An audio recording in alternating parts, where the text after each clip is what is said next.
If you're listening, you're a member of the Road Gang because this is Road Gang Radio. Saddle up. We're wasting sun. It's Jimmy Mack.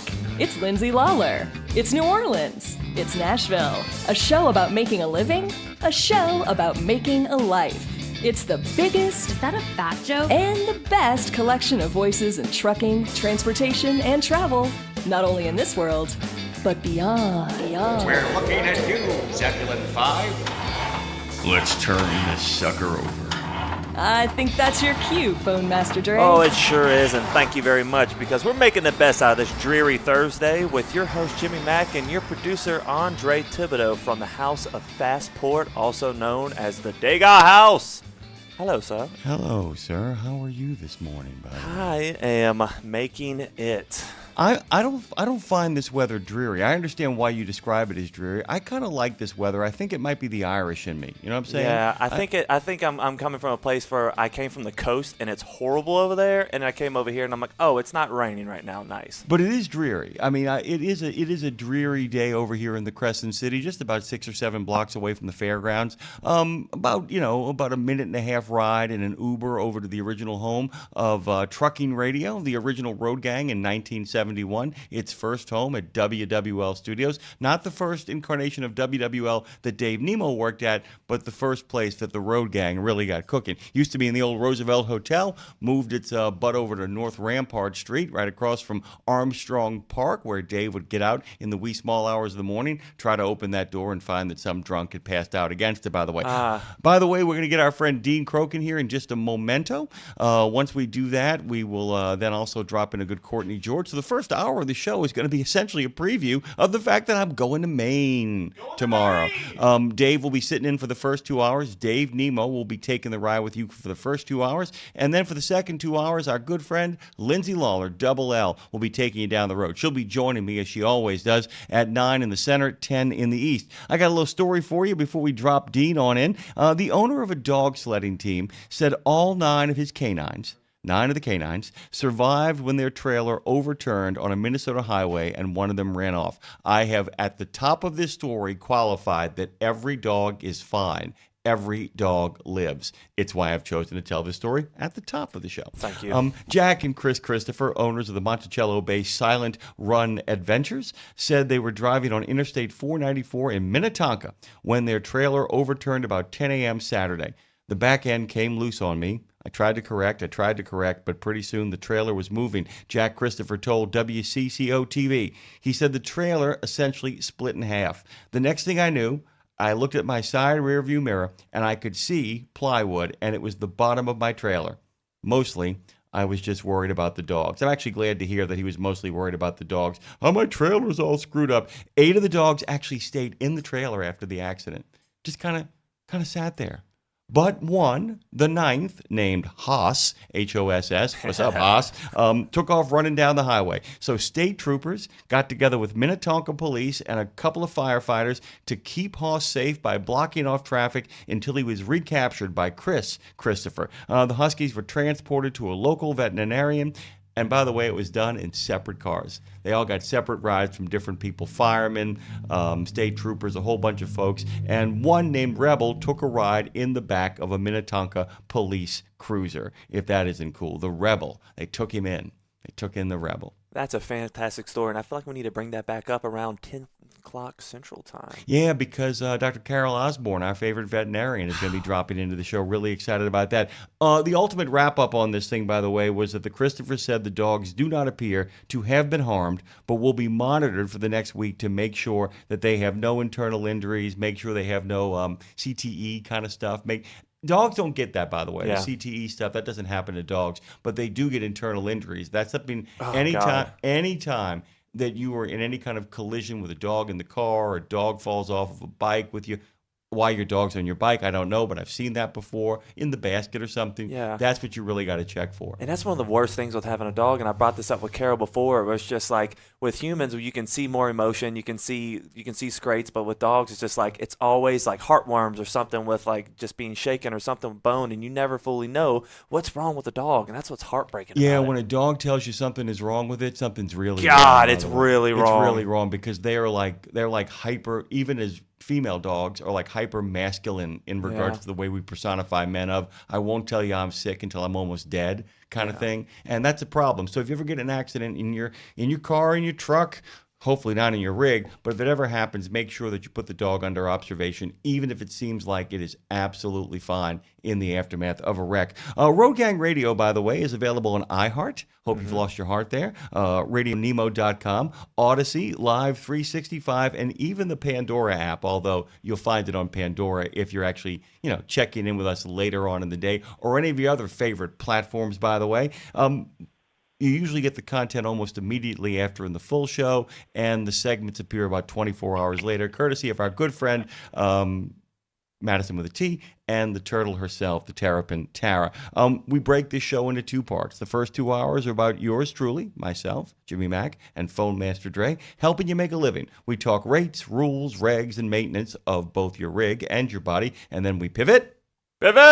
When singer-songwriter, conversational impresario, and best person in the world, Lindsay Lawler, joins us and joins me to help you guys get a life. Writers, travelers, influencers, musicians, and everyone creating content that keeps you entertained or helps you navigate the quality of life. People like our good friend, Dr. Carol Osborne, and we got an up-and-coming singer-songwriter, country and western sensation. Can't wait to dig into that. We'll tell you about her in just a little bit. But I don't know if you guys know this. If you check out his content, you can hear him. He's alive and well and on the road to Maine. Our good friend Dean Croak, that guy, owner of the Grumpy Pete Peterbilt with 2.5 million miles and rising under his belt, joins us en route to Maine, where I will see him tomorrow. How you doing, my friend? Yeah, good. I'm threading the needle. I'm trying to stay dry up here in that bit of snow this week, so I'm trying to keep my truck clean and avoid all the wet weather. They had a lot of snow up here, Jimmy Mac. A lot of snow. All the trucks here at Dysart's are covered in snow on the truck lot across the road from me. But pretty cold here last night. I've seen 5 Reese Across America convoy trucks pull in this morning.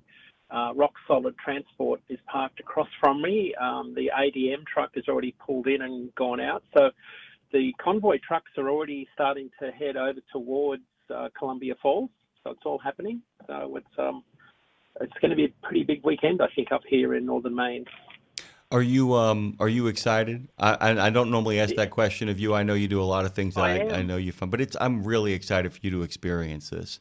Yeah, I am. It was really fun last night. I thought I'd get up here. When I talk about threading the needle, anyone that's got a show truck or a clean truck or takes pride in their truck and likes to keep it clean, when you're threading the needle, you're trying to dodge the rainstorms and any wet surface on the road that might make your truck dirty. So I'm a forecast watcher, so I'm watching the clouds and thinking about 4 o'clock yesterday, I had a window to do like 4 hours where there was no condensation in the forecast between Boston and Bangor, Maine. So I took off and I missed everything. It was actually a really good run, but I timed it perfectly because as I'm sitting here at about 8:30, all of the seafood haulers from Nova Scotia were pulling in because they'd made the 6:30 boat from Digby across to New Brunswick with live lobsters heading to New York and Boston, and they were pulling into Dysart's at about 8:30. And I thought, well, that's lucky. How did I chance that? So I got talking to a whole bunch of guys that I know that come from the southern part of Nova Scotia that do all the live lobster work.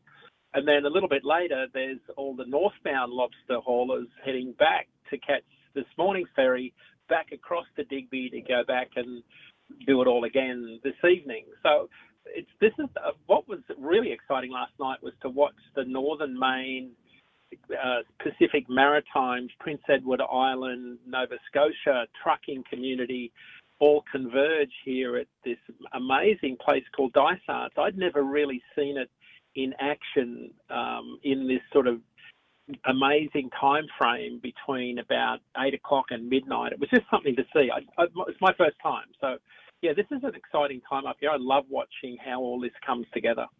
The other thing is too, it's the only thing that makes me happy that you're missing something incredibly special. I don't know if you know this. Jim and Joanne do Canada Calling today. This, by the way, is my favorite Thursday. Not only do I get you, but I also get our friends from Canada with OBAC, and then Washington Trucking Week shows up. The first thing Joanne is talking about is Boston Mayor Michelle Wu and Nova Scotia Premier Tim Houston will flip the switch on more than 5,000 lights that decorate a 45-foot tall tree from Nova Scotia. And the story of that annual thank you is one that Joanne loves to recount. I know that's a big deal in Boston as well, the lighting of that particular tree. It shows that some bonds, regardless of whatever is happening in the present moment, can't be broken, which is really, really cool. But I got a chance to talk to some of our other friends who are going to be up there in the next couple of days, the Ritters. It turns out our good friend Long Haul Paul, for the first time in a long time, can't make it. He's got to take care of a family member, but he sends his well wishes and hopes you enjoy your first time at the Driver's Lounge. It's also interesting, too. I was going to ask you a question before we got to the break, but I wanted to tell you the Paranormal Pie Man jumped in on the chat, and the first phrase on the chat was, "Yo, it's cold." The second phrase was from Joe J., who said, "Good morning from sub-zero northern Iowa. Humans need to hibernate. I'm not built for this anymore." And that was followed by a whole bunch of burrs. And our good friends Bruce Almighty say good morning to you. Lovey and Earl 504. And then, of course, 4-Aught and Trucker Bosun all have jumped in. We're going to find out what the weather is like over in Oklahoma from Trucker Bosun in a short moment here. I was going to ask you, though, this is not the same kind of thing as one of those inspection checks or one of those after Christmas weeks. This is a busy week for a lot of people, and a lot of the men and women who do reads across America often rack, pack, and stack their rate possibilities and their money-making possibilities the week before, and then do it immediately the week after. For a lot of people you're going to be running into, even though they're in their rigs, this is as close to a vacation as they will get. And I'm kind of wondering what the following week is going to look like for anybody walking out looking for rates if they don't already have them. Yeah, this is this week here that we are in right now. This is a bit of a lull period. Right now, things cool off a little bit, so there's not a lot of activity because the freight market is generally soft. But things will pick up next week. So next week, and then leading into Christmas, and then in particular the week after Christmas is when things get really, really busy. So for those that elect to stay out on the road, things will get particularly busy in that Christmas New Year period. Jimmy Mac, there's still an excess of capacity in the market. The demand is still pretty soft. But for those that are working in markets where there's, some seasonal produce, there'll be some lumber start to move from the Pacific Northwest. There'll be, some winter produce. I talked to a journalist yesterday. There's some pretty good volumes coming out of Philadelphia with blueberries coming out of Chile that land in the port of Philadelphia. So there's some pockets. As you know, winter produce, leafy greens come out of Yuma, Arizona instead of Salinas. So there's lots of volumes coming out of pockets of the country. Produce out of Florida hasn't started yet. So I would say those that are astute and follow the market, there will be pockets of activity where the rates are really, really strong for them. But the big thing that happens this year for those that have got reefers, of course, is as soon as you get a cold snap, a lot of people that use dry vans, mostly during the year, will look for refrigerated trailers to stop normal dry freight from freezing, things like liquids and laundry detergent and paint. So you see, if you follow the cold weather in the northern latitudes, you will see reefer rates spike as soon as the cold temperature drops.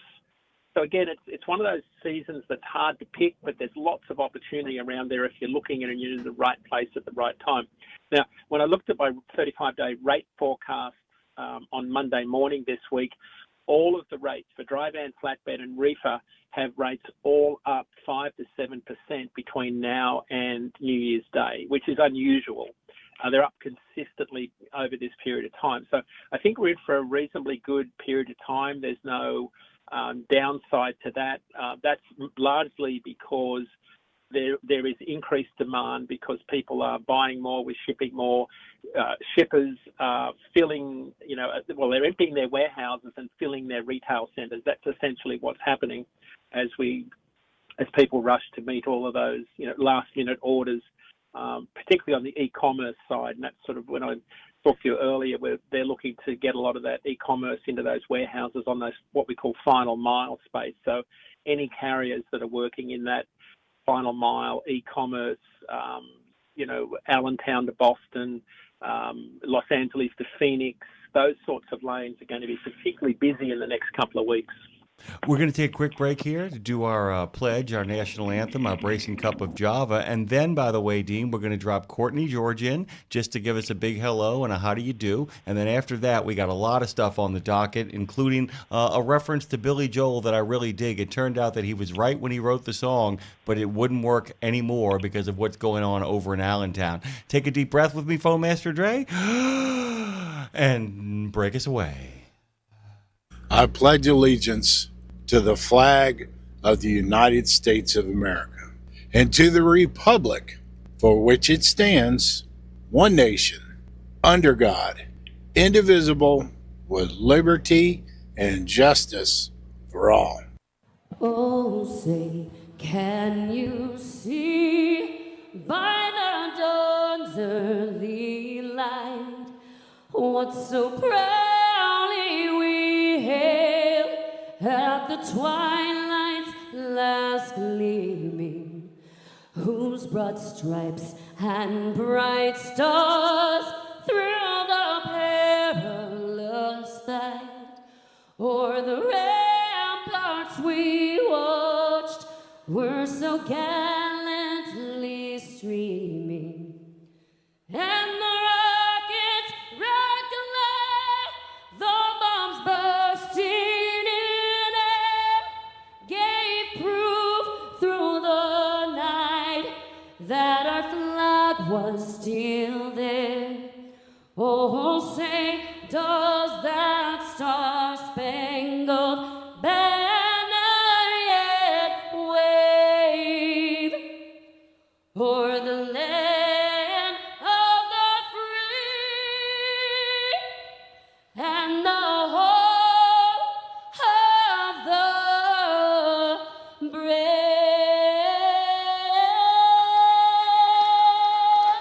Let's wake up and get our day started with a cup of Java with Pastor John, brought to you by the Bennett family of companies. It's Thursday. Hey, good morning. Hey, I just want to let you know that today is Thursday. And look at something in Matthew chapter 7, verse 11. I want you to look at this real close. And I'm going to read it for you so that you can get an idea of what I'm going to share with you real quickly. I want you to see this. He says, if you then, now watch what he says, who are evil, know how to give good gifts to your children, how much more will your Father who is in heaven give good things to those who ask him? Did you see what Jesus told Matthew to pen for us? He said, you up here looking at how this evil person is in your eyesight blessing their children. But then God says, you're looking at the wrong thing, because he said, if you was to come and ask me, I can show you what a real father looks like. I can show you what real giving and sharing with your children looks like. But he said, but you're not asking. And he said, and the reason you're not asking is because you're paying so much attention to an evil father giving to his children. God bless you, brothers and sisters. Start asking God and quit looking at the enemy. Java with Pastor John is brought to you by the Bennett family of companies, offering top competitive pay, industry-leading fuel discounts, and many more incentives. Visit drive4bme.com. Man, quit looking at the enemy unless they cut you off, Jimmy. Unless they cut you off, by the way. Don't be looking at the enemy. And unless, of course, they don't use their blinker either. By the way, I told you I'd get an update from what is going in Owasso, Oklahoma. It is currently 33 degrees and light snow over there. Our good friend Forauth, though, Dean says, in my opinion, it could stay between 30 and 40 year-round, and I'd be happy as a polar bear drinking a Coke, drifting on an ice floe. By the way, if you've ever laid eyes on Forauth, he looks like a mountain man, so that makes a lot of perfect sense. Dean Croak joins us, but also dropping in, because Dean Croak will see her shortly, is Courtney George, transportation head honcho over at Reed's Across America. Good morning to you, Courtney. Good morning. I'm so excited I get to see Dean and probably just a few short hours. Yeah, Dean, what's your time, by the way? How soon before you actually get to lay eyes on gorgeous George herself? About an hour and a half after we wrap up the show here this morning, so I'll be heading straight over. So basically, Courtney, I'm denying you your ability to see Dean sooner. I just want to take full credit for that. You can suffer in that reality for a while. I am suffering. What is the action like over there? What can Dean expect, and what can I expect when I arrive sometime in the middle of the afternoon tomorrow after I get my plane flight into Bangor? So you can expect a lot to be going on. We are going to see our busiest levels on Friday. Loading wise, we've got over 65 appointments Friday and again on Saturday. So we are going to be moving and grooving at that time. That is one exciting part. The Truckers Lounge is filled right now. There's so many people that are there and enjoying it. Being able to see everybody sitting around big tables together, watching TV or football, maybe the Weather Channel. We got very lucky that nor'easter really missed us. So all types of great things are what y'all are going to get to experience when you get here. Yeah, and Dean, I kind of wanted to kind of set this up for you as well too. I know for a fact you're going to have a heck of a time figuring out not so much where to get content, but how you're going to manage all the content you're going to have available to you. I can't prep you for what actually it is you're walking into. Courtney can give you a sense, but that whole building will be surrounded by a lot of trucks. Many of them are independent operators, independent drivers who actually do a really great job. And of course, then there's the fleets that participate, and all of those guys, of course. So in many ways, you're walking into the best of the best, and a lot of people who are old school. Because I think, Dean, I can't think of a place that I've been to around the country, including Iowa 80, where it feels as old school as it feels there. Is there any place where you in America where you go to bring your truck into where it feels like something from a time portal? The only other place that remotely comes close to this, UMAC, is the Historical Society Truck Show. That's the only place where you've got people of that are all there for the same purpose. That's the only place. But this will be something else because of the reason that we're all there. It'll be such a somber experience. Yeah. By the way, somberness actually kind of kicks in later on, but I'm telling you right now, one of the things that overwhelmed Dave, Courtney, was he could not believe the action and the bustle in there and all of those volunteers we talked about. What have you got left to do, Courtney? What is still on your plate in regards to like where you have to do it? I mean, there's plenty of stuff that you have to do, but what is still like the pressing things that are left for Courtney George over there? Pressing things is making sure drivers get loaded in a timely manner. We've got most everyone that is, beholden to their loading time, but making sure we stick to that. That's one thing that's really important to us. Even if we're sticking to that in, Maine or at one of our cross docks, that is something that's, we're really watching that to make sure people are coming in. If they're delayed, we're reaching out to make sure that they're still, if they're just going to be one day delayed, that's great.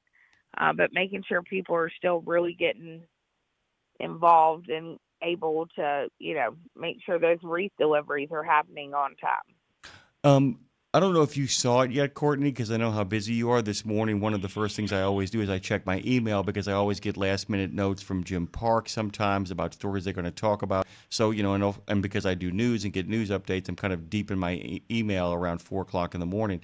I got an email this morning from Dean. Don't know if you've seen. Did you see what he sent us? I saw it. I didn't see the pictures. Oh my God! Or any of that. The image that he generated, Dean. I want you to tell folks what you actually. This, by the way, as a guy who complains about AI all the time, is a spectacular use of AI. Dean, explain what you did real quick. Yeah, we took in YouTube. You can take parts of an interview because we had Courtney on our DATIQ show this week. So you can take parts of an interview from YouTube and take the transcript. So we took the commentary that Courtney made describing how Reach Across America works in terms of the logistics. So we took the text, and then we took it into Google's Gemini large language model, or what we all think of as AI, and we asked it, and there's another program they have that's called an image generator. It's called Nano Banana. of all things, and we gave it the text, and we said, from this text, create an infographic. And it created an infographic of pictures of trucks and wreaths and drivers, and it broke it into 5 parts, and it described the whole supply chain process of moving wreaths all across America in one picture that you wouldn't have to read 1,000 words, but if you looked at this, you could go, that's how Courtney moves 850 loads to 550 destinations with 550 boxes or 40 boxes per truck, and this is where they all go, and this is what cross-docking is. So and this all happens in a matter of minutes. So we did this week just as an example to show how AI works in the real world. But the fact that it can do it in such a way and produce it fairly accurately, it needs a little bit of tweaking, but I just thought it was a fun way to describe in a way that we could put on a social media post to help promote the Wreaths Across America project in a way that for people that don't have a high attention span that wanted to say, that's Wreaths Across America, what's that about? And as a call to action, click on a link to go to the website and donate or sponsor a wreath or get involved or, just do something else. So that's what we did this week. It's just a great example, I think, of what AI does in the real world. Really quickly, and we're going to get Tara to post that just a little bit later on, guys, and I will let you know when it is up. It really is. It's lovely, and it gives a real perspective. Now, many of you guys will already get it, but you'll get it in a way that you'll actually get a sense of how big the operation is. Courtney, I'm going to praise you before I get up there and just hug you. I want to let people know that an incredibly modest yet handsome and classy wreath company over the course of the year, in literally the blink of an eye, transforms into a mid-sized fleet carrier. I mean, you've done this for a living before you arrived at Wreaths Across America. It's fair to say that what you guys do is you essentially, over the course of like 3 or 4 weeks, have a major multi-million-dollar corporation that is in charge of moving freight. It must be the most overwhelming thing when it kicks into high gear, right? Absolutely. We truly do grow to that level, and it is in many ways overwhelming because unlike the multi-million-dollar companies, we don't have the staff to do that. We are doing this with so many volunteers. And so that makes what we do so special because this is at the heart of every single person that's there. A lot of people who are deeply committed to veterans, deeply committed to honoring the memory of veterans who now are at their final rest, actually have become experts in the supply chain, and I don't think any of them ever imagined they would be. A lot of that is due to the patience of people like Don Queenie and then, of course, Courtney George, who talks to us today. Courtney, is there anything else you want to tell our listeners out there? You've been on here a couple of times over the last couple of weeks, begging, pleading, me up there screaming at people to kind of come through, and they've come through, haven't they? They have come through mightily. I got 2 loads back yesterday. So if anyone is in the Phoenix area and can go to Southern Cal, I've got 2 loads with some multi-stops on it. But outside of that, most importantly, thank you. We look forward to seeing you at your scheduled appointment time. By the way, Courtney can be found over at wreathsacrossamerica.org. Just head on over there and send her an email. Reach out. It's trucking at Wreaths at what is it? Tell me what it is. One more time. I always get this wrong. Trucking at wreathsacrossamerica.org. There you go, guys. If you can do those Southern California routes, get in touch with Courtney. Courtney, we love you. There's nothing you can do about it. Dean, we'll see you shortly. I promise. Thanks, everyone. Courtney George, one of the best people in the world, who actually I'll be seeing tomorrow. Dean Croak, I'll be seeing tomorrow as well, but I'll be talking to him on the other side of this. Lots to talk about, including Billy Joel's Allentown.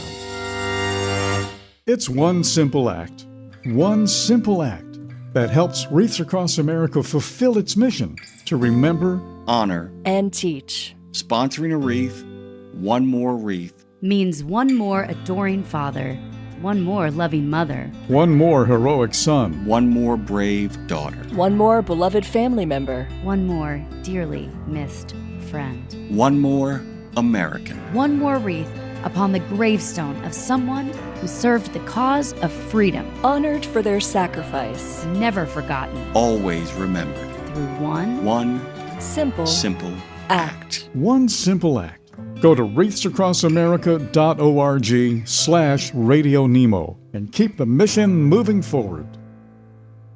In a video game, if you get enough experience, you level up. And when you level up, you gain more skill. And with enough skill, you beat the boss and win the game. Sounds a lot like trucking, doesn't it? Except in trucking, you don't beat the boss, you become the boss. And if you want to be the boss, you gotta meet the boss. And that boss? Carrier's Edge boss, Jane Jezraoui. Want your drivers to level up? Carrier's Edge has the training, comprehensive safety, compliance, and best practices on one website. It's a simple subscription with no contract and no commitment. Learn more. Try it out. Level up. CarriersEdge.com. Hey, come on! We're starting the game! All right, I'm coming. Wait for me. CarriersEdge.com. Welcome back to Road Gang Radio. Join Jimmy Mack and Lindsay Lawler's Gang of the Airwaves by subscribing to Radio Nemo on YouTube. We celebrate all kinds. Make it official. After all, if you're listening, you're already in the gang. The Road Gang. Subscribe and hit that like button on all platforms because we highly appreciate it and we kind of like it and need it. We like it, we need it, but we also like this particular Thursday. Of course, it means Dat Guy. It means our friends from Canada joining us for Canada Calling. It means our friends at OIDA joining us for Washington Trucking Week. It's a Rack, Packed, and Stack Day as we go about the business of helping you make a living. Our good friend Gina Harrison gives a big shout out to Courtney and says, I'll see you soon. Our good friend Tin Ring, by the way, Ten Ring says good morning to everyone out there. And Bruce Almighty says it's 28 degrees in Clovis, New Mexico, with about 2 inches of snow on the ground. Dean Croak is over at Dice Arts. He is getting ready to make the drive over to the driver's lounge. He will see Courtney today. I am jealous and envious that he will get one more day than I do over at the driver's lounge, but he and I will be doing a live broadcast from Saturday morning, talking to a lot of drivers. He and I will be shooting the breeze, and we'll actually have Madison with a T, unless Dre wants to come in for the weekend and just hang out. But I won't be here, so I don't know what that's not fun. Dean, we're living here in Allentown, and they're closing all the factories down, but it turns out that e-commerce may have saved the day. Would you care to unpack this amazing story? Yeah, it's fascinating. When I go down to Mid-America every year and catch up with you, and on the way down, I always make a point of driving down 78, and every year it seems to get bigger and bigger, and I always say to myself, why are all these warehouses in Pennsylvania? And, of course, what you don't see from the road is it's a massive intermodal hub, and a lot of those trains that come from Los Angeles that connect with those imports from Asia that we talk about so much, they end up in Allentown and places like Mechanicsburg. And so you say, why is that? Well, it's a massive warehouse freight market, what we call a freight market, where they warehouse e-commerce. So there's a direct connection to Asia, in particular China, to Allentown, Harrisburg freight markets. So why is it? Well, you've got 50% of the US population within a day's drive of that particular location. And you've got some really good interstates to get there. So the geography is a really big part of it. There's a fair bit of land there. And in the last few years, in particular since the pandemic, you've had an explosion of warehouse development. So as you drive down 78, there is nothing but warehouse after warehouse after warehouse, and of course that's the new theme that when you go back and re-listen to Billy Joel's Allentown, he was talking about a different era, but the new era is more about warehouses and pallet racks and robots but I think about it. What reminds me is when I hear the thud of a box being thrown on my veranda at 4 a.m. in the morning. It's an e-commerce delivery from Amazon. And I always say to myself, who is up at 4 a.m. delivering my package that I ordered yesterday, and how did it get here? Well, if you connect the dots, a lot of our e-commerce deliveries will come from warehouse markets like Allentown. It's a 300-mile drive. There's a truck driver that's driven overnight to deliver that particular item to a distribution warehouse not far from where I live, and then there's someone, could be a gig worker with their own personal vehicle or someone with a light commercial vehicle that's out and about on a delivery route delivering those urgent 4 a.m. deliveries, that 4 to 8 window that you tick on that box. So it's a seamless supply chain that works because of the geography, the highway network, but largely our insatiable need to have things delivered immediately. But it's a very different era than the one that Billy Joel wrote about, way back when, that sort of was in that Rust Belt era that you would know more about. And I'm sure I'd love to get Dave Nemo's take on the Allentown song from Billy Joel with his musical background. But I'm always struck by that when I drive through that era, because I always sort of sing to myself the song by Billy Joel about Allentown. It's sort of one of those things that sticks in my mind. And I was finally able to get my head around what would he write about today about Allentown, knowing what that place is all about now. It's interesting too, because you walked into a buzzsaw in this one. I know I sometimes pretend to know a lot about a lot of stuff, when in fact I know a little bit about a lot of stuff. But I know a lot about Billy Joel, and that album that Allentown comes out in is called The Nylon Curtain. And up until that point, he had made the move with Glass Houses to get to a much more wider reach, because the first 5, 6, 7 albums he released were very New York, and he had a lot of fans and a big following. But he becomes really national with Glass Houses. Nylon Curtain is a real change and departure, and it's actually a really good time portal too, because Allentown, at the time he wrote the song, was America held on for dear life in the 70s, trying to maintain its manufacturing edge, or at least what at the time was considered, the kind of backbone of the Pittsburgh sort of mentality of the country, where people looked to places like Pittsburgh as like the center of what the economy was. Although, ironically, Pittsburgh makes the same sort of transition that Allentown does. It becomes a real big high-tech sector. But the problem is that the one thing that we've gotten better at in this country is understanding the difference between destruction and disruption. And at the time, what seemed like the destruction of massive amounts of manufacturing jobs in America, and it did have a heavy toll because we hadn't figured out how to help people make the transition through, benefits and all that kind of stuff, what is going on in that song is Billy Joel, and it really does have a connection to Dave, because Billy Joel makes the connection to all of those people. We also forget that the manufacturing sector in the United States was also destroyed by the Vietnam War for two reasons. One, they ramped up production and manufacturing during that war to ungodly amounts, which of course caused the inflation rise.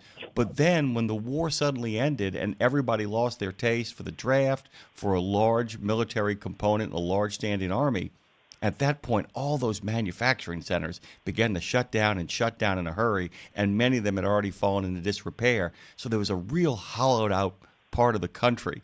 And Billy Joel later on writes a song called Running on Ice, where he talks about, I get no traction because I'm running on ice. It's taking me twice as long, when the great acceleration of the American economy, which actually happens then. Sorry, I get into the weeds. I love that song because it is such a snapshot of where America was, but it's not a permanent condition, except for the fact that that kind of disruptive change is part of our permanent condition.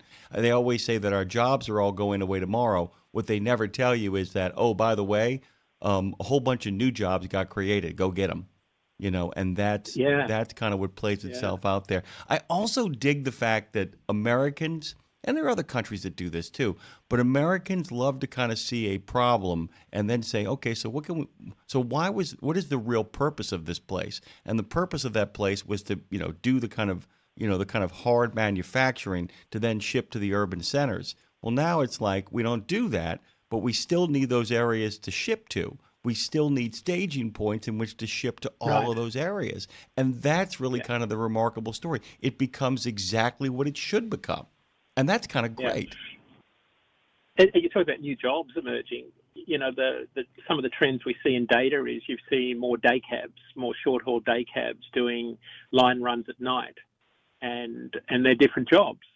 Drivers are home more often because you've got a different generation of drivers that doesn't want to be at home. You've got warehouses closer to urban populations because they can do same-day, next-day deliveries. So the pandemic drove people to build warehouses much closer to urban populations because of the need to get e-commerce deliveries to people faster because they weren't going out to buy things. So we've now got this permanent infrastructure built all around populations, and it's changed the nature. Jimmy Mac, because of all of the regulations that are changing around, drug testing and CDL licensing and everything that's going on around us.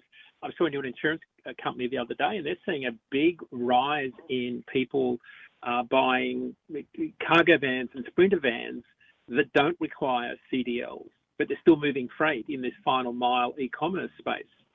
So there's a massive growth in people moving freight where they don't need a CDL license. So it's like water always finds the path of least resistance, and it's amazing to see new jobs popping up in markets where the freight is. It's like smart capacity. People are popping up moving freight where there's demand, where we would have normally had an 18-wheeler moving this freight, to a warehouse. We've now got different types of configuration moving it. One of the massive growth markets we've seen in DAT's spot market world is cargo vans, sprinter vans, box vans, straight trucks with lift gates. It's been an extraordinary market development. Most of them have got DOT numbers, but there's a lot of them that don't need MC DOT numbers or CDLs. And I think there's a lot of reasons why they've done that. But that's been a massive growth market that I think has come out of this new era. It's been an amazing thing to watch. Really quickly, before I get to a point I wanted to make, I did want to let you know that our good friend Joe J., the temperature over there in Waterloo, Iowa is -13, to which Trucker Boaston replied, "You can absolutely keep that." Brad Bentley has told both you and I good morning. Gina Harrison, as I said before, says good morning not only to Courtney, but to you and I. Thank you guys for being a part of the conversation. Love everybody in the chat. It's turning into my favorite grab a cup of coffee counter virtually in trucking, by the way, Dean. The really kind of cool thing, too, that people haven't talked about, and you got some comments to make. We had a great talk with Jane Jazrawi about data centers. You got something you want to add about this. But the other thing that the new warehousing, and I guess that you and I just came up with a term, we're going to call it the new warehousing.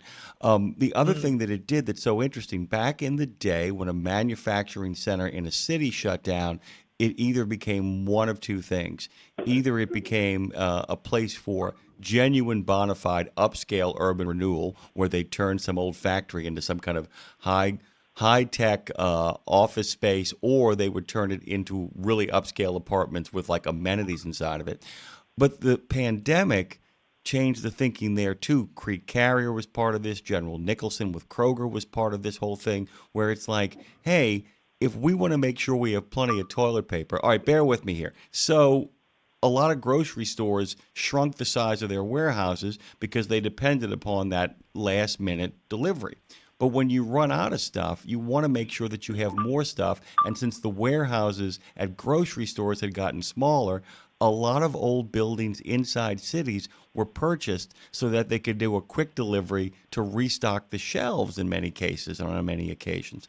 And that, in fact, has actually allowed people who need those kind of jobs to require them building low-income or moderately income housing inside of cities, which may be a move towards that, that once again, trucking and shipping saved the day, has led to a certain level of urban renewal over there. But I know Jane and I talked about data centers. There's something about data centers that's, despite some of the controversies around it, that's really good for the economy in regards to a boost and a bump out the gate. Can you talk about that a little bit? Yeah, we've seen a massive surge. It's been going on for a couple of years. You see it out on the highways and the interstates with all the overdimensional loads and the massive amount of pallet racking and generators that are moving and prefab concrete. So we've seen a lot of flatbed demand. In fact, I would argue that absent data center construction driven by AI, as the example we talked about with Courtney and that infographic we built that everyone will see shortly, we would have a much worse freight market. I would say to everybody that AI and data center construction in the last year has really helped prop up the truckload freight market because things would be much worse. But they're in remote areas, and we've seen a massive surge in data center construction in remote freight areas. When I look at the top 18 freight areas where data centers are being built, and anybody can Google and search where they are, the amount of freight that's going into those areas is about 20% higher than the national average, which is up about 2%. So there's a massive surge of volume into these areas, and that's drawing a really big demand for construction workers and temporary populations. And this is sort of gets to this question about, that I think leads to the point we made about Billy Joel and what happens in Allentown. Well, what happens after these warehouses are built? Because these things run on computers. There's no need now for other services after that, because they're pretty low-tech, they're high-tech operations, but they don't require a lot of people once they're up and running. So I wonder about what happens after that. I wonder that the populations that get built around the construction phase, do they become ghost towns afterwards? That's sort of, I'm trying to think forward, because they're now talking about data centers in space. Like, I mean, one of the big problems with data centers is power. And now they're trying to figure out, how do we harness power and how do we get closer to the sun? Like, this is really fascinating stuff when you hear the CEO of Google talking about building data centers in space, because they're really concerned about the energy consumption that data centers on land require.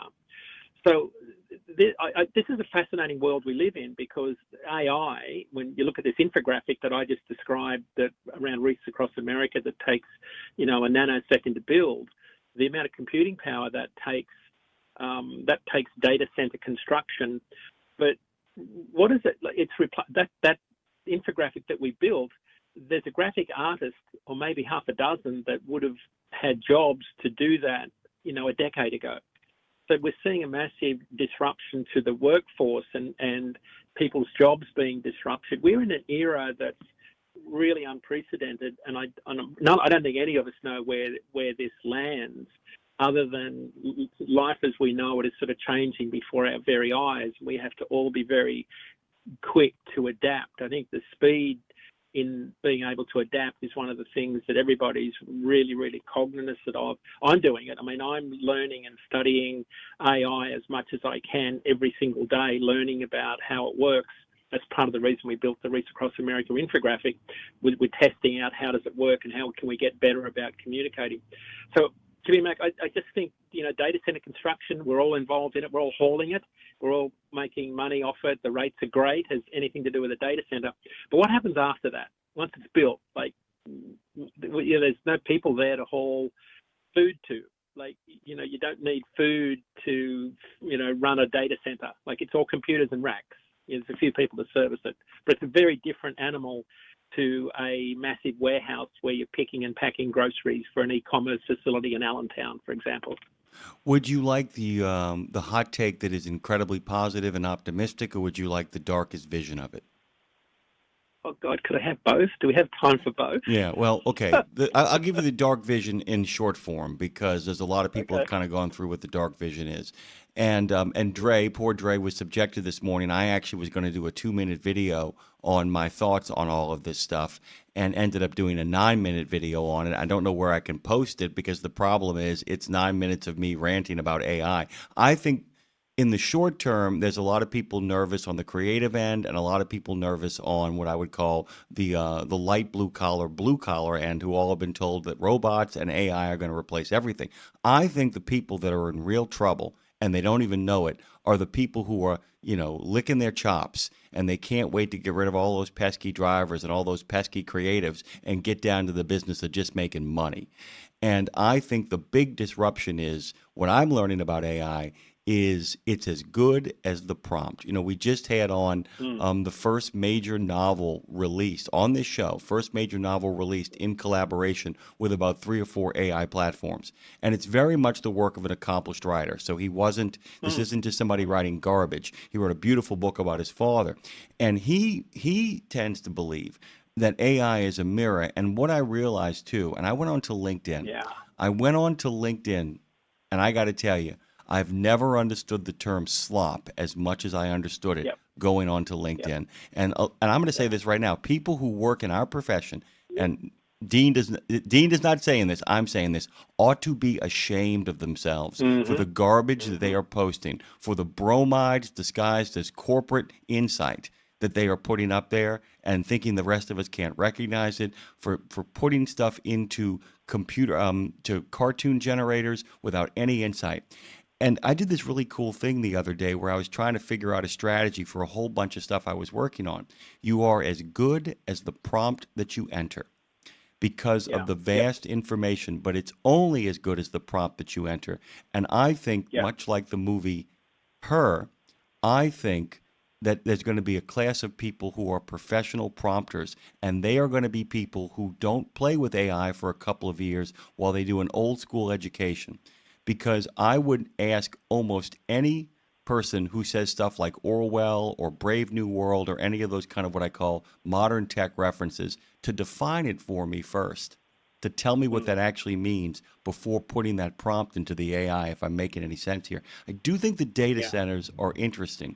I don't think the growth will be because of the data center. I think the growth will be in the energy sector to create the energy component to actually build around that. But it can't be, but the people who live around it can't live too close because it interferes with quality of life.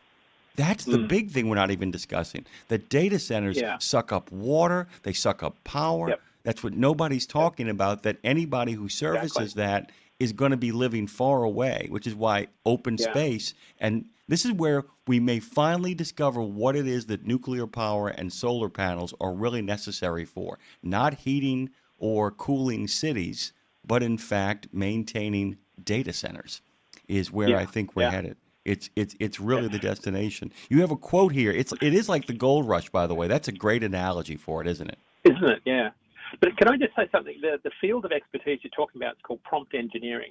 And you are 100% correct because it's garbage in, garbage out. The field of expertise is about prompt engineering because you have to get very good at telling a large language model exactly what it is you're trying to do. So one of the things I did with Gemini, which is Google's large language model, is I wrote what they call a gem. And a gem is the prompt. It's the guardrails that you tell it who you are, how you write, how you research, what your guardrails are, what you will and won't accept, and how you want research done. And you've got to constantly refine your gem, G-E-M, a gem. And you can write multiple gems, but you tell it how you think. When it goes away to do the research, it comes back. But I will tell you, I did some analysis, and I gave it some Excel spreadsheets to do some analysis for me. And there's a thing in AI called hallucination, and it's a well-known feature of AI where it will basically lie to you. And it will knowingly lie to you and then apologize for lying to you. So you have to be very, very careful with AI, and you have to be very good at picking up, you can tell, like people that know their field and their craft, like you and I, you can smell when something's wrong. I think most people can, but AI is not the panacea that I think most people hope it is, because it will hallucinate. And when I was in London last week, I was listening to a podcast on the BBC, and they were talking about this as a big issue for people that are asking personal advice about health, mental health, and the fact that AI can offer incorrect advice and hallucinate, and it's offering life-threatening advice to young teenagers. Like, it's actually a fairly big issue that society's trying to deal with. And I'm thinking, how does anybody write code that can allow it to basically lie to people? Who wrote that bit of code? It's kind of pretty bizarre. Yeah, I mean, it's crazy. Really quickly before we get back to this great conversation with Dean Crow, good morning to James Billingsley over in frozen Moriarty, New Mexico. By the way, Trucker Boson says Nikola Tesla's energy technology would be useful if whoever has it would simply let it out. Well said, by the way. A little touch of science fiction and conspiracy theory there. And Ken Forart actually says that AI is simply a tool. It takes great skill to use it, just like any other tool. It can be good or bad. A hammer can drive nails or crack a skull. If AI is ultimately good or bad depends upon the morality of the user. And he then finishes up by saying, be that an individual or corporate entity. Dean, you know that old thing where my mom had it happen to her, where you talk about something and then you go check your phone and literally a news item pops up about that? I'm listening. You know, I actually had a moment where I thought that maybe you were my cell phone, because everything, and Dre will back me up here, every single thing, even before I read your notes in full that you have talked about, the Billy Joel thing was just just golden. But listen to this. This is the prompt that I wrote just as an experiment. Incorporating French situationist ideas, I want a content and visual ad campaign that combines the energy of American Graffiti, Star Wars, Smokey and the Bandit, and also Led Zeppelin, Little Feat, and Atlanta Rhythm Aces album covers. Also put a touch of lava lamps in there, basement culture from the 1970s, and late night trucking radio madness. I want the overall project to be broken, frayed, and disruptive. What it put back at me was terrifying in a really, really thrilling way, because it actually, and there was another prompt I did. I said, outline me 25 pieces of video content I can create over the next 25 days that actually create a drop-in of late-night energy for all the drivers on the road. Because of the specifics of what I laid out, it actually had movie titles that I had already picked without even prompting it to do so. It actually had albums of other artists that I had picked without me telling it to do so. Of course, I'm not going to read its entire kind of response. But the other thing about the hallucinations, it does mean you've got to really, those guardrails, and you've got to write very specifically, because if you don't, all it gives you is bromide. People don't realize that too. Like, what are the 5 best sales strategies? And there are people, Dean, in our sector on LinkedIn who will take that, put 1 or 2 words that they will tweak, and then post that as if they've had some gorgeous insight, and it looks just like the kind of things that football coaches write on the walls in locker rooms. It is drawing a bullseye right on the back of the managerial class, and I don't think they know it. Yeah, it becomes white noise after a while. I think people will get desensitized to that. I think we're in that phase right now where AI is sort of testing out what the boundaries are, how much we'll accept. So, this is fascinating times. And by the way, our good friend Michael Freeze over at Transport Topics said people are panicking too much. He said, remember how AOL was going to put us all out of business in regards to letter writing and the efficiency by which we talked, and every single secretary and every single administrative assistant was going to be going the way of the dodo. We have more of those now than we've ever had before, and we have less of Dean than we always want to have more. We got to let you go, man, as you head on over and you bounce on down to Reeds Across America. Just drop me a text when you get there. I'll still be on the air, I hope, and I'll let people know that you've arrived. Yeah, we have to. You and I have to somehow take Chowder's advice and get some whoopie pies while we're up here.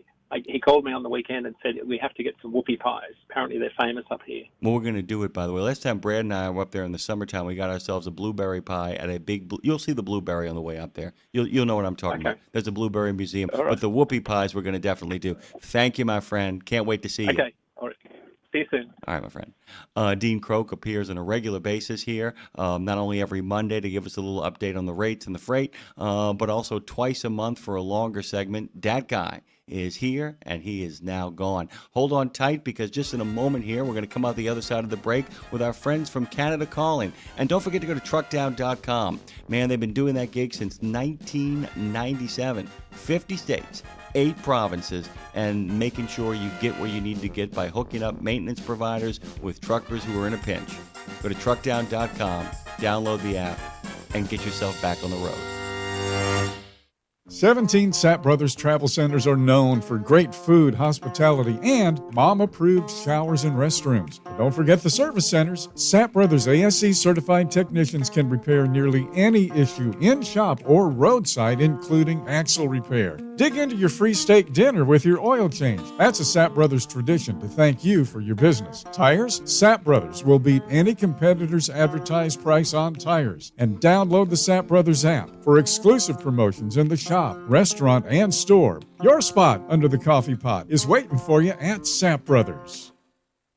From the wee small hours of the morning to the crack of dawn, RadioNemo has been there with you. Whether you've got the overnight or you're the first wheels on the road, RadioNemo's been where you need us to be. Providing the laughs, giving the facts, playing the tunes, and keeping it rolling. We've been your light in the darkness, your first cup of coffee, and a voice of sanity. Semi-sanity, actually. We're all a little crazy here. Crazy for the men and women who keep this country going and moving and doing. Crazy for trucking, crazy for truckers of all shapes and sizes. Is that a fat joke? Not if we can help it.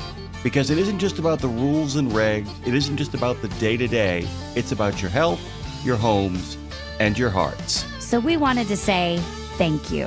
Thank you. Thank you. Thank you from everyone at Radio Nemo for sticking with us, standing by us, and keeping the traditions rolling into the future. Exceptional value and exceptional values. That's Bennett Trucking. A core commitment of faith, family, and freedom has driven Bennett to being the leading provider of innovative, integrated transportation solutions, both at home and abroad. Bennett's values are not just compatible with providing high-paying jobs and unmatched customer service. They're inseparable. If you're looking for an employer or a partner who believes the best business model is being a model citizen, then Bennett Trucking is the place for you. Go to BennettIG.com and find the folks who share your values. Just one more hour until reinforcements, aka me, arrive to save the day. But until then, keep your eyes on the highway and keep on trucking with Jimmy Mack on Road Gang Radio, y'all. The only thing that is not complete this year, I do wish our friends from Creek Carrier were with us, because I always love talking with Tim Ashoff about all the plans that he makes to make sure that everybody gets home for Christmas. Love some Tim. But we haven't skipped a beat on everything else, by the way. If anybody knows those folks over at Creek Carrier and wants to tell them, hey, man, something really great is kind of cooking over here at RadioNemo.com, especially on the YouTube chat. It is turning into one of the best grab a cup of coffees and say good morning, I think, in the trucking biz. Our good friends Ten Ring and Foraught and Trucker Bosun and Chowder and a whole bunch of other great folks are always over there. You know who you are, the Paranormal Pie Man, Marshall. I can go on for a while. We'll drop some more names. But one of the other traditions we always manage to talk about when Joanne Ritchie and Jim Park of OBAC.ca, OBAC, arrive on the scene for Canada Calling into the arms of their American friends. Boy, this is, as I always say, one of my favorite conversations to have every year, a symbol of hitting the lights and turning the lights on a friendship that endures because of one country's generosity to another has actually in turn given away to one of the grandest traditions in regards to North America. And Joanne and Jim are here to talk about it. Good morning to you both. Good morning to you, Jimmy Mack. Joanne, I'm going to let you kind of take point on this. You know, Dean is not in Boston right now. He normally would have seen it this evening, but he's on his way to Reeds Across America's Truck Drivers Lounge. That was, by the way, that's the only thing that makes it acceptable that he's missing that. But tell folks what's going on in Boston tonight, and then tell them why it's going on in Boston. Yeah, I think if this is certainly proof that certain bonds of friendship can't be broken, even by nasty trade wars. Anyway, there's a huge celebration in Boston tonight that Boston Mayor Michelle Wu and Nova Scotia Premier Tim Houston, they'll flip the switch on more than 5,000 lights that decorate a 45-foot tree from Nova Scotia. And the tree is an annual thank you gift from the people of Nova Scotia to the people of Boston for relief efforts following the 1917 explosion of a munition ship in Halifax Harbor. So this year's tree is a 45-foot white spruce donated by Ronald and Claire Feener of Lunenburg County, Nova Scotia. And by the way, it's a big competition every year in Nova Scotia to see who is going to be the lucky folks that donate the tree. Anyway, this year, so the celebration really begins in November sometime with the festive public tree cutting ceremony on the property of the donors. And this year, for the first time, the mayor of Boston took place in the celebration. A little bit of extra reaching out to their northern neighbors. So then the tree was wrapped and loaded and headed for Halifax, where the huge official opening or send-off celebration takes place. So that was a couple of weeks ago. And it's the Nova Scotia Department of Public Works. They're responsible for cutting and loading and delivering the tree. So Sheldon Garland, that we've spoken to a couple of times on the radio, he was the lead driver who took the tree on its 700-mile journey. And it makes a couple of stops along the way. It's a 2-day trip they turn it into with, and they pull in at a couple of the truck stops along the way, both in Canada and the U.S. And then the tree arrived with much fanfare on the Boston Common a couple of weeks ago, where it was unloaded and decorated and ready for the big ceremony that takes place tonight. So the celebration, I'd love to go. Actually, I did go to this when I was a child, and I used to spend time in Boston with relatives there. The tree, there's lots of music from both the U.S. and Nova Scotia artists, sampling village, they call it, with food and refreshments from both countries. And then besides the tree, they turn on 50,000 other lights throughout the Boston Common and the public garden. So it's quite an impressive show. Ends with fireworks, and I think it's actually a drone show this year. So not to get too sappy here, but as Mayor Wu says, this special gift reinforces the neighborly bond that our communities have shared for over a century, and it reminds us of the true meaning of holiday spirit. That's what's taking place tonight in Boston. If you're anywhere closer, I think the local radio station actually is streaming it live as well. And the tree has its own Facebook page and Instagram account, I think, as well. I think it's so interesting to have this conversation now because there's been so much discussion. I don't know if you guys know, but we had on the author of the book about the Edmund Fitzgerald, and of course, it is the 50th anniversary of a lot of really sad stuff involving, what I would call cross-border stuff. And it's been a really testy time, and it's just a really kind of great reminder. It could not come at a more perfect time between the two countries if people will actually take the time to really study the history around that. And I was thinking of you, this is a random thought, Joanne. Dean and I just had a really great conversation about AI, and you talk about this all the time, the idea of the useless information. What is the point of it? But I got to tell you, man, without useless information and without specifics like that, it makes AI prompts, it turns them into slop. The difference between a slop AI response and a good AI response is actually when the prompter has what people often say, that's useless information. It's not. It's the kind of thing that specifies and really grounds things in human beings. And this is a real story. This story, from beginning to end, is an amazing story of honor and courage and bravery and decency. Chokes me up a little bit, too. The full story in its breath is just devastating and utterly uplifting at the same time, don't you think? Yeah, we've talked about this a number of times, and I think there's a heightening, or has been an awareness of actually why we celebrate. I know I've heard people say that they go to that celebration every year, but before people actually start talking about it on the radio and on shows like this, that they sometimes don't understand the backstory, which is really interesting. And I know that probably a lot more people, especially Americans, know it now. But just quickly, it was actually. It'll be December 6th, so 2 days from now. 108 years ago, there was a French cargo ship, the SS Mont Blanc, and it collided with a Norwegian vessel, the SS Emo, in the Halifax Harbor. This was in the early days of the First World War. And the Norwegian ship was en route to New York to take relief supplies to Belgium, and the Mont Blanc was laden with high explosives. So it caught fire and exploded, and that's the disaster that's known as the Halifax explosion. The blast remains the worst pre-nuclear explosion. It's still that. It's the equivalent to energy of roughly 2.9 kilotons of TNT. So immediately, nearly every structure within a half-mile radius of the harbor was obliterated by the blast, and more than 2,000 people were killed, and 9,000 were injured, thousands homeless.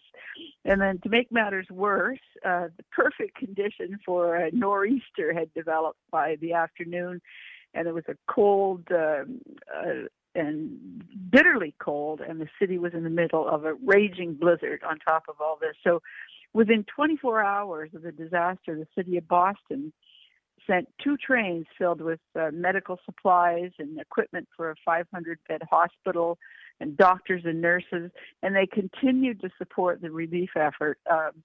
Things like the Boston Symphony holding a benefit concert just 10 days after the explosion. So the following year, 1918, Halifax sent the tree to Boston as a thank you gift for their help. And then the gift was revived in 1971 by the Nova Scotia government as a goodwill gesture, and that's been an annual tradition ever since. This was, and of course, this year it's gone on through pandemics, through all kinds of things. And this year was a particularly testy year. As you know, many Canadians are staying away from the U.S. for various reasons. But Park, you told me about an interesting thing you read about a poll that was done of the people in Nova Scotia to see whether the tree should be sent or not. Do you want to mention that? Yeah, it was a radio talk show in Halifax, and there was some debate naturally about whether or not Nova Scotia or Halifax should maintain their tradition of sending the tree down, given all the friction and tension between the U.S. and Canada, and was it a good idea to do this, or to just forget it and move on? And overwhelmingly, like 1,600 to 8 or something, they said. The comments from the listeners were totally positive. Yes, send the tree. Let's keep this going. Let's transcend all the wickedness and nastiness that's going on, and we'll show the world that we're bigger and better than all that other unpleasant stuff. So, not that anything would have stopped or changed because of that poll, but I think it was indicative of the the spirit of the folks in Halifax, and people wanted to maintain that tradition. So that was kind of heartening, to be honest. Yeah, and I'm going to actually say this too. I think it helps too, given the fact that a majority of people in the state of Massachusetts might actually have a great deal more sympathy than other sections of the United States of America for both the project and for the people of Canada, given their proximity and how many friends are kind of shared in that neck of the woods, or at least in that neck of Boston and the greater Massachusetts area, which is kind of a really groovy thing as well too. Jim, that is such a great thing to remind people of, though. At the end of the day, there's a moment in the HBO series Rome where at the end of the Civil War, 2 of the people who are surrendering show up to tell Caesar they're sorry, and they surrender. And he says, first of all, don't be sorry. Second of all, don't surrender. We were friends. We argued. That's what families do. Let's sit down and have a meal. And however this ends, the tree is a great symbol of how the friendship, in fact, is going to continue beyond one moment in time or one controversy or any of that kind of stuff. It's just a great story. One of the things, guys, this morning, I got to pivot here because I could spend the entire morning talking about acts of heroism. That's an entire show unto itself, and Joanne knows a lot about that. But I want to kind of pivot to something that Jim wrote on trucknews.com, and it's really an important read, and I'm going to see if we can get this one posted as well, maybe in the show notes. This is really groovy, guys. A lot of the chat this morning, Jim, has really been weather focused. It's -13, by the way, over in Waterloo, Iowa. Even as far down as Oklahoma, our good friend Trucker Bosun is freezing his tuchus off. The first comment in the chat, Jim, was, "Yo, it's cold." Straight up. Which yeah, -13 is pretty cold. Yeah, I mean, it's just... You're not sitting here in Ottawa where it's really cold. Cold? Anyway. You have no idea what cold is. Cold? Yeah. But, Jim, you've written something really terrific, and it's a great reminder of why infrastructure repair is so important, why maintenance rather than repair is a really smart idea when it comes to roads, particularly in the winter. I'm kind of paraphrasing here a bit, but can you kind of unpack that for our listeners? Yeah, this story was called Reading the Road. And it's kind of it's a lot of what you would call tribal knowledge, stuff that old guys know. uh, because they've been around a lot and learned stuff. And maybe new drivers aren't getting that kind of information passed down to them from old guys, or they're just missing it somewhere. So I thought I'd write up, comments from a couple of expert driver trainers who got some experience, understand the way things work. And it was basically, what can you do to tell the condition of the road that you're driving on? In winter, of course, conditions change and ice appears here and there, which could be pretty tricky to deal with. But there's usually telltale signs that you're coming into some nasty weather or nasty conditions.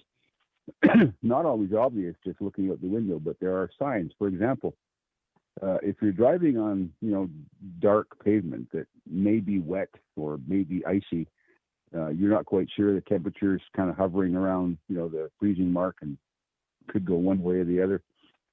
Look at the tires of the truck ahead of you and see if there's any spray coming off the tires. If there's spray coming off the tires, it's still wet, therefore not iced yet. But if there's no spray and the road is shiny, then you're probably driving on ice. Just, a little bit of a clue there to slow down and be careful. Those are things that, maybe they don't tell you in driving school, especially if you're, learning to drive somewhere south of the Mason-Dixon line. You may not be getting that kind of information from your instructors because they may not know it either. Another useful thing, especially in Western Canada, any place where the road tends to get obscured, or at least sunshine doesn't always make it to the pavement. You can be driving along on a relatively sunny day, when it's kind of cool, and the road's dry and bare and everything's fine. And then you go under an underpass, or you go through an area of road that's because of trees or mountains or whatever the case may be, tall buildings even. The sun doesn't get a chance to shine on the road and warm it. So it stays cold under the underpasses where the sun doesn't reach it. Well, because it's not heated by the sun, ice that formed overnight can remain there on the road. So if you're coming around a corner or a bend in the road and you go under an underpass, just think and bear in mind that it could in fact still be icy under there. Even though the road on either side of the bridge is fine, it could be pretty icy under the underpass or in the shadows of mountains and trees and what have you. That's useful to think about.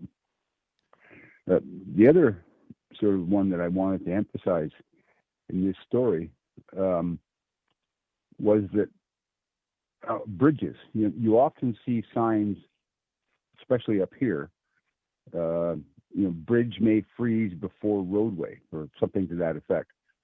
The reason for that is because the ground retains heat from the sun, and it takes a while for the frost to set in. But on a bridge deck, for example, there's nothing there to retain the heat.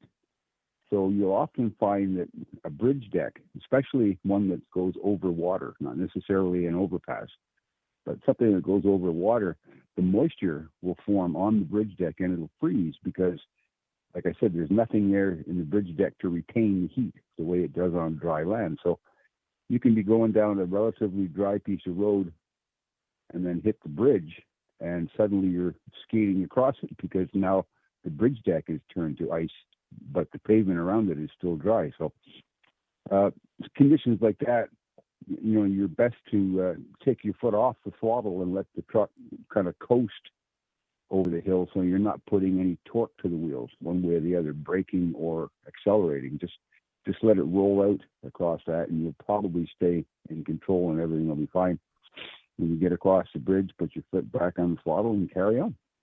Jim, it's really interesting, by the way. We had Chris Orban of Journey TMS actually joined us in studio to have a conversation. He's from Boston originally, and it got cold here yesterday. That's not even fair. I mean, yeah, it was yesterday morning, and it was like a 32 degree with the wind chill factor, and he was laughing because he said all those years in Boston, and he'd never experienced the kind of cold that we get down here very on about once a month in the winter, once or twice a weekend in the winter. The problem we have down here is everybody thinks that because it snows in New Orleans, that's why they'll shut the city down. That's not what's causing it. We have so many bridges, Jim and Joanne, that go over bodies of water that you see these signs everywhere that just basically they're there permanently that say, don't forget these bridges ice sooner than the roads do. And, people who are not from here will laugh about it. But the amount of humidity and the amount of moisture that is in the air and the number of bridges that are required to kind of make an interstate happen in the southeastern part of Louisiana, the moment the weather goes to freezing, if it stays there, they really start shutting things down because it's almost impossible not to get people skidding around. It's the best piece of advice in a already great article. I want to share this with people, by the way, because I'm proud of this lead that Jim wrote, proud to know him. You never forget your first time, not that first time, the first time you suddenly realize you've lost traction and you're sliding along at the whim of the gods. The pucker factor is off the scale. Couldn't have said it better myself, Jim. Well said, by the way. Try and get people's attention with the first sentence, Yeah, a nice piece of lead right there, by the way. And it really is important. One of the things that I noticed that a lot of CDL programs and then a lot of onboarding doesn't do is just kind of have a day where it's like, let's talk about cold weather. Let's talk about what happens when it's not flooded, but it's getting close. We don't kind of give people the tips. The tree tip, by the way, is spectacular. It's another problem that happens in Louisiana. I know we're talking about Canadian winter conditions for the most part, but of course that applies to the absolute northern part of Minnesota and the Upper Peninsula in Michigan and large portions of Maine. But a lot of these tips actually work for places that get just enough cold to have at least one or two cold snaps of the year. They do. The Mid-Atlantic states come to mind, and it's a really helpful article for those who haven't checked it out. I will get on top of the turtle to see if she can post it in the comments on the show today. We got a lot of stuff to kind of unpack. And by the way, before we run out of time here, let's get to the better late than never file, Jim, shall we? Yeah, this one is I'm cautiously optimistic about this. The last few weeks, month or so, we've been hearing about all the shenanigans in your country, especially California, with non-domiciled CDLs and driving school people being kicked out unceremoniously for not having the qualifications and experience and what have you. And I looked sort of somewhat enviously south, thinking, FMCSA is doing something positive and concrete here by taking action to get some of these folks off the road and to try and change the system so people can't take advantage of it. We've had similar problems here in Ontario for as long as, probably going on 10 years now, ever since this MELT program started. And for whatever reason, they claim it's a lack of resources. But the ministry responsible for doing driving school audits and checks and inspections just hasn't been going out doing it. It's unbelievable, but in Ontario, at least, any sort of private career college or any institution that calls itself a college or a learning environment is supposed to be governed by the province under this Ministry of College and Universities. And that group has some enforcement component to what they do. And they are supposed to be auditing and inspecting, the schools that are under the purview of that ministry. Hairdressing schools, for example, cooking schools, stuff where you can do some really serious damage. They seem to get their inspections and their audits, but they have not been, for the last couple of years, doing anything about the fly-by-night driving schools that have proliferated in certain parts of the country, or certain parts of the province, really. So finally, there was an announcement from the Ministry of Colleges and Universities that they're going to start doing that, going to start doing unannounced inspections, just dropping into these schools and saying, okay, get all your paperwork out, let's have a look at it and make sure you're doing things right. So I don't know if that's actually going to happen, or maybe they'll do one or two schools, have a press release, and the minister will say something, and that'll be it. It'll be all back to normal after that. I'll give them the benefit of the doubt and say they're going to finally start this. But Jesus, it's beyond about time. These schools have been operating with impunity. They're not technically doing anything like illegal, well, other than just not doing what they're supposed to be doing. I don't know if it's illegal or not. I don't think it is. But they push people through these schools and they send them off to their tests, and they're clearly not ready. So they're thwarting, the basically good intentions of the MELT program and using it to their advantage because they can, because nobody's watching them. When the cat's away, the mice will play, they say. And that's what's going on here. So hopefully this announcement will change that. And maybe we can start getting a few of these schools either put out of business or, getting them reined in so they're doing the right thing. But there's so many of them, it'll take ages for, a handful of inspectors to make their way around the province doing all the necessary audits. But, hey, let's just start. Well, and the other thing about the start, and I'd love to get some thoughts from Joanne before we wrap this up. It is a start, though, but I will tell you, we were talking about the reining in of the non-domicile drivers. We were talking about the idea of going after these fly-by-nighters. There is the kind of thing about the short, sharp shock. The idea that if they really think you're serious and you continue to behave in a serious fashion about this, I wouldn't be surprised if a number of these places simply evaporate. And that's always an interesting thing too, Jim, the idea that when people get really serious about enforcing things like that, I'm interested to see how much safer the highways get over the next couple of months here in the United States. But I'm also curious to see how many of these fly-by-nighters fly. And that might be an interesting thing too, that some of it might be not self-policing, but, staying one step ahead of the sheriff and getting out when the getting's good. Joanne, I wanted to make sure we got a chance for you to kind of comment, not just on what Jim and I are specifically talking about, but the training methodologies and the ideas about training and, if you have any hope or possibility for what comes next. Yeah, well, I'm always, anytime I get a chance to voice this particular opinion, I do.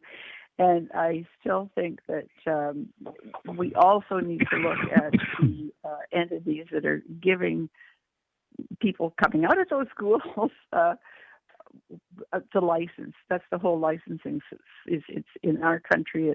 There's no connection between the entities that do the training and the entities that actually give the license. And I think we often forget that and focus on training, the schools, and then the ministry just kind of, get away with it if they will. So I'd like to see a really strong, coordinated effort by both those entities, the training sides and the licensing side. That I think until then it's never really going to get too much better. By the way, the turtle says good morning to you both. Our good friend Touchdown Tara Garris says good morning, and we are glad to have her on board. Bruce Almighty tells the turtle good morning, and you guys as well. And then Steve, by the way, will have the final word of this segment. Politics has nothing to do with friendship. Friends, families first before politics. I could not agree more. Thank you, Steve. And it's why we have the best neighbor the world has ever known, exemplified by our friends Jim Park and Joanne Ritchie, who join us on a regular basis for Canada Calling into the arms of RadioNemo. Good morning to you. And I'm going to see if I can get a couple of glances at that Christmas tree as well. Thank you, Jim. Thank you, Joanne. We'll talk to you soon. Take care. Thank you, dear. Thank you, Jim. We'll be back on the other side. It's Washington Trucking Week. We go from the Great White North into the Emerald City with our friends from OOIDA are going to be joining us in short order. It's Colin Long. You guys know him, the Director of Government Affairs over at OOIDA. You know Castrol for passenger car oil and racing, but did you know that they're in the heavy-duty over-the-road market? Well, Castrol CRB Multi 15W40 and Vecton Long Drain 10W30 are now available at TA Truck Service Centers nationwide. This is the partnership in preventive maintenance. TA Truck Service and Castrol, offering you premium products and performance at great price points every day. Castrol, performance for the long haul, guaranteed. The Joshua Chamberlain Society is unlike any other veterans organization. It's truly a family, and I know that firsthand from working with them myself. Their mission is to make wounded veterans and families of deceased veterans feel the support and appreciation of their community for life. Our veterans' injuries are permanent, and so is the JCS support. From monetary assistance like paying utility bills or college funds to helping our heroes find purpose, JCS is a family that surrounds and supports the heroes who have sacrificed so much. Learn more and make your donation at chamberlainsociety.org. That's chamberlainsociety.org. Did you know it's extremely easy to join the Wreaths Across America mission to remember our fallen heroes, while at the same time honoring those who are currently serving our country and their families? Plus, you're helping to teach our younger generation about the value of freedom. With just one $17 donation to Wreaths Across America, you're sponsoring a fresh Maine Balsam Remembrance Wreath. They've really become a symbol of America's respect for those who bravely served and are no longer with us. To sponsor your wreath, just visit wreathsacrossamerica.org. That's wreathsacrossamerica.org. Back to Road Gang Radio with Jimmy Mack, Lindsay Lawler. Give me a minute, y'all. I'm coming. And you, because if you're listening, you're in the gang. Take it away, founding member Phone Master Dre. You are in the gang, the Road Gang, and we are live from Fast Sports Studios in good old NOLA, which will be going over to Franklin very soon. Yeah, the Lawler known as Lindsay, the ambassador herself, Madam Ambassador, will be joining us at the top of the next hour. Don't forget, we've got an up-and-coming country and western sensation doing a little Christmas music, and one of our favorite vets, the best vet as far as we're concerned, the one that actually makes the time to talk to you about not only taking care of your pets at home, but how you can actually take care of them on the road. Can't wait for those conversations to kick in. But before we get to any of that, it is also one of the longest running segments on this show, and one we hope that continues for a long time. A lot of our friends, as you guys probably heard in my rant and my rave, did not stand by us in our moment of need. Our friends at OOIDA, in regards to content providing, have always been there, and I think they are there not only for us, but they're for you, those of you who get your news from us and your information about what is going on with the fat cats on Capitol Hill as they wade through the swamp. And by the way, I don't know if you heard this one, but maybe we should stop calling it the swamp and start calling it the sewer. A swamp is a wonderful thing that actually filters water and offers people a lot of great hunting opportunities. Colin Long joins us, by the way. He is the Director of Government Affairs over at OOIDA. And man, he and I are going to get into it today because it's a topic that I am very invested in. Let's talk about that recent crackdown on training schools that is going on. You guys must be delighted to a large degree about this action. And good morning. Yeah, good morning. I want to talk about sewers and swamps, though. I live here.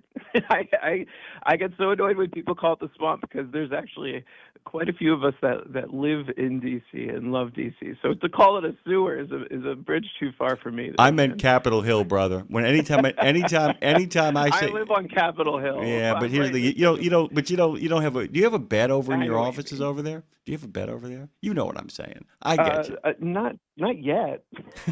The way we're going, we might need some cots because it's been a whirlwind this year. I mean, there's been a lot going on, and as soon as we think the dust settles, FMCSA makes their next move, and this one with the training schools is obviously a welcomed one. I mean, they're taking thousands of training schools off the registry, which is exactly what we kind of anticipated happening when the entry-level driver training rule went into effect. And I think Derek Barr is coming on board.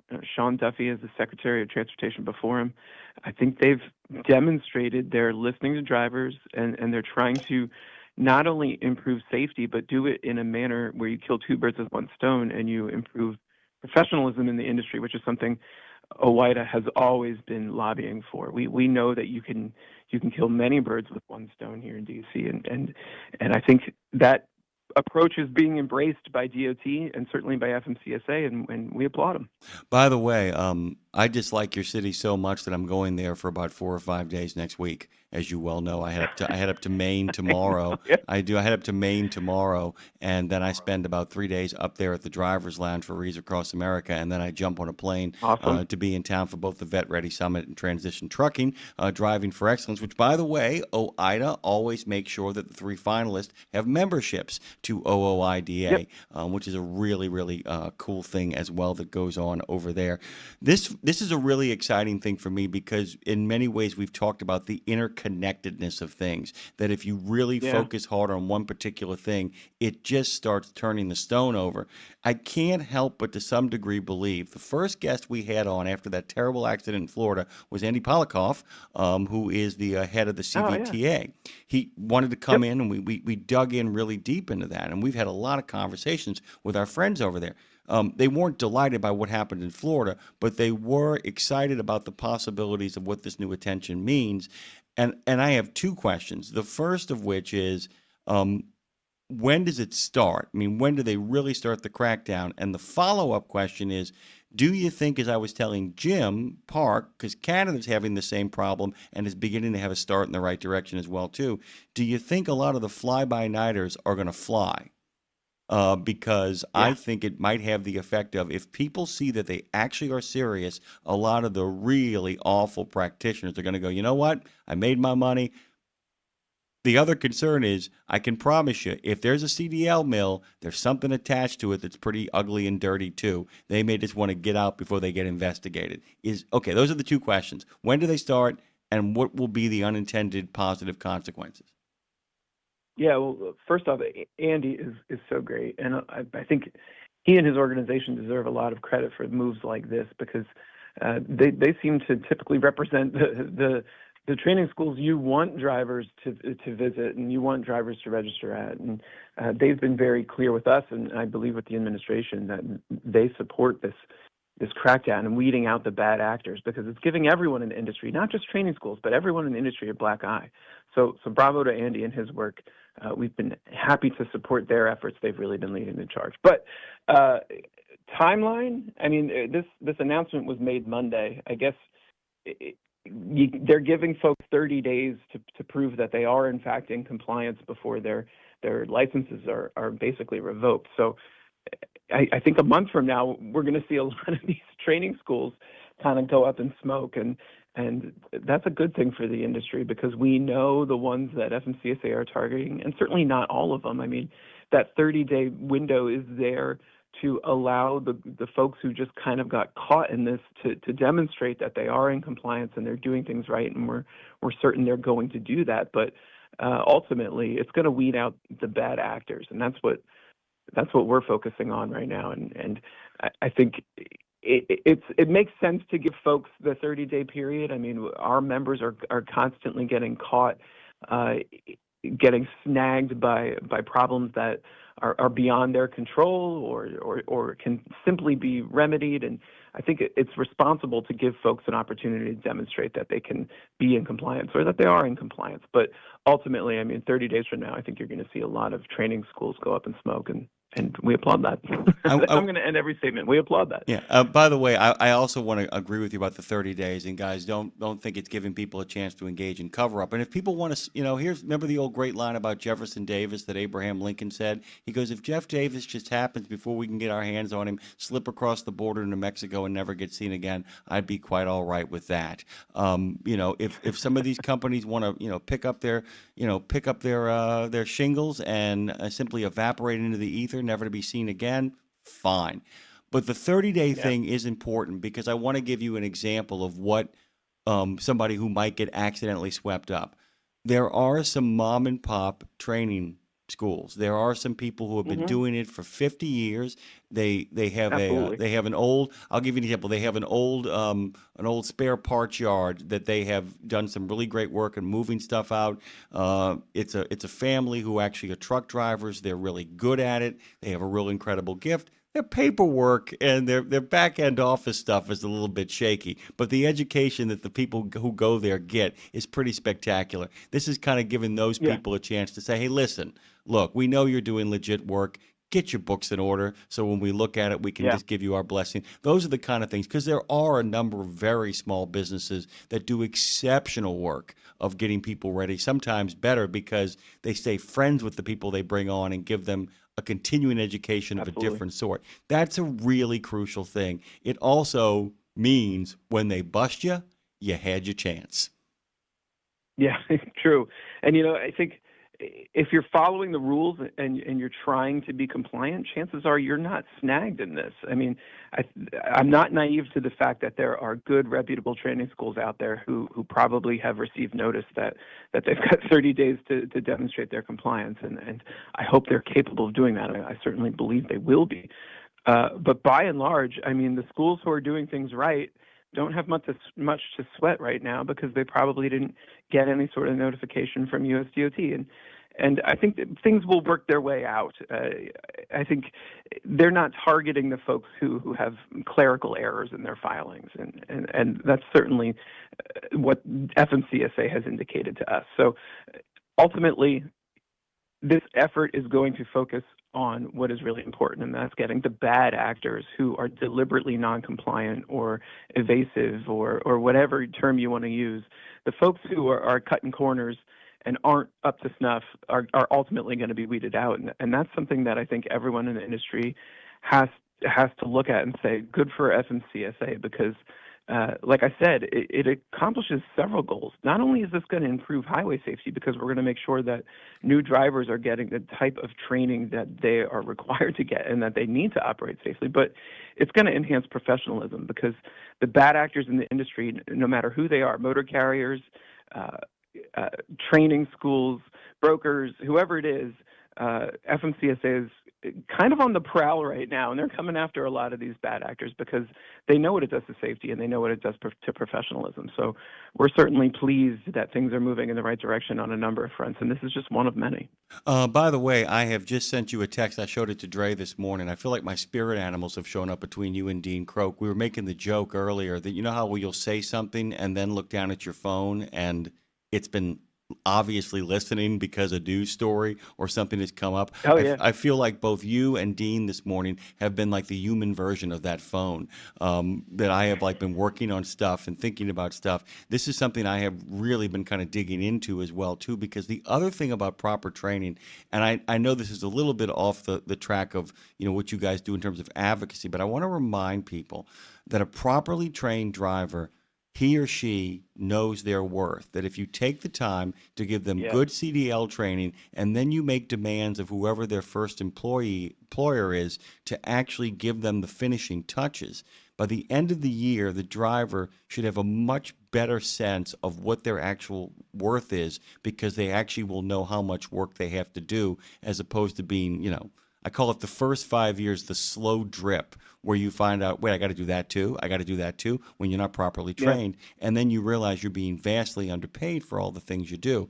I'm going to say something, and you don't have to agree with this. I think that there are certain people in the trucking sector, legitimate people, I mean, I don't mean like fly-by-nighters, who have a deep investment in this sort of slapdash training because it gives them a workforce that they can get away with underpaying. You don't have to back me up on that statement, and I don't think it is what I would call an active thought. I would love to back you up. I mean, we totally agree. We think we've gotten to this point on a number of fronts because a lot of those actors in our industry have been really influential as far as policymakers are concerned. And a lot of their policies that they promote here in Washington and in state capitals are always designed to bring in the cheapest labor possible. We've seen it with English language proficiency. We've seen it with non-down CDLs. We've seen it with training schools. So, yeah, I mean, we totally agree with that sentiment. It's something we've been saying here in Washington for quite a while, and now we're turning a corner, and we have a Department of Transportation and an FMCSA who agrees with us. And as a result, you're seeing action on English language proficiency and non-down CDLs and now training schools. So I think the jig is up. The folks who are using the political system and the regulatory system to advance cheap labor policies are running out of time because there's a new administration in town.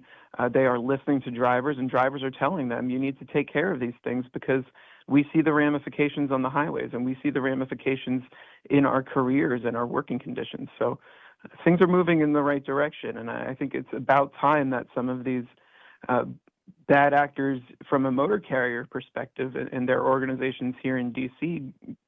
take some losses, and that's what's happening right now. And and I'm sure they're going to spin their PR to say they've always supported this. Well, I was but just going to say, we just know that's not true. I was just going to say, you know how you know you've really won? When the people who are normally opposed to you pretend they agreed with you all along. That's when you know you've actually really won. That's when you know that Casey is not coming to the bat, and there will be no joy in Mudville, man. The strikeout doesn't even happen. He's on the injured reserve list. Look, this is one of those moments, too, though, and I'm going to actually pick on drivers and a whole bunch of people here when I say this. This is one of those moments where I think people ought to be thankful that DB is the head of the FMCSA. And I'll tell you why. There's a lot of people say, it's got to be a trucker, it's got to be a trucker. Well, it's close to a trucker, good enough. I actually, and I'm a little biased, too, because of law enforcement, I actually think the idea of having a cop in that position, because the job's principal design is to be one of enforcement. It is neither one that is, it needs to be one of enforcement. And this is one of the most encouraging things, is not the policy, but to rather than having simply an administrator in the position, you have somebody who has years of experience having worked his way up the ranks as a trooper and knows how to actually enforce the law in such a way that it is efficient and not just a wild crackdown. Because there have been elements, I'm going to be really honest with you, of this administration where they've done what I call, right idea, absolutely wrong execution. But with this man in this position, there's a real opportunity to do it forcefully, to do it emphatically, but also to do it right. Because I want to know what this actually looks like in 30 days when the starter pistol goes off. I mean, how do they do it? What is the system of maintenance here that makes this possible and happen? Yeah, I don't have those answers yet. Exactly. I think Exactly. We're going to have conversations certainly to try and determine that, because we need to know. But I don't think anyone really knows yet, because, and frankly, nothing against previous administrators and previous secretaries. I mean, I think they were looking in the wrong directions. I think Bars, being from law enforcement, has come in and said, here's some easy, obvious steps, common sense steps we can take to improve safety. Whereas previously folks were talking about, mandates and technology requirements, and that frustrated our members every day because there was much lower hanging fruit. And now we're seeing someone with a law enforcement background come in. And I think our members, you're right, a lot of our members always want a trucker to be the head of FMCSA, and I agree with them. I mean, why not? But you're right. I mean, this is the type of cop they should be saying, well, we're glad he's on duty over at FMCSA, because the steps he's taking to clean up the industry are all good for the drivers who run compliant, who want to make a long and safe career out of trucking, and frankly, ultimately want to potentially become their own small business owner. I mean, he's moving in a right pro-trucker direction, even though he is from a law enforcement background, which doesn't necessarily sound like a natural fit for truckers. But I think the proof is in the pudding, and all the steps he's made since he came on board, and frankly, all the steps DOT made before he was actually confirmed and in place, have demonstrated that things are changing in Washington when it comes to trucking policy. And the focus isn't on improving safety through technology and mandates and overregulation and heavy-handedness. It's through weeding out the bad actors that are currently in our industry through common sense policies, and we're all on board. By the way, I'm going to go completely in the weeds and actually mention a New York mayor, not the current one, the one back in the day that everybody agrees might have been the greatest mayor of any city of all time. That's Fiorello LaGuardia. And, so beloved that he was endorsed not only by his own Republican Party, but by the Democratic Party and by the Socialist Party of New York. I'm not kidding. He was that popular. And, he was incredibly progressive in a very different meaning of the word, but in regards to social services and being there for people and creating an opportunity society. But the first thing he had to do was take on the mob in New York City. Yeah. He didn't do anything in regards to reforming slums, in regards to making sure that children had meals in the morning during the Depression. And he did all of that. But he couldn't get to it until he did the one thing that had to be done, which was clean up the system and let people know that they could have faith that the government would enforce the laws equally upon everyone. And I think in many ways what positions Barr so uniquely here is that he knows how to create the infrastructure of a roadside check, of a widespread, because Florida ain't small, and it's very difficult to police properly on its highways because it can turn into the Daytona 500 over there, and also got a lot of Wild West players. He got it under control there. There's a real opportunity to do this in a way that then allows them to pivot to quality of life things. You can't make pay better until you get the people who aren't paying better out of the system. You can't make safety better until you get the people who are not engaged in safety out of the system. And that's the hope here. That's why people have such hope about this as well. Is there anything our listeners can do to ensure this is done right? I mean, like I said, you guys must be because you're still in the point of having a conversation of how this is going to go down, right? Yeah, definitely. I mean, there's a lot of information that will probably come out over the next several months, and I don't necessarily think this is the only step DOT is going to take. I mean, they weed out the system, but then there's kind of maintenance of the system that is required. I think you touched on that earlier, and we know that all of these fly-by-nights are certainly capable of reinventing themselves and finding loopholes and chinks in the armor and working their way back into the system because there's money to be made. So there's going to have to be some sort of long-term maintenance or oversight approach. And I think we look forward to having those conversations with FMCSA, and I'm sure Andy's organization will be doing the same. Oh, they are delighted. And they we'll are look to help them. Yeah, they are delighted. What it's like to feel like Cassandra for the better part of 5 years. And one of our friends over on the chat, Star Driver number 1, who, hey ho, it's showtime, says crappy driving schools, not enforcing the English proficiency, and third-party testing have been the downfall of this industry for years. Really quickly, by the way, and we always know that we have a lot of listeners who, by the way, a lot of our listeners are literally your demographic. A lot of these guys are independent operators, owner operators. But there are a few people getting onboarded. Can you talk a little bit about third-party testing? Where are you guys in regards to what is OOIDA's position on third-party testing, and what would you like to see either made better about it or eliminated about it? Yeah, it's hard to give a real coherent response to that, because I think when it comes to third-party testers, we're leery of a lot of them because they haven't necessarily demonstrated they should have our trust. But we're also not naive to the fact that there are those out there who are doing a really good job. So I don't know how to fully respond to that question, to be totally honest. But we've always had a hesitation or a caution, I guess you could say, about third parties, because who is sending drivers there, how they're attracting drivers, how those drivers are being treated when they go out into the industry. I think that draws a lot of questions that we don't necessarily have with other training schools like community colleges, the like.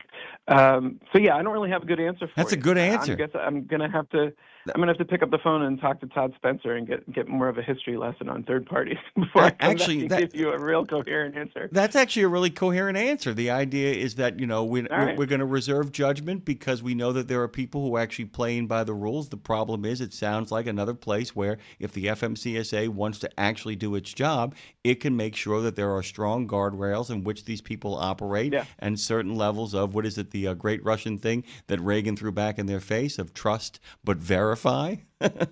I mean, thank you for answering my question.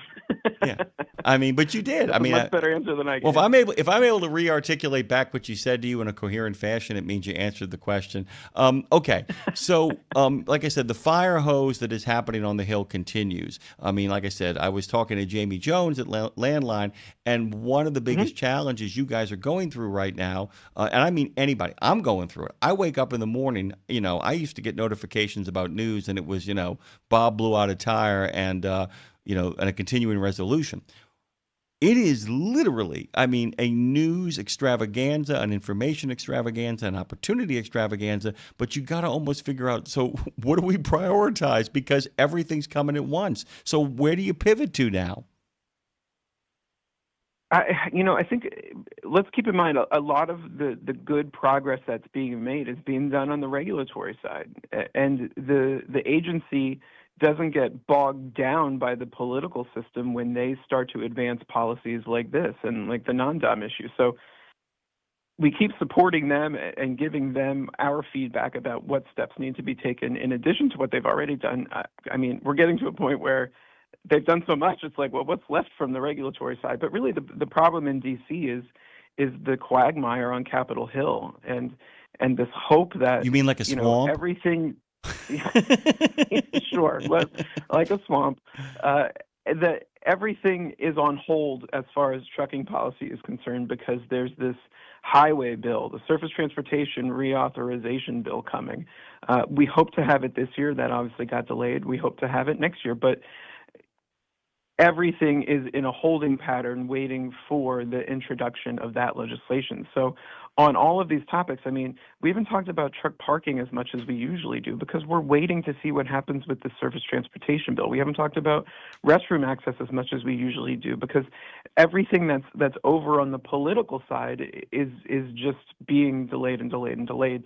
And that's reflective of where our political system is today in the U.S. I mean, that's just, I think everybody knows that. I mean, what has Congress really been accomplishing lately because the two parties just can't get along? And the answer is not much. So when you have a prospect of a massive spending bill like a highway bill, even though it's spending our members appreciate and depend upon, Congress looks at it and they think, oh, this is going to be really difficult to get done. But it has to get done. It has to get done because we need things like parking investment and restroom access and a crackdown on lease-to-own schemes. And the list goes on and on and on. There will be more things coming out. I don't want to get ahead of our champions on Capitol Hill, but there's more legislation coming. There's probably going to be something on chameleon carriers really soon, which I think is great. There was an indication that FMCSA is following that closely. Capitol Hill following that issue closely as well, and I think we're going to see some sort of a breakthrough relatively soon on chameleon carriers. But we're not under the impression that if a chameleon carrier bill is introduced in the next week or two in the House, it's going to pass anytime soon because it's going to get rolled into surface transportation, and we don't know when that's coming, and we frankly don't know if Congress is capable of passing it because of the loggerheads they're at on seemingly every issue. And if you can't tell, I'm a little frustrated because we feel like our tails are up here in Washington from an OIDA perspective. We've got a lot of really good things going. We've got a lot of really good bills introduced by Republicans, by Democrats, by members of the House, by members of the Senate. We're ready for that highway bill to take shape because we think we can deliver a lot of really pro-trucker policies in it. So I'm frustrated because I want Congress to work like it used to. I want them to pass these big bills and get money out the door for things like truck parking because, frankly, I mean, it's not Washington's money. It's truckers' money. You're paying into the system. The system should then address your needs and your concerns, and truck parking is one of them. That's just one of many examples. But we're really hoping that something happens with the highway bill here in the next 6 months because we've got so much lined up positive that we want to get it done, and we want to show truckers how much, frankly, Washington and the country appreciates them by addressing all of their needs. It's interesting, by the way, the next time you and I get a chance to talk, whether face-to-face while I'm in D.C. or here on this particular segment on RadioNemo, let's talk about what I call the double-barrel job of enforcement, then followed by opportunity. I think too many of the previous FMCSA administrators focused too much on opportunity, whether it was for the business of trucking or for the people who get an opportunity to become truckers. It is interesting to see if a different approach of enforcing what is on the books works first, and then in doing so creates the kind of atmosphere in which everybody can have an opportunity. Colin Long has joined us as he is off to do. He is the regular recurring guest star of Road Gang Radio for Washington Trucking Week. We love you, brother. I hope I get a chance to see you. You're going to be in D.C. next week? I am. I might have some conflicts, but I'm going to try to make it work. All right. I have a couple more days than I usually do, so maybe I'll be able to track you down and terrorize you. Thank you, brother. All right, we'll text. See ya. All right, my friend. Oh, enjoy the video I sent you as well, too. Guess what? Roll out that welcome mat because she'll be coming around the mountain when she comes. She's going to take that mountain. Well, she's not a mountain because I won't make a fat joke because there's no fat joke to be made because she is gorgeous, the spectacular, and the loving Lawler that is Lindsay, the ambassador herself, is coming. We got a great lineup today, by the way. Lots of fun stuff headed towards you. We'll be right back. 17 Sapp Brothers Travel Centers are known for great food, hospitality, and mom-approved showers and restrooms. But don't forget the service centers. Sapp Brothers ASC certified technicians can repair nearly any issue in shop or roadside, including axle repair. Dig into your free steak dinner with your oil change. That's a Sapp Brothers tradition to thank you for your business. Tires? Sapp Brothers will beat any competitor's advertised price on tires. And download the Sapp Brothers app for exclusive promotions in the shop, restaurant, and store. Your spot under the coffee pot is waiting for you at Sapp Brothers. At RadioNemo, we believe in finding your tribe, your people, your gang. But you can't find your gang unless you find yourself, and you can't find yourself unless you write, right? Lindsay Lawler's We Should Write is a podcast about the healing power of writing. It dives deep with creatives of all types to discover how putting a pen to paper helps them work their stuff out, and maybe gives you the permission slip to do the same thing. We Should Write, live at noon in the center every Wednesday, and then everywhere you get your podcast. Go to RadioNemo.com and learn how to write yourself to healing, creativity, and clarity. Right? Exceptional value and exceptional values. That's Bennett Trucking. A core commitment of faith, family, and freedom has driven Bennett to being the leading provider of innovative, integrated transportation solutions, both at home and abroad. Bennett's values are not just compatible with providing high-paying jobs and unmatched customer service. They're inseparable. If you're looking for an employer or a partner who believes the best business model is being a model citizen, then Bennett Trucking is the place for you. Go to BennettIG.com and find the folks who share your values. There are precious few nonprofits in the trucking industry, and even fewer that make a tangible difference in the lives of professional drivers. So thank goodness for the St. Christopher Fund. Since 2008, over 4,000 over-the-road semi-truck drivers have turned to the St. Christopher Truckers Fund when a medical issue took them out of work. The SCF steps in and pays necessary household expenses such as mortgage, rent, utilities, insurance, and vehicle payments. The SCF also provides free health and wellness programs for drivers. So find out how the SCF can help you, or help the SCF yourself. They'll turn your dollars and cents into that tangible difference for the professional drivers who need it most. Support our highway heroes with a donation at truckersfund.org.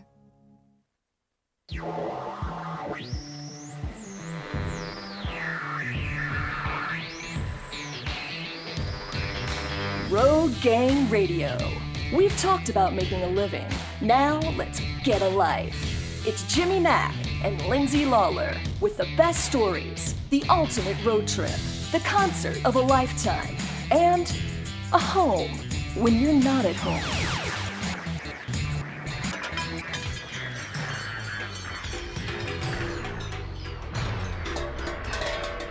The wheels have come off, but we're still rolling. Also again, good morning to you, Lindsay Lawler. Good morning to you and your, my friends. How are we doing over there in New Orleans at the Fastport Studios? It's been pretty good. How are we doing over there at the Yankee Shore Studios? Yeah, it's been pretty good. It's pretty out here. It's cold, but it's cold there where you are too. So, you know, what are you gonna do? Good morning. It's like this really low key sort of, hey, how you doing? Yeah, how's your kids? After the contentiousness, not contentiousness, but after the spirited stuff. Basically, we got kind of hurtled through time and space this morning. Dean drops in, then Courtney drops in, then Courtney drops out, and Dean drops in. He's on the way to Maine. He's already in Maine. He's at Dysarts. He's headed to the driver's lounge. He'll be there in about an hour or so, probably less. Actually, he might already be there as well. And then, of course, our friends the Canadians drop in, talking about Christmas tree lightings, but also crackdowns over there. Then Colin Long comes in, talks about crackdowns over here. And then suddenly it's like almost getting to take a breath. You're like my oasis, my caesura, that kind of just jumps in the middle of that. That's a nice word. It's a beautiful word, by the way. And it's really funny. You want to talk about, we were talking about AI all morning long with Dean, and I was talking with Colin. He got a little defensive about Washington, D.C., which, by the way, Lindsay and I love as a city. I love Washington, D.C. as a city. Don't want to live there. Yeah. Love to visit it, though. Yeah, we were calling it the swamp, and I said it shouldn't be called a swamp, and I was referring to Congress and Capitol Hill. I said it's more of a sewer. That was what the congressman from Kentucky and a very progressive member of the squad called it as they introduced a new bill to prevent any sort of stock trading by members of Congress to really get the whole situation there completely under control. And he's got such a good vocabulary that he was walking his way into calling it a swamp, Lindsay, and he called it a quagmire. Quagmire. He called it a quagmire, and that's the power of having a good vocabulary. A caesura, by the way, is a poetry term of a deliberate space in how you lay the poem out, where you're telling the reader. You know how poems are spaced out so that the rhyme and the meter actually is there? No, no idea. I didn't think you would, because you don't like poetry and you don't like songwriting and none of that stuff. But when you see a gap in the way a poem is laid out, because how you lay out a poem is so crucial to how it's read. And the thing that a caesura does is that it creates the space in the page to allow you to take a breath. And then you say to yourself, we should write, right? Right. So tell me, yesterday's show was as much fun as I thought it was going to be. You got a chance to visit with an old friend and a chance to kind of have a kind of conversation. You know, the capo conversation felt more like you almost functioning as Kevin's therapist to some degree. Not picking on Story Kevin. of my life. Yeah, but it felt He like hates therapy. yeah. And it felt like a therapy session. And I don't mean that Kevin, divulged dark secrets or anything, but it just felt like he was kind of in a confessional phase. This felt like two old friends who hadn't seen each other in a while catching up, which is what it was to a large degree, right? I mean, that's part of what was playing itself out there. And that's the thing that people need to do. I kept thinking to myself, everybody, if they're getting ready to write, needs to find a moment where they catch up with a friend who inspires them to write. If that makes sense. Can you kind of talk about that? I mean, it's simply talking to Chris, because you guys brought that up in the middle of the conversation about how you guys should get together and write. But does getting around somebody who, do you use people as an inspiration to then go write without even writing with them? Yeah. I mean, I think especially with Chris, I get sort of debilitated around other people who have different talents than I do. And I don't get debilitated, I don't mean that, but I'm like, oh my God, they're so talented. I can't believe it. So then when someone like that says, you actually inspire me, anytime Chris flips the script and says that, it puts power back. It reminds me of my own power, I guess. And that can go for anybody. Like if somebody you admire says they admire you, that is just like the best thing ever. And it makes you want to do more and keep doing more and more. So yeah, I was inspired. I got up really early this morning. The episode is out now as a podcast. If you missed it live yesterday, it's out wherever you stream your podcast. Just search We Should Write on, Apple, Pandora, iHeart, Spotify, yada, yada. And it's a fun one. I need to go back and retitle it, I think. I think I need to start writing the titles, because that's all. That was my one takeaway this morning. I'm like, there's so much more I wanted to say about that. By the way, I love the idea of titling things. I don't know if you know the composer Michael Giacchino, who actually... yeah, he did all the music for Inside Out that I have to listen to every day because of my daughter. So good. We also did the new Batman. He also did the Mission Impossibles. From the third one on, Giacchino has done the Mission Impossibles. And he did the Lost soundtracks, by the way, for Lost. If you go back, take a moment to sit down and look at Batman, the new Batman movie with Robert Pattinson, and then go look at the titles that he actually comes up with for each one of his songs. They are just so well considered and not just punny, but clever. And that's what I think. I get too caught up sometimes in trying to make things clever, and then I'm like, oh, it's almost too clever. I don't mean that as a praise of myself. It's like you overthought it. Now it's so clever that it's not clever anymore. Nobody gets it, and now nobody read it. I do that to myself a lot too. That's the thing. And titles are a weird thing, because giving songs titles is something that I have never had to do. But titling plays and titling chapters and titling anytime I write like a blog post or anything like that, I put a lot of consideration into it. But the other thing I do is one of my favorite journaling exercises is to come up with titles. Good or bad, just write down tons of titles. And eventually you will write something where the title, if it's really kind of fun, will actually end up applying, or the title will actually inspire you to create content that resembles that title. One of my favorites I ever came up with was called The Archdiocese of Fear. I just love that, and it's just like, okay, what can I do with that? What can that be about? And to kind of spin off from there. But I want to tell people something here too. You notice that Lindsay said she got up this morning and listened to the podcast again. 2 reasons. Before I listened to your show, by the way, started to listen the first 2 hours, which yeah. I also do. Yeah. This is important, by the way. A couple of things. First of all, Lindsay did the show. She didn't hear the show. That's a crucial thing I want people to remember. She did the show. She didn't hear her show.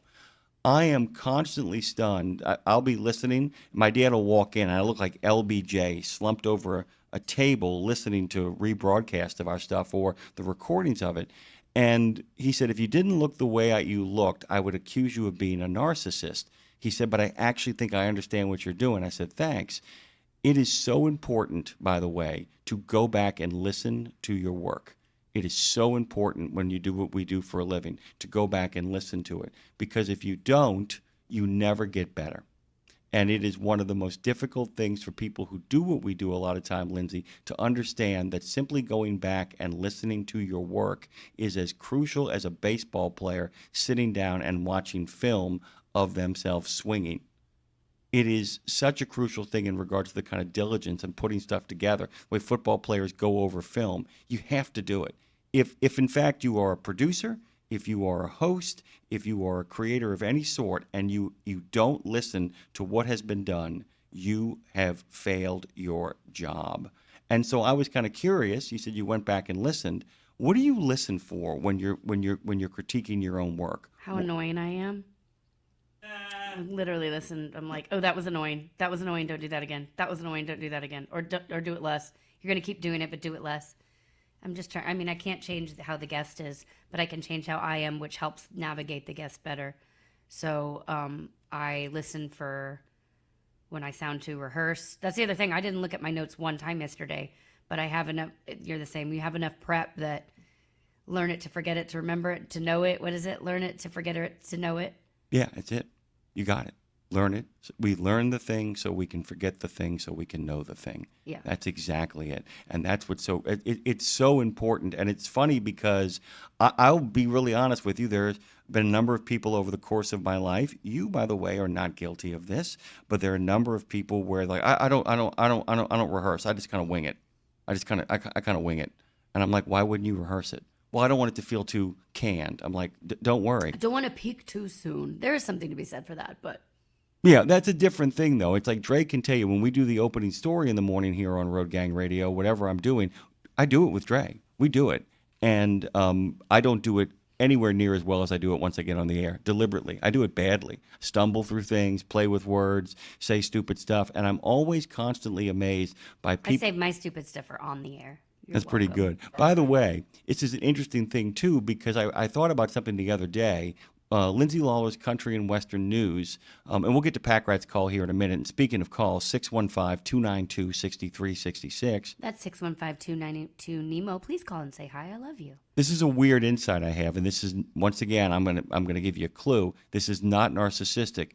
But what exactly happens during Lindsay Lawler's Country and Western Music News? Are you asking me? Yeah. What is feels like a trick question. It's not, but what is the random element to the news? When you come in and you do the news, what's the random element? The banter that I don't know what you're going to say. That's it. I am what happens. You have already kind of prepped what happens. You know what's going to happen. You know what you're going to say. You know the material you're going through. And graciously, you always let me know what you're going to get into. So occasionally, I will not only, kind of dig a little bit into the story, but I'll also look up a couple of things, maybe some odd fact about the situation or some bizarre metaphor or comparison. But that's the thing. You can rehearse to the nth degree. You could rehearse Country and Western Music News for 3 hours. It doesn't make any difference. Because unless you're just going to like ignore me and simply just keep reading it. Ooh, I didn't know that was an option. It is. It is a really bad one, but you can Plot do it. twist. But that's the thing. So the idea is that, and this is what's really cool about bringing Pack Rat in here for a minute, is the fact that you, the listener, whether it's 4-aught or whether it's Jody, who's actually experiencing chilly but not frozen Florida, all of that stuff, whether it's Star Driver with the crappy driving schools not enforcing English language proficiency. I've read that comment. I know that. But that's what happens. The listener is what happens. The person who you haven't planned for is what happens. And that's I was a listener on my own show this morning. I was listening as a listener, not as the host. I'm like, I actually like this show. I would listen to this. Oh, I am. You know what's funny, too, is the fact that I realized because I had my headsets on, I was listening on iHeart, I was behind. I was going from iHeart to YouTube and back and forth. So when you hear me shout out, outstanding, or whatever the hell it is I shouted out, I'm actually behind. Yeah. It throws me off every time that he's sitting there doing that because he'll just be like, that was great.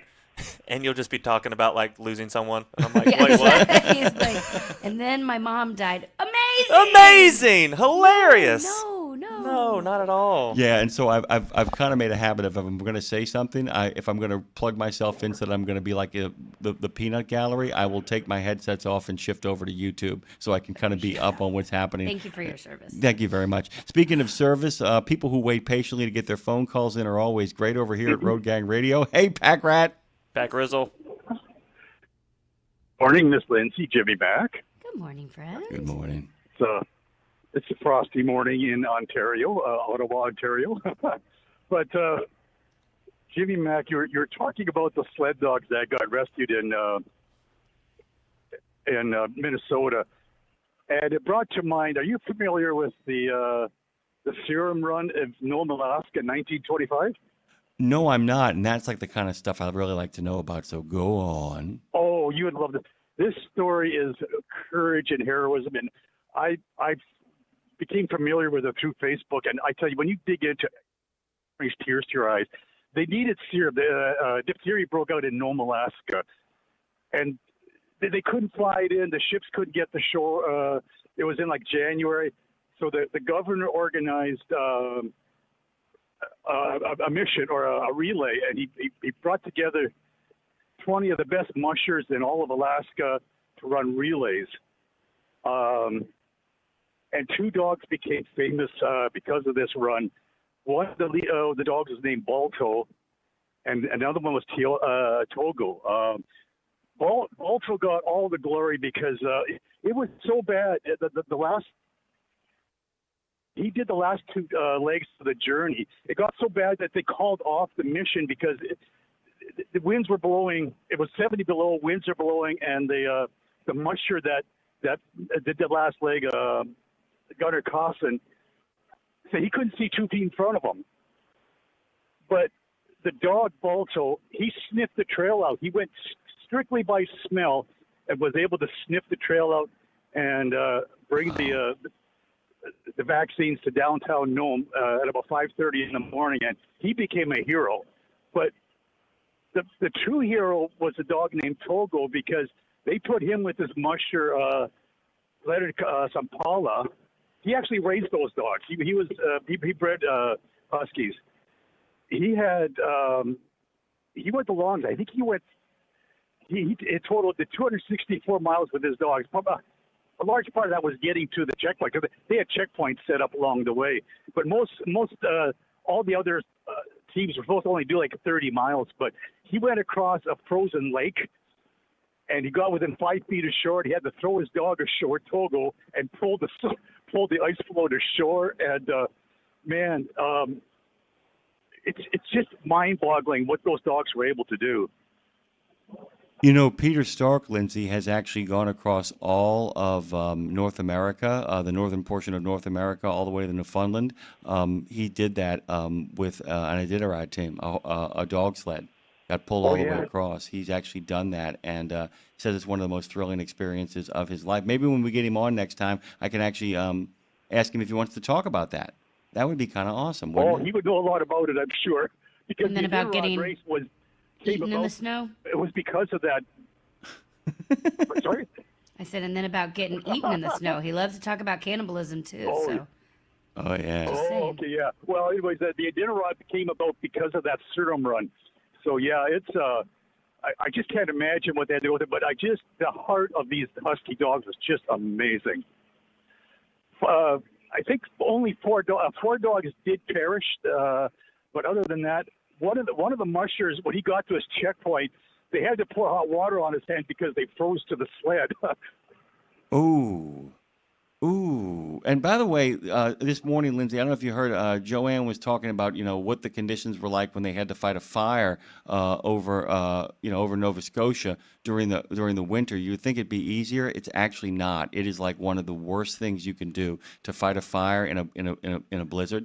It is like, because it is the temperature changes are so fast and furious. You get sick, you're sopping wet, and well, I don't know why I just thought about that, but I thought about somebody pouring.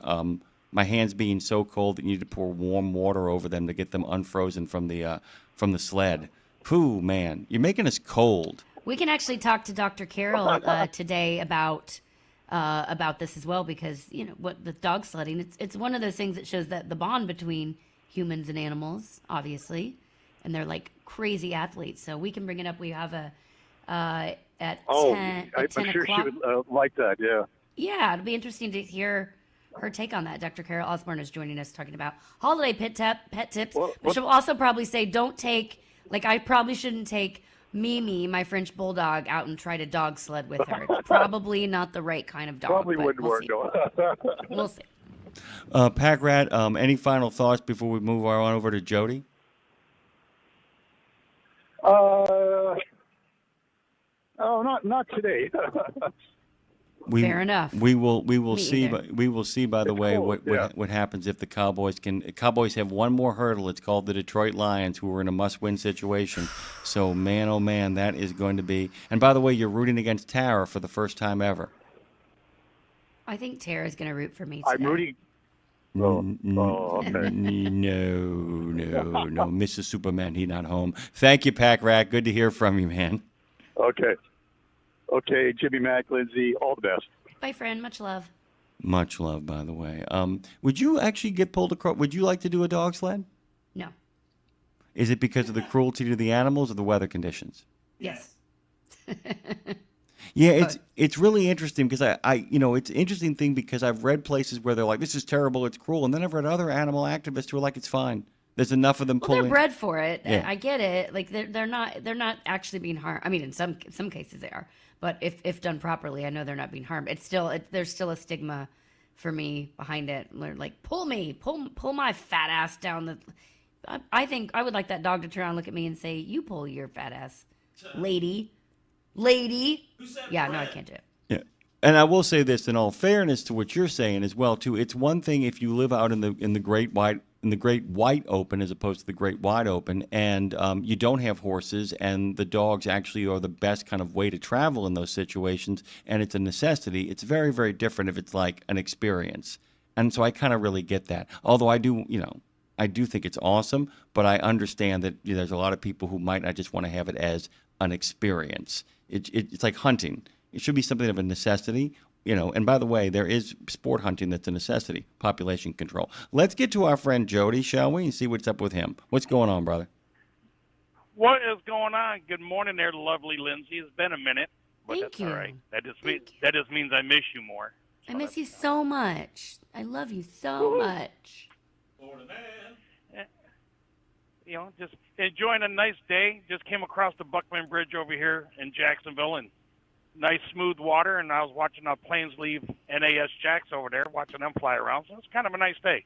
I had to stop over on that side to go do some grocery shopping. There's a Wally World that I can get in and out of without a hassle, so that's where I do my grocery shopping when I'm in town. But I didn't really know what I was going to talk about, but I heard you guys talking about dogs and, the loyalty and stuff like that. I tell you what, this little guy that I have riding with me, I know I talk about him a lot, but over the last 6 years, the bond that him and I have grown for each other is just unbelievable. I mean, just the stuff that he does. I know it's not a sled dog and all that other stuff, but this little guy, he out of all the dogs I've had, my Golden Retrievers, my Shepherds, my Dobermans, this guy has shown more of a bond than any of them. And this is a bonded little with one, all. right? This is a little guy, isn't he? Yeah, he's a Chihuahua Pomeranian. Okay, I sent that's you what the I thought. pictures of him. Yeah. But yeah, it's just overwhelming. I mean, it's a little nerve-wracking sometimes because when I get out of the truck, he just sits there and barks because he has to be with me at all times, and there's just times I can't take him with me. But other than that, he's really come a long way considering what he's been through. Because you guys remember the story. He was a rescue out of a meth house. And before he was 5, I was his 5th owner. Oh, buddy. Two owners within a 48-hour period. Only because they were trying to find him a home. And yada yada yada. But like right now, he's got that whole bunk to sleep on in the back. He's got the passenger seat to sleep on. Nope, he's got to sleep right next to my seat. He will not move from that spot. Jody, I love when dogs get rescued. I mean, they know. I always rescue my dogs as well, and they know. They just know. And I love the rags to riches stories with dogs. And it was like, yeah, I was in a meth house, and now I am by my owner's feet, traveling the country, living that best life, drinking sangria with Jody kind of life. And that makes me so happy to hear those stories. And I love the truck drivers who bring their dogs along with them too, especially ones that have been rescued. Because there's a lot of drivers who find dogs at, left or dumped at truck stops. You hear those stories a lot too. And then they get to go on this whole 2nd, 3rd, 4th chapter in their life. So good on you for doing it. And keep telling that story because it's important for other people to hear. But don't make no mistakes. This little guy here, he's been with me to the beach on numerous occasions. Heck yeah. He's a little skittish. Like if there's a storm coming in and the waves are real bad, he's a little skittish. But other than that, no, he's just him and I go up and down the beach. The only thing that's wrong with him is because before I got him, nobody taught him about walking off the leash, so he's got to be leashed the whole time. Which I get it. Most dogs should be, but up until him, every dog I had, I could let off the leash and they would walk right next to me. I love it. What's his name? Walk in front of me. This guy, Dexter, or Dexter. I call him Little Man. I like that he's Sometimes Dexter. I call him Little Man. I just had a vision of him and this little Chihuahua Pomeranian Jim, like Dexter going back and murdering all the people that abused him in the past. I'm not advocating for that, but it's a Dexter spinoff TV show that I might advocate. Just saying. So basically, a good guy serial killer is what you're saying. Dexter becomes a good guy serial killer. I like the dog. Yeah, but it's the dog doing it instead of Dexter, the show Dexter. That's what I'm saying. Yeah, I mean, it's basically, yeah, I think that's fantastic. I have a question for both of you, by the way. We'll start with Jody, and then we'll tell Jody goodbye, and I'll ask Lindsay the same question. Do you have a bucket list for Dexter? Are there things that you think that you would love to do with Dexter or that Dexter deserves to do for fun that you haven't done yet with Dexter? Honestly, because of everything I'm into, I would like to take him on a swamp boat tour, just to take him out and just show him like the different things, and maybe dock it somewhere and just like walk through the swamps a little bit. Dexter, don't go too close to that alligator. Dexter, look away from the alligator. He eats chihuahuas. But just something simple like that, or maybe actually, because I want to get over my fear of skydiving. Maybe if I could conquer that, maybe take him skydiving with me. Oh, good like Lord. some of those canine dogs. Wow. That Wow. Put him. would be. Yeah, just don't pull the wrong cord. That's all I'm saying. Just don't pull the wrong cord. Jody, I'm going to float you because we're getting ready for our next guest. We love you. There's nothing you can do about it, brother. Thank you. Love you guys. We'll talk to you later. Have a good one. Love you. Thanks for calling. Really quickly, do you have a Mimi bucket list? And by the way, Jody got the spirit of the question right. It doesn't have to be that, but the idea is like, I would love my dog to experience this. I would love my dog to do this with me. I'd love to take my dog to this place. Mimi has not been to the ocean with us, and I love when dogs put their feet in the sand. And I don't know if Mimi's been to the beach or not. We got her in New York, so we rescued her from New York. So I don't know if she's been to a beach up there. She doesn't love the cold, so perhaps. But I just love when dogs put their feet in the sand for the first time and then just run. They get the zoomies and go crazy. I just want to see that moment for Mimi. I do not want to go skydiving with Mimi. She is like a cinder block, and I feel like that will weigh me down way too quickly. I don't need any help in that department. No, I think Dexter's probably fine if Jody does his skydiving thing. It's such a kind of a small pouch kind of situation. Probably work out pretty well. Mimi just strikes me as enough of a squirmer to make it a little bbit more nervous than it has to be. Yeah, in just every scenario. She does let me hold her like a baby, though, like a baby. Like a baby. She has a certain baby behavior, a certain 3-year-old behavior. Kind of like hi. Hey, girl, she is 3. Well, there you go. 3 in action, by the way. Emotionally 3 too, in human age. We got to take a break here. We'll be back on the other side. Who we got coming up, Lindsay? We're talking to Elle Townley, a fabulous young, very young country artist out of Texas, by the way. And she's got a new Christmas song out. She's got some new music in general. She's been voted one of the top rising songwriters and performers in Texas. You don't want to miss this. She and I have something in common. And it's, well, besides the fact that we're just from Texas both, we're going to dive deep. Don't go away, guys.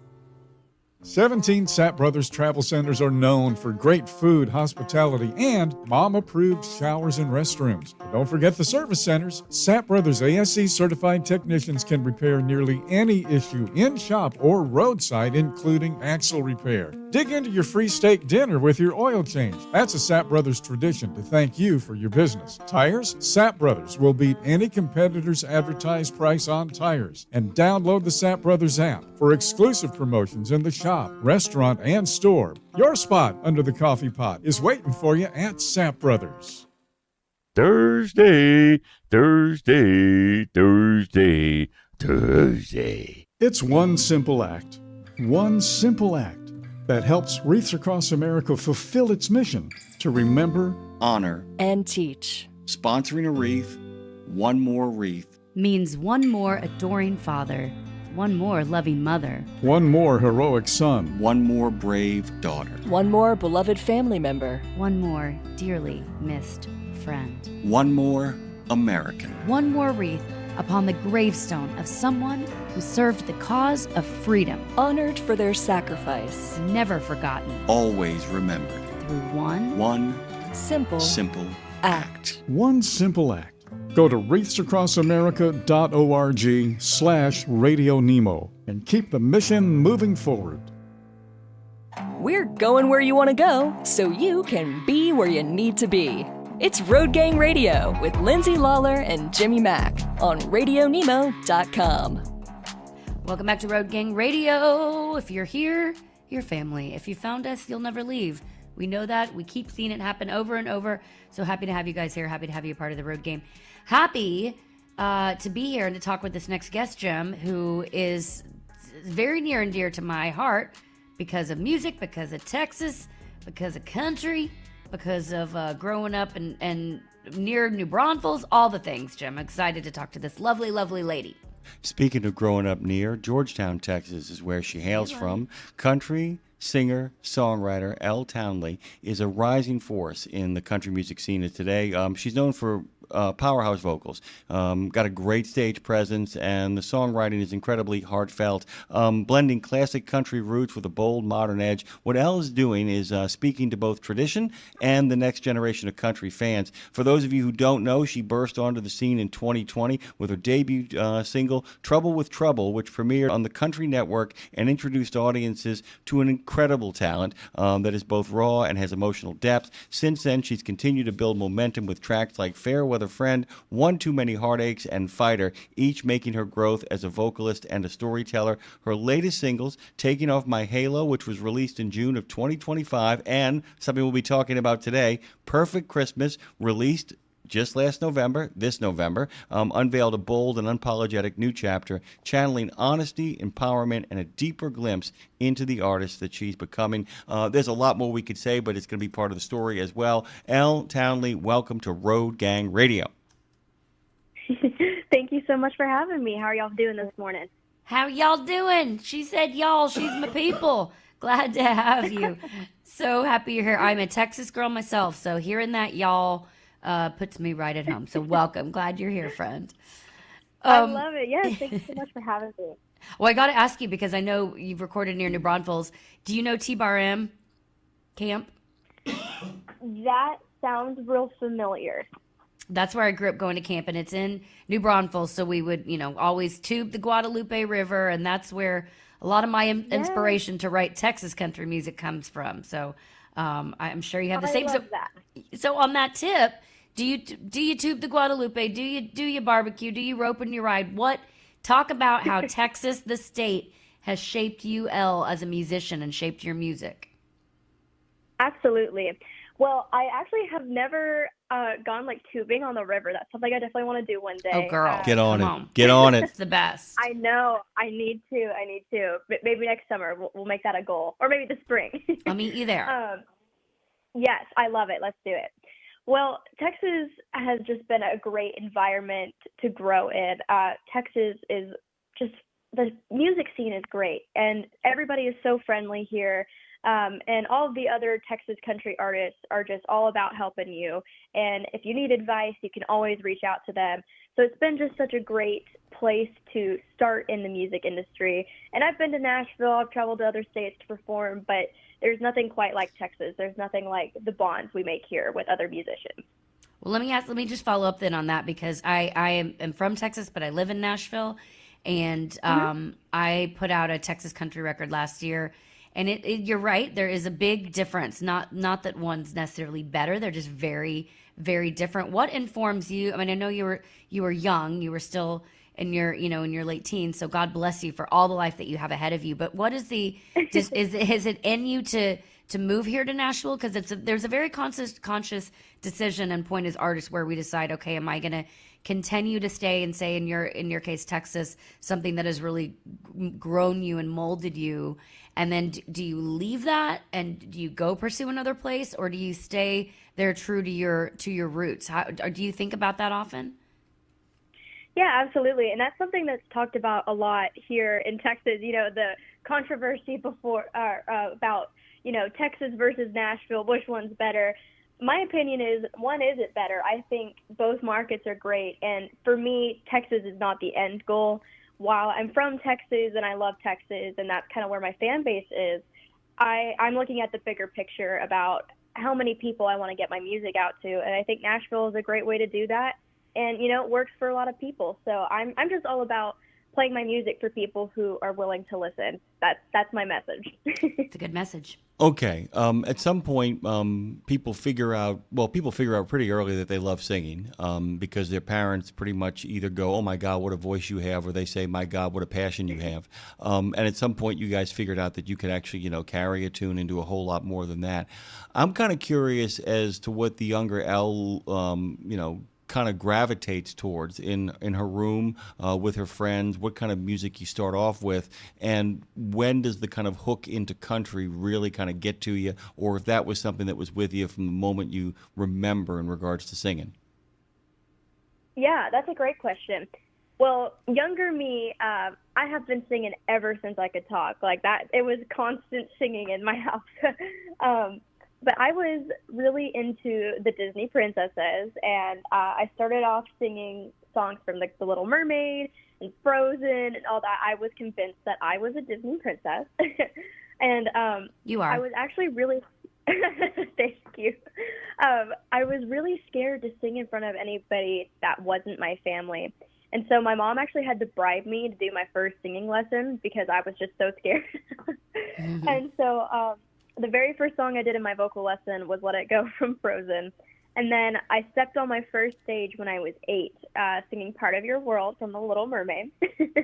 And, from there on, I was so scared, but as soon as I stepped on stage and I was singing the song, I immediately fell in love.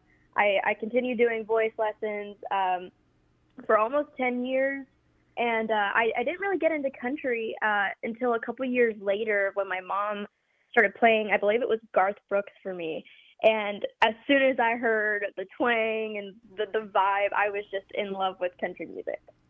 That'll do it. And those people that stand out for you forever and become a part of your DNA. You've gotten to do something though, really cool. And a lot of artists always talk about putting out writing a Christmas song in general is very hard, but then actually having the gusto and the means to do it, because you have to, what people don't understand, you don't decide in November you want to write a Christmas song or produce a Christmas song, which is most people when it pops in your head. But if you're thinking about it in November, you're already about a year too late. So this has to start way earlier in the year. You have to have a lot of gusto and a lot of leading up to it. So let's talk about this Christmas song that you just put out.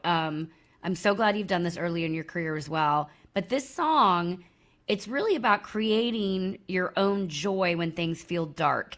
And that is so many people. I get pretty dark and sadder on Christmas. I think a lot of people do. There's a weird nostalgia that sets in, even if it's not yours. But so you talking about creating your own joy when things feel dark, that's honestly a really emotional and intelligent message for someone of your age. Where did that message come from, and how does it resonate with you personally? Absolutely. Well, Perfect Christmas is important to me. It came from a place in my heart. I was missing my sisters. So I have two older sisters. One of them, they're both married, but one of them lives in England, and the other one lives in Houston. And so, you know, we don't really get to see my oldest sister too much because she's so far overseas. And then my middle sister, we see her when we see her, you know. And so I just thought about how much I miss them around the holidays, and we don't get to see them all year, and then we don't even get to see them for Christmas. And, you know, I was just thinking about how other people feel, you know, missing their family or their friends if they lost parents. And so I was really trying to channel all of those feelings into a song about how we should just stay positive and, you know, we can find happiness and joy in other things and, you know, count our blessings, you know. So I really wanted a song that not only said what I felt during the holidays, but that someone else could resonate with if they were feeling the same way. Let me ask you a question, though. I have a most important question of all to ask you, and I think you will appreciate this. How good are you, by the way, at singing Happy Birthday? I would say I'm pretty good. I definitely get requests to do that a lot at my shows.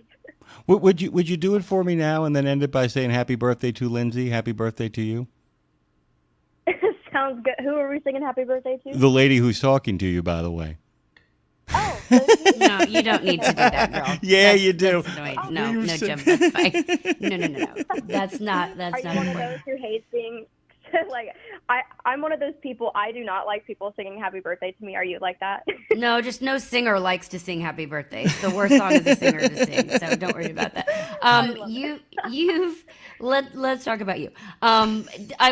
Just kind of to follow up on that, the last song about the last question, talking about the story, because I think in general music, and you explained it well, why the Christmas song, but I'm or you know how that resonates with you. But I'm curious, just in general, if you feel like music lets you create your own reality at kind of way, like meaning if you feel something enough, that do you feel like you start to become it? Because I feel like songwriting is my way to be an actress, you know, and live out any rom-com I'd want, or like step into a story of whether it's mine or somebody else's. So do you think that by believing something enough, you can kind of become it through your music?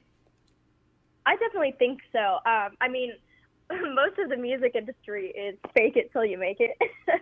So Yeah.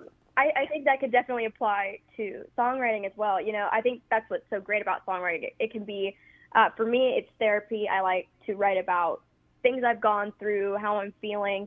But you can also just make these stories. You can write about book characters, movie characters. There's just endless possibilities with it. And so I definitely think if you believe in it enough, you can become it, you know? That's really how you stay positive and how I stay positive when things are tough in the industry. You just, you know, you count your blessings and, you know, just I'm happy and I've had good progress.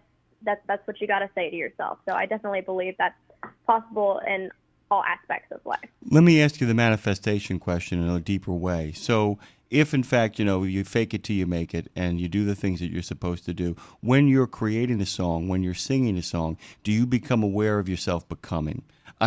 If you don't understand what I'm asking, I'm happy to rephrase. But when you are singing, do you feel yourself becoming the Elle that you want to be? Are you aware of it while it's happening? Yeah, I definitely think so. I feel that way the most when I'm on stage performing.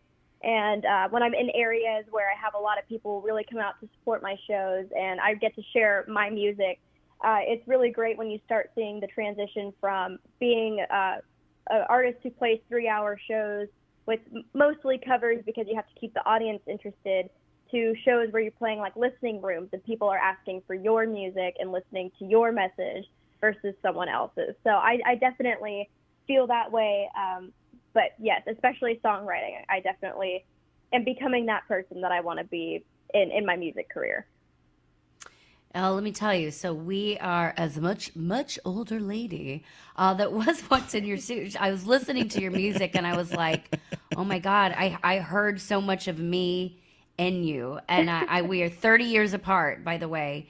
But I remember me at 17 back in Texas and recording music. And I honestly, it was really fun to go through and listen to your music for me because I had I got to kind of walk back through memory lane for my own self and see how far I've come, the good, the bad, and everything in between. And I'm not, by the way, Elle, sitting today anywhere where I thought I'd be. And it looks completely different than what I thought. It's beautiful and it's rich and it's lovely, but it's not at all what I would have thought, you know? And so both with my voice and career and all kinds of things. So I'm curious, with all that being said, you know, do you feel any sort of pressure to be polished or and I hope the answer is the second, is the fun part that you still get to continue to figure out your voice along the way? I think it's definitely a combination of both. You know, I'm a very polished professional person, especially when I'm networking, meeting people.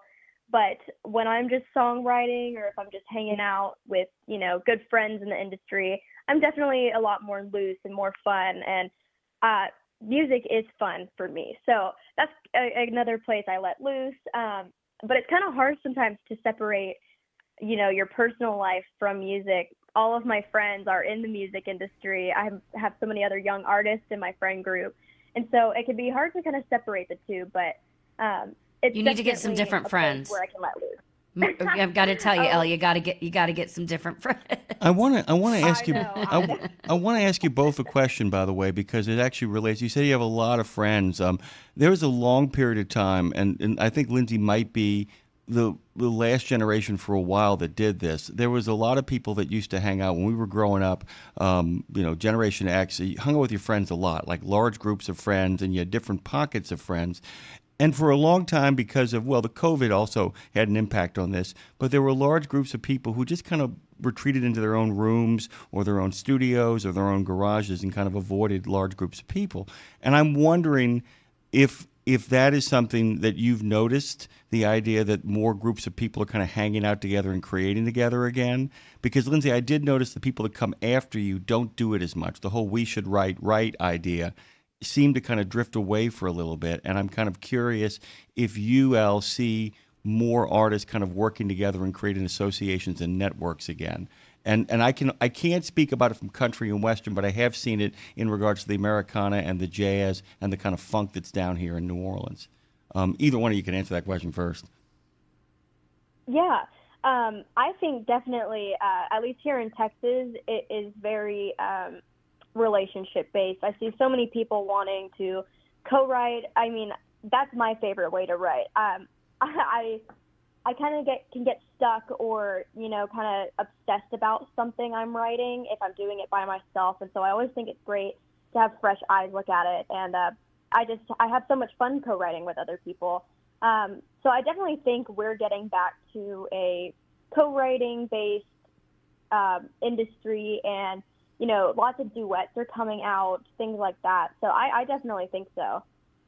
Well, collaboration, I agree with you, Elle, that it's key, because you never know. I could be playing one thing in a song, and all of a sudden somebody walks in a room and says, you know, one word, and it sparks my brain, and it, you know, changes the trajectory of the song, and we go in a completely different way. And that's also the magic of, I talk about a lot, the magic of being in the studio and seeing the musicians put their spin on things and things. If you ever get a chance, anybody listening, to go see music be created in a studio, do it, because it is fascinating, especially here in Nashville, in the Texas scene, to watch what each player kind of puts on it and how it takes things. So I agree with you, Elle, and I look forward to maybe you and I could write together one day. I could write as your mother. We could write a mother-daughter duet. Because again, I'm 30 years older than you. But so with that being said, again, what does success look like to you? Like, you are obviously an old soul. You're very mature. You're very wise in your writing. You can tell that from the people that also know some of the people that work with you, that choose to work with you, that whole kind of thing. So for you, Elle, what does success look like for you 3 decades from now? You're sitting in my old butt shoes. And what do you want your life to feel like at that point? But obviously you want to be very successful and all those obvious things. But for you as a human, as a creator, as a musician, what do you see your ultimate future like? And what does that feel like? Yeah, that's a great question. I've always said one of my main goals is to have a sold-out stadium with everybody singing my song. But, I'm really just happy with people enjoying my music, listening to it, and I'm always going to work as hard as I can to get the absolute most success I can. But at the end of the day, as long as I'm staying true to myself and sharing my message and that people are enjoying that and my authentic self, I'm really content with that. Okay. This is the thing, too, though. 17. So, in terms of contentment, are you aware of the fact that life has this bad habit of showing up? And how do you feel? I don't even know how to ask this in a way that actually makes sense, but the idea that you have to know that life is going to have challenges, even if things go terrifically for you, there are going to be moments in life that really test you, that really kind of, Oh, yeah. and then are going to change and shape your songwriting. But being that you're in groups of people that are already starting to do this, how do you kind of ask questions? How do you kind of create profundity? Not that you don't have depth to you, but how do you kind of prepare yourself knowing that it's not altogether there yet in regards to what life has to offer? How do you prepare yourself to understand that, what you're writing now isn't going to be the same 5 years from now? Yes, I'm definitely already there. I've been writing since I was 9 years old, so my subject matter has definitely changed as I've gotten older and gone through other experiences, and I've definitely already been through a lot of lows in this career. So for me, I don't think anybody can be fully prepared to go through, certain situations, but for me, I just really lean on the people around me who support me, like my family. If we're going through something tough, and music too, I'll write about the tough times, and I'm happy to write about anything. And like I said, I like to write about what I go through, what I feel. And so kind of using music as a crutch is really just a great way. It's kind of ironic that you can use music to get through tough times in music, but a lot of musicians do it. And I think there's a lot of great songs about that. So it's really, that's a great question. I'm not really sure how to best be prepared for those changes, but I think really relying on the people who care about you and the things that you love can get you through. It's a pretty decent answer for a pretty lousy question, to be honest with you, because I was trying to kind of shape it in a way to kind of be like, how does one prepare knowing that one hasn't had the experiences yet that might take their writing in a different direction? There's no way to answer that. I'm basically asking you to look into the oracle. Well, how about this? If you don't mind me putting you on the spot to follow up, I guess. Of course. Can you talk about something you and to what extent in detail that's up to you. I don't mean to pry, but so we have a lot of listeners that are truck drivers, Al, by the way, too, and they have gone, humans in general, we all go through stuff. So what is something in your life that's happened, something that you've gone through that you were able to work out in writing? Because I host a show over here as well called We Should Write, about the healing power of writing, and people are starting to work more and more of their stuff out through writing. And I think we write it down, we work it out, we see it on paper, we release it from ourselves, and we can kind of work through it before we go unleash on somebody else, whether that be, a family member or a friend or somebody who didn't deserve our wrath. So what is something that you've gone through that you used writing in order to really help get through it?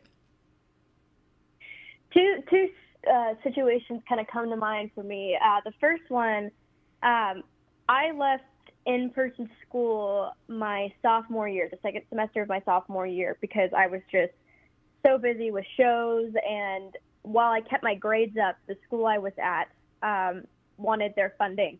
And even though I had good grades and I was still showing up when I could, they were getting me on attendance, so I had to leave. So I had to move online for school. And doing that, you lose a lot of friends. I didn't hear from anybody I was really close with, and so my whole life felt like it kind of flipped upside down.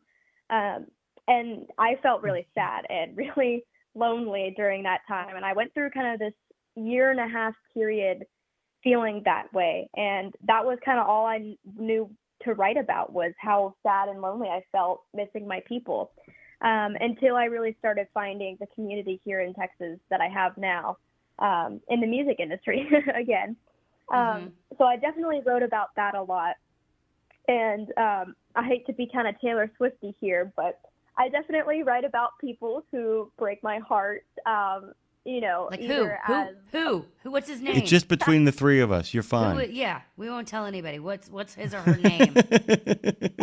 Just kidding. Go on. well, there's two people. One was a friend. One was like what they call a situationship. It wasn't quite a relationship. Is that what they call it? Is that the term right now? It's like, yeah, it's kind of in between a relationship and like the talking stage. Okay, a situationship. Thank you for keeping us cool. Go on. You're welcome. Yeah, so I definitely wrote about that.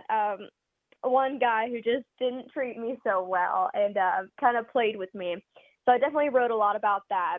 And another person I really wrote about was someone I actually was really close with this year. She was my best friend this year. I definitely didn't foresee the things that happening. And I wrote this song. It's called God Made You. I'll be releasing it next spring in 2026. And I wrote it about her and her friendship. And I felt like she was just this blessing and the person that I needed after all of this dark, lonely time. And then things happened, and our friendship ended. And so I wrote this great song about how beautiful the friendship was, and then I needed to write about the tragic ending.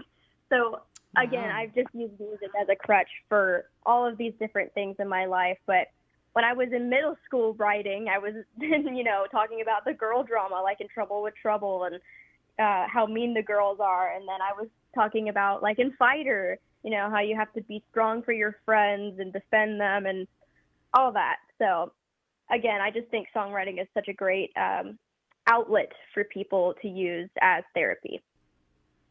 Wow.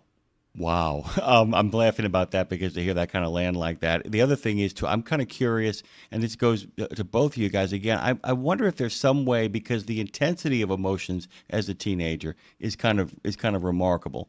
So I'm kind of curious if there's a way that we can capture that. Does anybody, maybe Bob Seger does it pretty darn good, but is there a way we can go back and kind of capture that and bottle it and then use it later on? Because the intensity of emotions when you're about 13 years old, which you've just kind of left just a few years ago, is so overwhelming because we don't ever feel like that again. Our chemicals settle, our life kind of comes into focus at that point.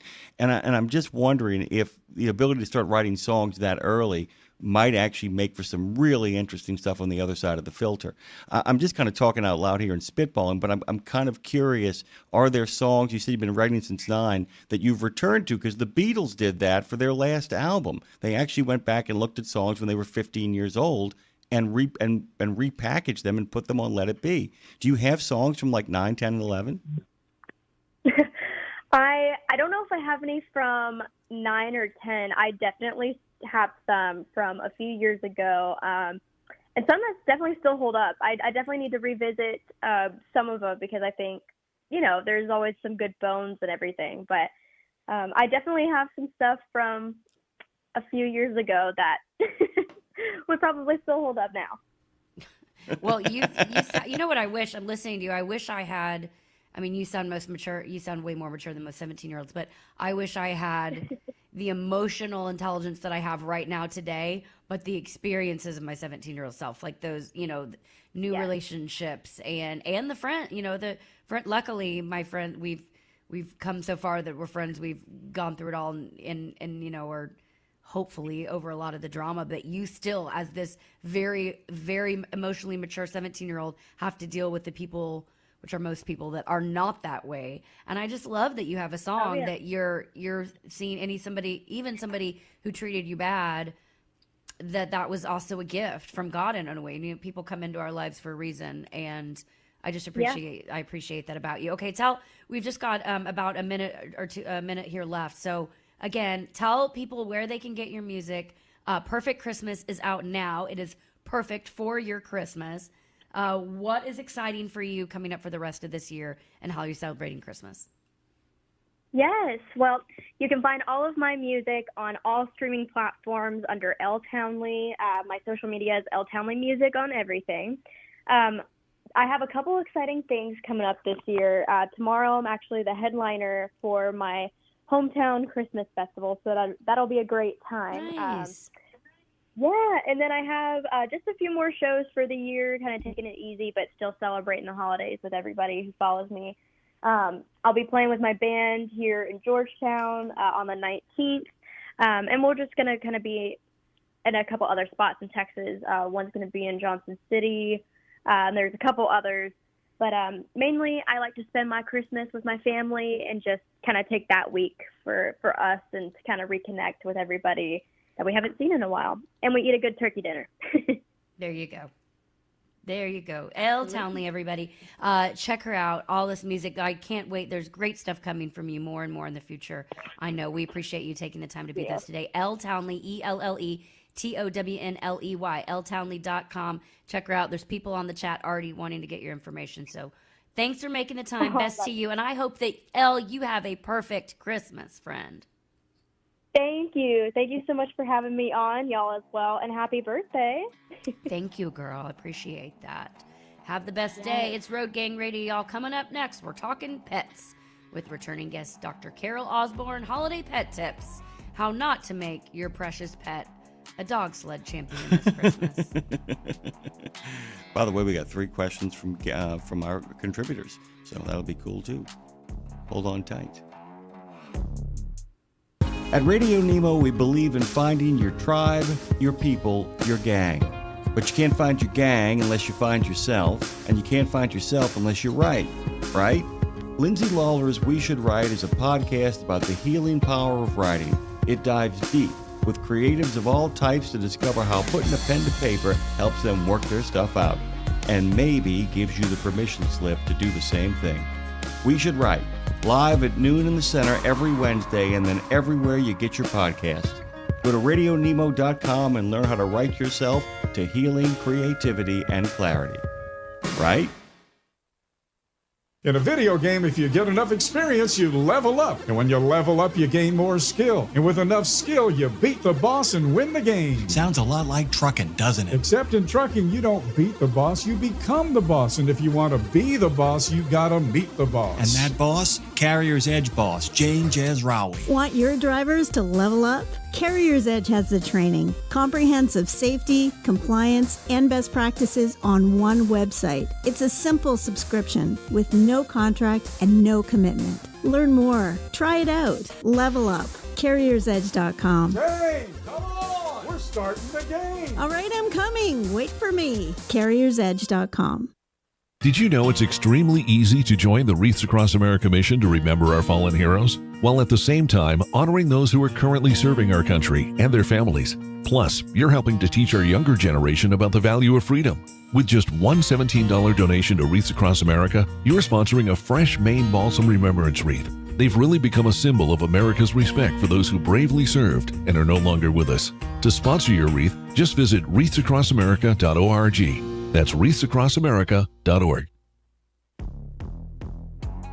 It's a trucking, transportation, and lifestyle show like none other. Man, you call this a life? Road Gang Radio is back for another half hour of the best transpo show in the known universe. We come in peace.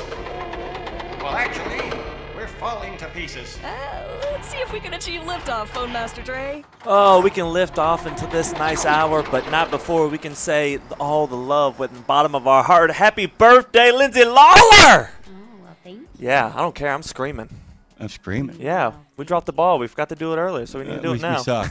We suck. We're actually going to have a whole half hour about how much we suck just after Dr. Carol is going to be with us, and it's going to be amazing, but we suck. Go ahead, Dre. But the phone lines will be open in that last half if you want to call and show as much praise as you can to the lovely woman that gives us smiles. 615-292-6366. Lindsay, would you care to do the honors on this next wonderful guest who actually has a place in your heart because of Mimi, and a place in so many of our drivers' hearts because of people like Dexter, or folks like Dexter?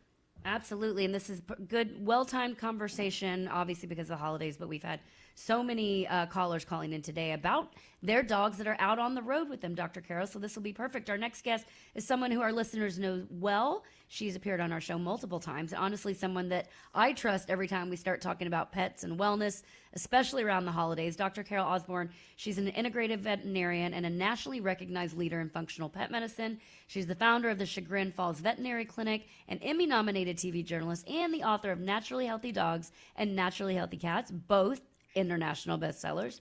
Come on. She also developed the PAWS anti-aging wellness system for pets. Yeah, you do not have an appointment with us. It's probably next story.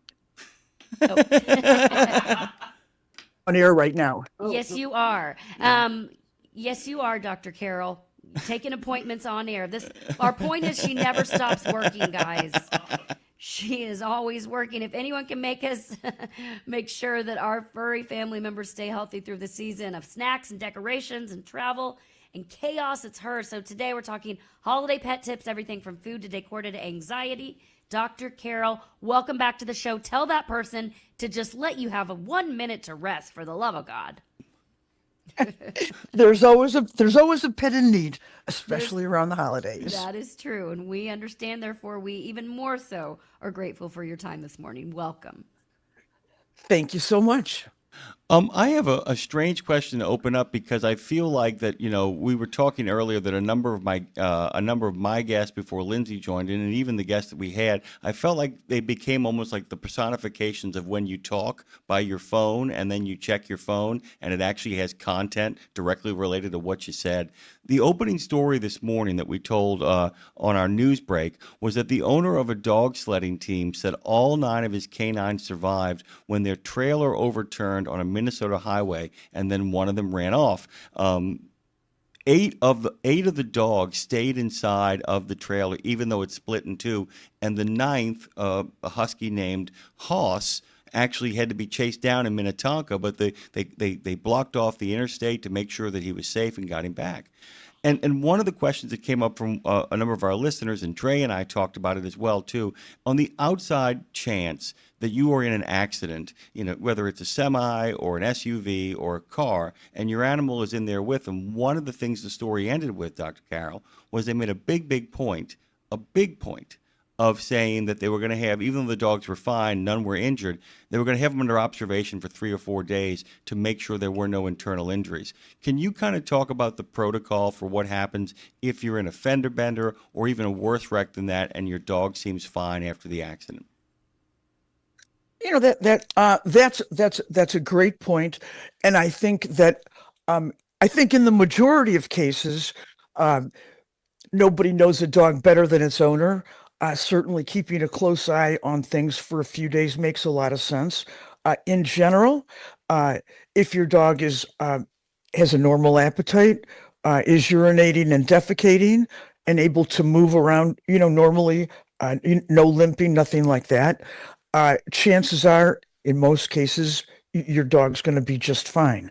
On the other hand, if you see or sense something that just isn't quite right, if your pup is not eating, that's a very big sign.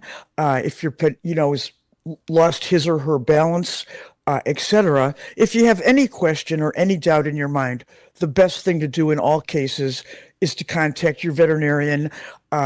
If that's not possible, stop at an emergency facility and let them just take a good look at your pet, just to make sure everything is okay. If you're able, if you have a little emergency kit handy or a thermometer, you can take your pet's temperature and see that's within a normal range. Generally, in degrees Fahrenheit, anything from 100 to 103 is considered normal. Classic normal is 101.5. But those are just basic things that somebody can look for. And again, as you mentioned, sometimes when things happen, signs are not always visible within the first 24 hours. So just keeping that in mind, maybe for 1 to 3 days, just being very cognizant, of your pet, absolutely is a very smart move. And Carol, obviously, shifting a little bit to holiday and parties and hosting, as humans, we get overwhelmed with, of course, the holiday energy. But Dr. Carol, I just hosted my daughter's birthday, and so I had 16 young children running around my house for her birthday party, and then I had 25 people that I hosted for Thanksgiving. There was a lot of energy going around my house. But what I noticed this year, very differently than most, Doctor, is that I was way more chill than I'd ever been for whatever reason, whether that was cognizant or not. I was way more chill, which made the whole environment more chill, and definitely my dog. My dog did so great. We rescued her last year, and so this is her second Christmas with us. But first, we got her last year at Christmas, like on Christmas. So this year, she was there for all these parties and all these events, and will be more. But she was very chill. So I want to talk to you about with the noise and the visitors and the smells, talking about how much pets actually feel that energetic shift of the season, and how much our own stress is obviously translated to our pets. That's another great point. Clients are always telling me, we're going out of town, we're having a party, whatever it might be, but the pet doesn't know we didn't take the suitcase out or do this or that. The fact of the matter is, Lindsay, pets are so connected to their owners that they know pretty much when you make those plans, if it's in your mind, it's also in theirs. So, the nervousness, the excitement, the worry, the frenzy, they feel that directly from their owner at the onset. So, when you mentioned that, you were chill and your dog was chill, absolutely. Your dog's behavior, actions, etc., in most cases, I think, are a direct reflection of the owner, in your case, of you. So, the better you're able to handle things mentally, makes it better for everyone involved, 4-footed and 2-footed.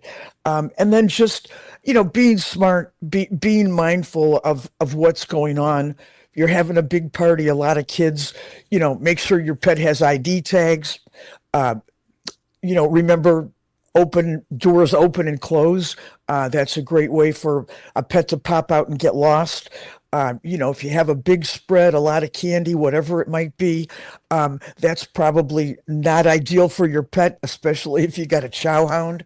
And if you're not sure, make a little safe space for your pet. A quiet little area, turn on some soft music, get them some favorite chew toys, turn on a pet video, so that they're safe, happy, and quiet. Maybe you've got a nervous pet, a young pet, an old pet, an animal that's convalescing. All those festivities are probably not going to be in their best interest, if you will. The other thing that's interesting to me, too, is that there are people who don't remember always that the holidays are also a time for plants. A lot of people will drop off poinsettias. A lot of people will drop off other kinds of seasonal flora. And we really should make a point. What plants should we not have around pets? I mean, look, there's some things that if they get their mouth on, they're going to be fine. But we really have to be kind of careful about the plants we have around the house, especially when people are dropping off flowers or other kind of floral arrangements that kind of match the season, right? That's another great point. When it comes to food, think about your dog. When it comes to plants, think about your kitty. Plants and cats probably are not the best match. And when it comes to plants, if you got a bunch of them, put them high up where your cat, and remember, cats can jump pretty high, where your cat does not have access. As far as holiday plants, they tell you to worry about all kinds of plants, but it's the lilies. The lilies are deadly. All your kitty has to do is just munch on a few leaves, and irreversible kidney failure, unfortunately, in many times is the outcome. So, be mindful, mistletoe and things like that, not good for anyone, especially the little red berries. Poinsettias as well? Are those, a point. True? No. I mean, they can, your dog or cat can chew on a poinsettia. Maybe they'll get a little tummy ache, but we're not talking big time catastrophic rush to the emergency clinic. The lily, The lilies are a big one. The little red berries, which I don't think you have that often. Those are also deadly. In my experience, those are the two plant issues that are really kind of a life and death situation. And while we're at it, I'll just mention grapes and raisins, just a couple grapes or a couple raisins. Your pup might munch on. Again, you're talking about a severe kidney situation that in most cases is not reversible. When it comes to food, it's the dogs that you really have to worry about. Cats are pretty smart when it comes to food. When it comes to plants, it's a great play item for your kitty.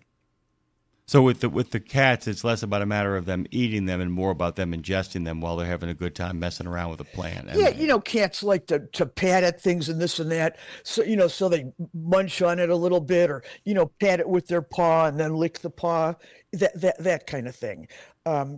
Cats are curious. Plants, things like angel hair and tinsel and anything that sort of wiggles and raggles, that's going to get your kitty's attention, if you will. Wiggles and raggles. I like that.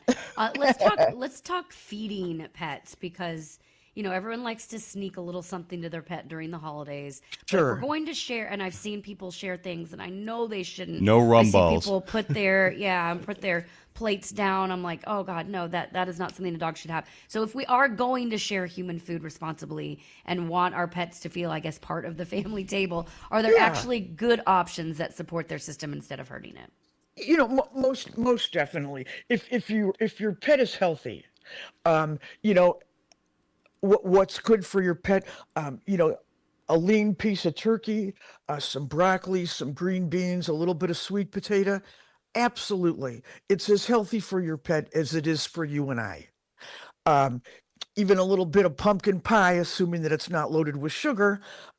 Again, there's great antioxidants, vitamins, minerals, etc.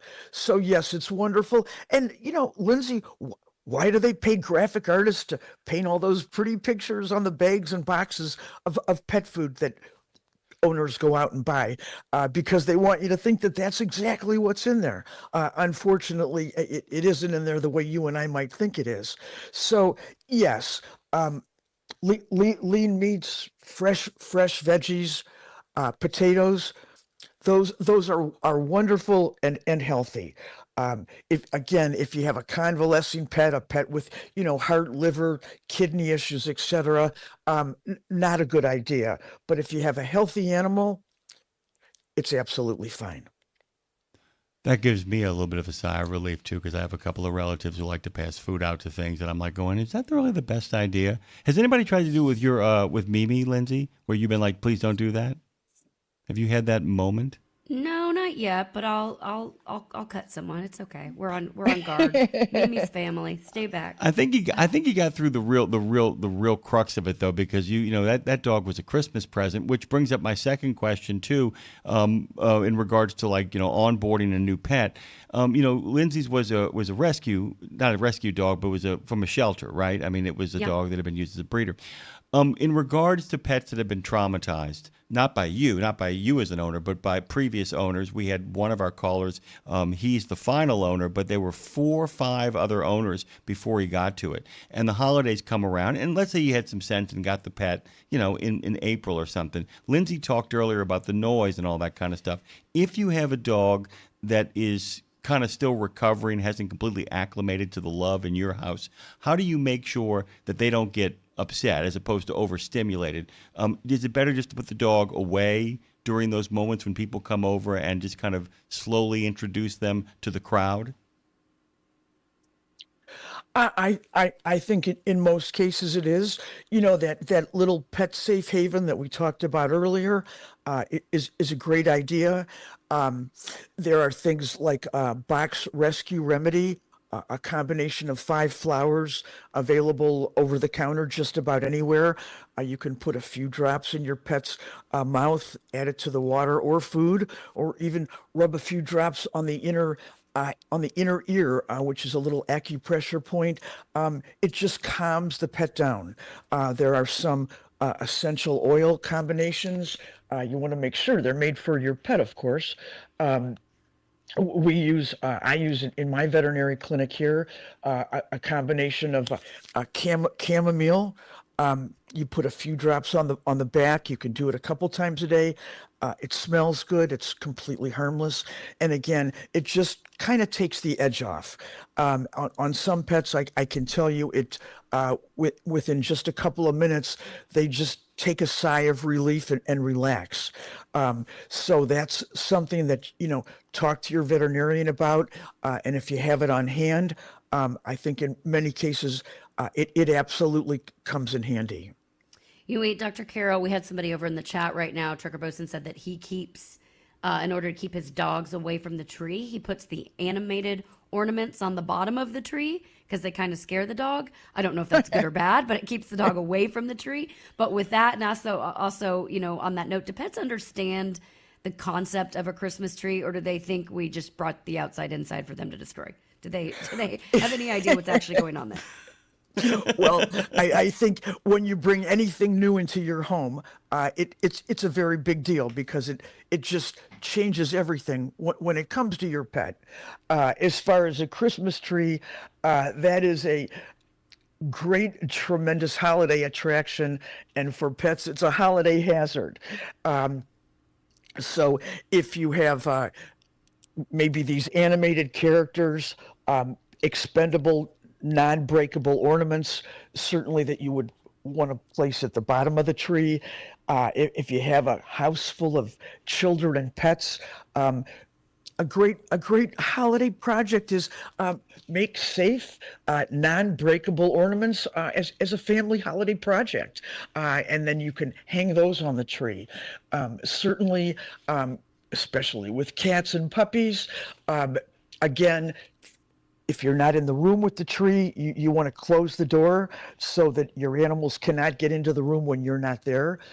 If you're very concerned, you can get netting, netting and a fishing line, and you can actually net the entire tree and take the fishing line and anchor the tree to the wall so that that keeps the tree very safe. For pets, especially curious puppies, they like to drink the Christmas tree water, and of course, those needles are not great. So you want to make sure to avoid that. And for pets that like to chew on the needles, you can make a little solution, distilled water and red pepper, put it in a little shake bottle, 50-50. And you can spritz the needles on your tree. It won't hurt your tree, but it is a great safe deterrent for the pets that like to nibble on needles. Again, they said distilled water and red pepper? Yeah. Just just put some in there and shake it up and give it a spritz. It works very nicely. Lights and cords, tape your cords to the floor. You can hide them in like a paper towel holder, can just run them right through the middle, tape them to the floor.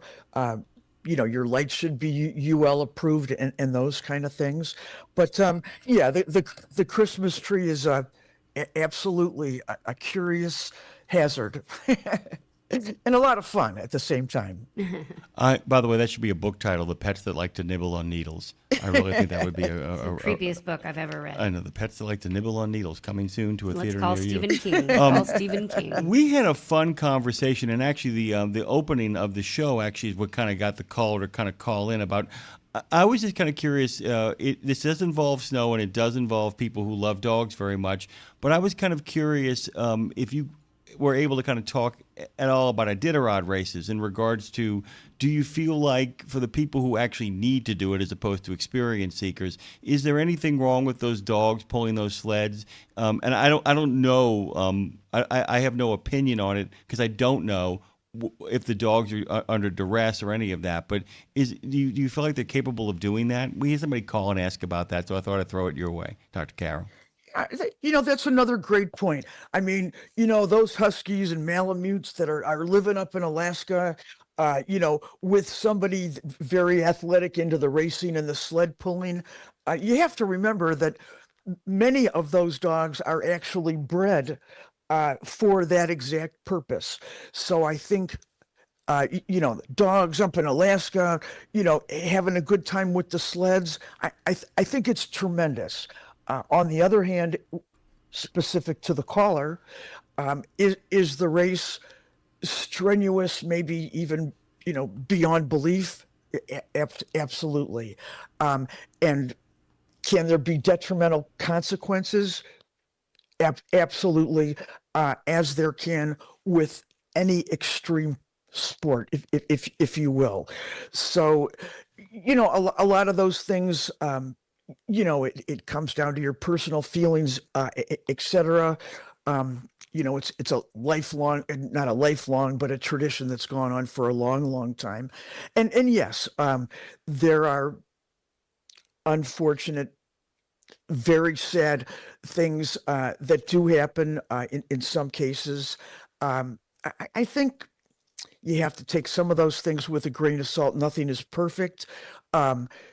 It's a sport that many people and the dogs love.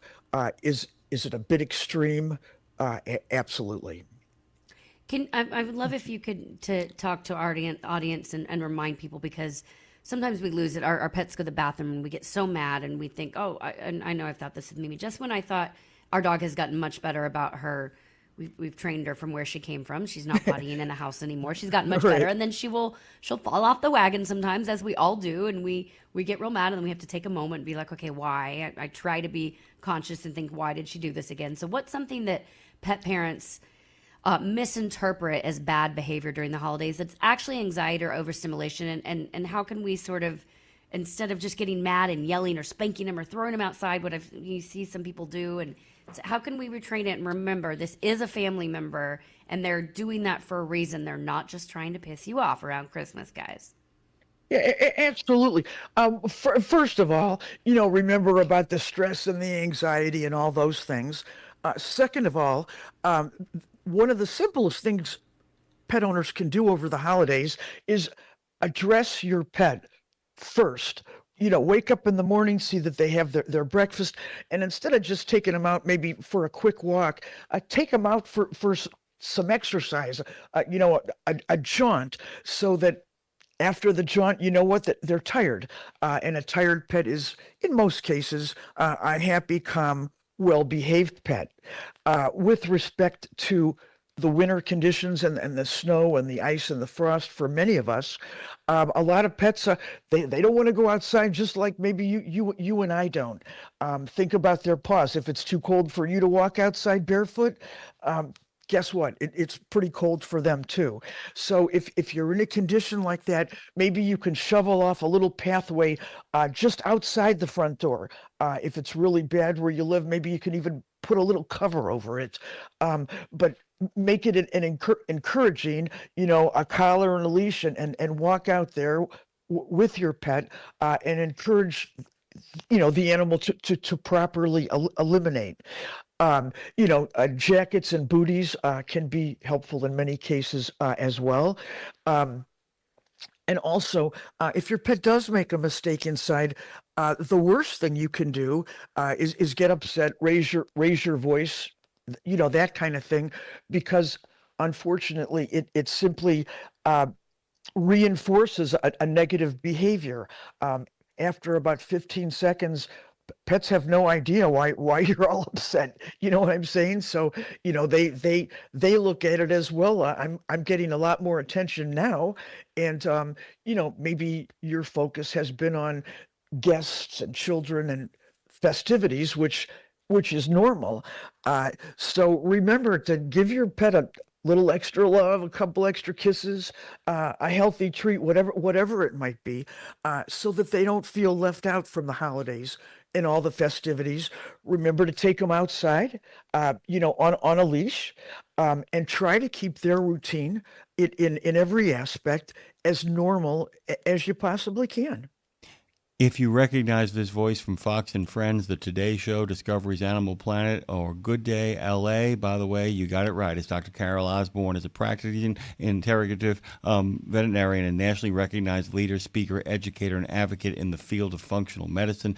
She is a regular contributor over here and has given us a great deal of information and a lot to think about as the holiday season approaches. Did you get any pet presents this year? Any pet presents? Did I get any pet presents? Yeah, any pet presents for any special animals in your life? Any little pet presents, or should people get them? Do they work? I think it's always wonderful to consider getting a gift, for your friend, for their pet. If you don't know what to get, if someone's considering getting a pet, a leash, a collar, a little bowl. If a child is involved, maybe a book. Remember that the holidays are never a good time to give a pet as a gift, but giving things like the leash, the collar, the food bowl, the book, etc. Those are wonderful things to let a friend, a child, whatever it might be, know that a pet might be coming up in the future. And if you are going to get a pet, skip the holidays, wait until everything is over and it's just a very quiet, routine day when everybody in the home can focus on the new bundle of joy coming to be a new family member. Good tip. We got ours at Christmas last year, but Dr. Carol, we knew we weren't doing anything for Christmas. It was just me, my husband, and my daughter, quiet in the house. So she came home. She was the Christmas miracle, and we got to spend the whole week just doting on her and welcoming her. There you go. And So, that's the way to do it. It's a good reminder, though. Don't get your 6-year-old a puppy when you're hosting 50 people for Christmas and say good luck and move about your life. Not the way to do it. Dr. Carol, everybody head over to chagrinfallspetclinic.com to find out more. Dr. Carol Osborne joins us, as she does so often, with the best tips, most practical tips. And we adore you, and happy holidays to you. Now go take that appointment, my friend. Well, thank you very much. Happy holidays to all of our pet lovers out there. Boy, we got plenty of those. That's a big wish right there. That's what we do around here. We love pets. There's people in the chat. I know you have pets. Give us a call. What pet do you take on the road? And what are you doing for Christmas? What are you doing with that pet for Christmas? Give us a shout. The phone lines are open. Jim, what's the number? 615-292-6366. That's 615-292-NEMO. It's Road Gang Radio. We'll be right back. Hey, Tim. Good to see you on the chat.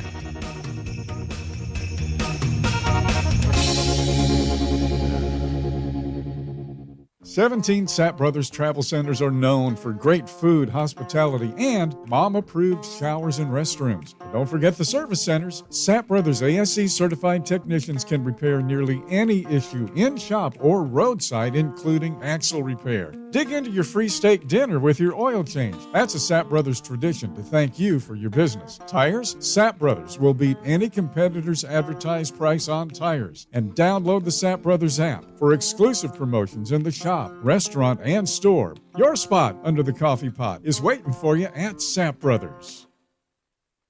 The Joshua Chamberlain Society is unlike any other veterans organization. It's truly a family, and I know that firsthand from working with them myself. Their mission is to make wounded veterans and families of deceased veterans feel the support and appreciation of their community for life. Our veterans' injuries are permanent, and so is the JCS support. From monetary assistance like paying utility bills or college funds to helping our heroes find purpose, JCS is a family that surrounds and supports the heroes who have sacrificed so much. Learn more and make your donation at chamberlainsociety.org. That's chamberlainsociety.org. The Soup Nazi says no soup for you, but we've got plenty of alphabet soup for you on Nemo Nation every Monday. You'll know what's going on at FHWA, TCA, ATRI, CARB, NHTSA, NACFE, OVAC, NTSB, ATA, RLA, NMFTA, DOT, CVSA, TXTA, NASTC, NAPTA, and of course OOIDA and FMCSA, and more. Dave, we're gonna need a bigger bowl. If someone tells you they need to get a life, tell them to join us here at Road Gang Radio with Lindsay Lawler and Jimmy Mack. Let's seize the day with Phone Master Dre. Oh, we got a life, and it's time for us to eat some pie, Jimmy. Actually, Dre, I want to give you a big shout out for pulling my head out of my ass over the break. I really appreciated that. I could give a multitude of reasons. Let's just eat it. How about you suck? Yeah. It's fine. Let's move on. It's not a big deal, guys. Let's move on. Don't make it worse. Well, can I bring someone on? Sure. Let's go to the phones. All right. Hello, Harrisons. Good morning. Oh, thank you. You made my morning this morning. By the way, we walked Freya down to the bus stop, and on the walk back, a car was following us and pulled into our driveway. And I was like, what is happening? That is creepy. And anyway, and he said, I have a delivery from Biscuit Love. And I said, oh, I'm sorry. You got the wrong house. We didn't order anything. He said, let me see the address. I'll show you where to go. And he said, well, what's your address? He showed me the address. And it was ours. And sure enough, Gina Harrison delivered sweet treats and coffee this morning. You're just the kindest. And there were two. There was one for Seamus, too. So although I'm about to go in and get it right now and take it out of his hand because mine is empty. But I love you. You have been, for everybody here, Gina Harrison, who is in the Fastport crew as well, and she does so much good in the world. You have supported Radio Nemo. There's a handful of people, and you guys know who you are. Gina, you're one of them that has been so supportive to everybody here, a part of Radio Nemo. And when we think we can't do it any longer, Gina Harrison's love shows up, and we go another day. So God bless you, my sweet, sweet friend. Good morning, Jimmy. Oh, we have both of them on the phone. Yeah, Harrisons. He's creeping in the background. And who else would send you a biscuit and a stalker for your birthday? Yeah, That's what I'm going to start calling you two, the stalker and the biscuit. It's like a crime-fighting duo, stalker and biscuit. No smoking here abandoned at your here. side. That's not bad, actually. Stalker and the biscuit. Oh, you guys are the sweet. I love you guys so much. And we get to hug next week. Is that correct? That is correct. But we had something very important that we wanted to share this morning. Okay. Happy birthday to you. Happy birthday to you. Happy birthday, dear Lindsay. Happy birthday to you. Dave, is that your real singing voice? Is that your real singing voice, Dave? It's my voice. Yeah, I'm okay. sorry. You had to suffer through it. No. I'm not responsible for damages. That wasn't bad, actually. No suffering at all, actually. That wasn't bad, Little dude. That Elvis. was actually carrying a voice. That's actually carrying a tune. That's actually good. That's solid stuff. You guys we bring... love you. I cannot wait to put my arms around you next week, and Courtney and Jimmy and the whole gang and so many of our friends that are coming next week to join us for the Veteran Ready Summit and for all of the events next week. We are beyond excited, and I can't wait to talk more next week. Happy birthday. Happy birthday. Thank you, my sweet friends. See you next week. Can't come soon enough. Can't come soon enough. Good friends and Fastport. Good friends and Fastport. Doing it with technology, recruiting, and of course, people like Gina and Dave Harrison. And I dropped them like a biscuit, so they're not here. Yeah, the biscuit and the stalker are gone. Biscuit and stalker. Should we go on? Are there more phone calls to take? Not quite yet. I will get the guest, but before we get the guest that you wanted me to get on, I just want to elaborate, Lindsay. We love you so much. We're very thankful for you. You are absolute light in my life. And you give me another reason to jump out of bed besides the bald man over here. If you're jumping out of bed for the bald man, good God Almighty, man. Good God Well, almighty. you give me extra pep in my step to jump out. That's of a the better bed. way, yeah. Yeah. I mean, Sorry. I'm kind of a baton death march. In the case of her, it's like actually that's a reason to get up and go about the day, as it were. We're going to be bringing in a good friend of yours here in a second, Lindsay. And it sets up what you're going to have for your next We Should Write, right? Right. Well, I just thought it'd be fun to bring on Tara Lynn for a couple of reasons. A, because she is my guest next week on We Should Write, but also, I mean, she's out performing, playing. She sings Christmas music. Maybe we'll get her to drop in a little Christmas tune for us real quick here. She's unmistakable. You know her when you see her because she's got big pink red hair, and she's just a fabulous human. But I thought I caught her completely off guard and just texted, and I said, just had a thought. Are you available right now to drop everything in your life and come on our radio show? And she said... Well, she didn't say that quite yet because we're going to bring on someone else first before I get her. She said nothing. So nothing yet. Hold the phone. But we got someone else. Say your piece. Hey, Dad? Lindsay, this is your dad. Happy Daddy. birthday. Hi, Daddy. Thank you. How are you? You know what? Thank you for giving me life and bringing me into the world. My parents called me this morning, and I told them, I remembered that the birthdays are supposed to be about, as Clifford reminded us yesterday, it's more about your parents than yourself, apparently, Dad. So happy birthday to you, I guess? I don't know. Dad? Dad? D? Hello? D? Dad? All right, let's get you back in there. We lost you for a second. Call right back. He called right back. He got lost for a second. How much of that did you hear, D? Did you hear any of that? About D? Hello? Happy D. Yeah. Do we have a D? There you are. Dad, I don't know if you heard Yeah, me can you say, hear me? did you hear me say, Dad, that apparently somebody called us earlier this week or sometime and said that birthdays are supposed to be more about your parents than yourself. So happy birthday to you, I suppose, Dad. Oh, well, it's nice to have another birthday, but as you get older, you don't like to hear the numbers, right? So, Let me ask you a question. What was that night like that she was born? Because Lindsay It was asked a morning. me. It was a morning. Yeah. What was? I always say about night because I was born at 12:03. What was that day like? What was that morning like when Lindsay came into the world?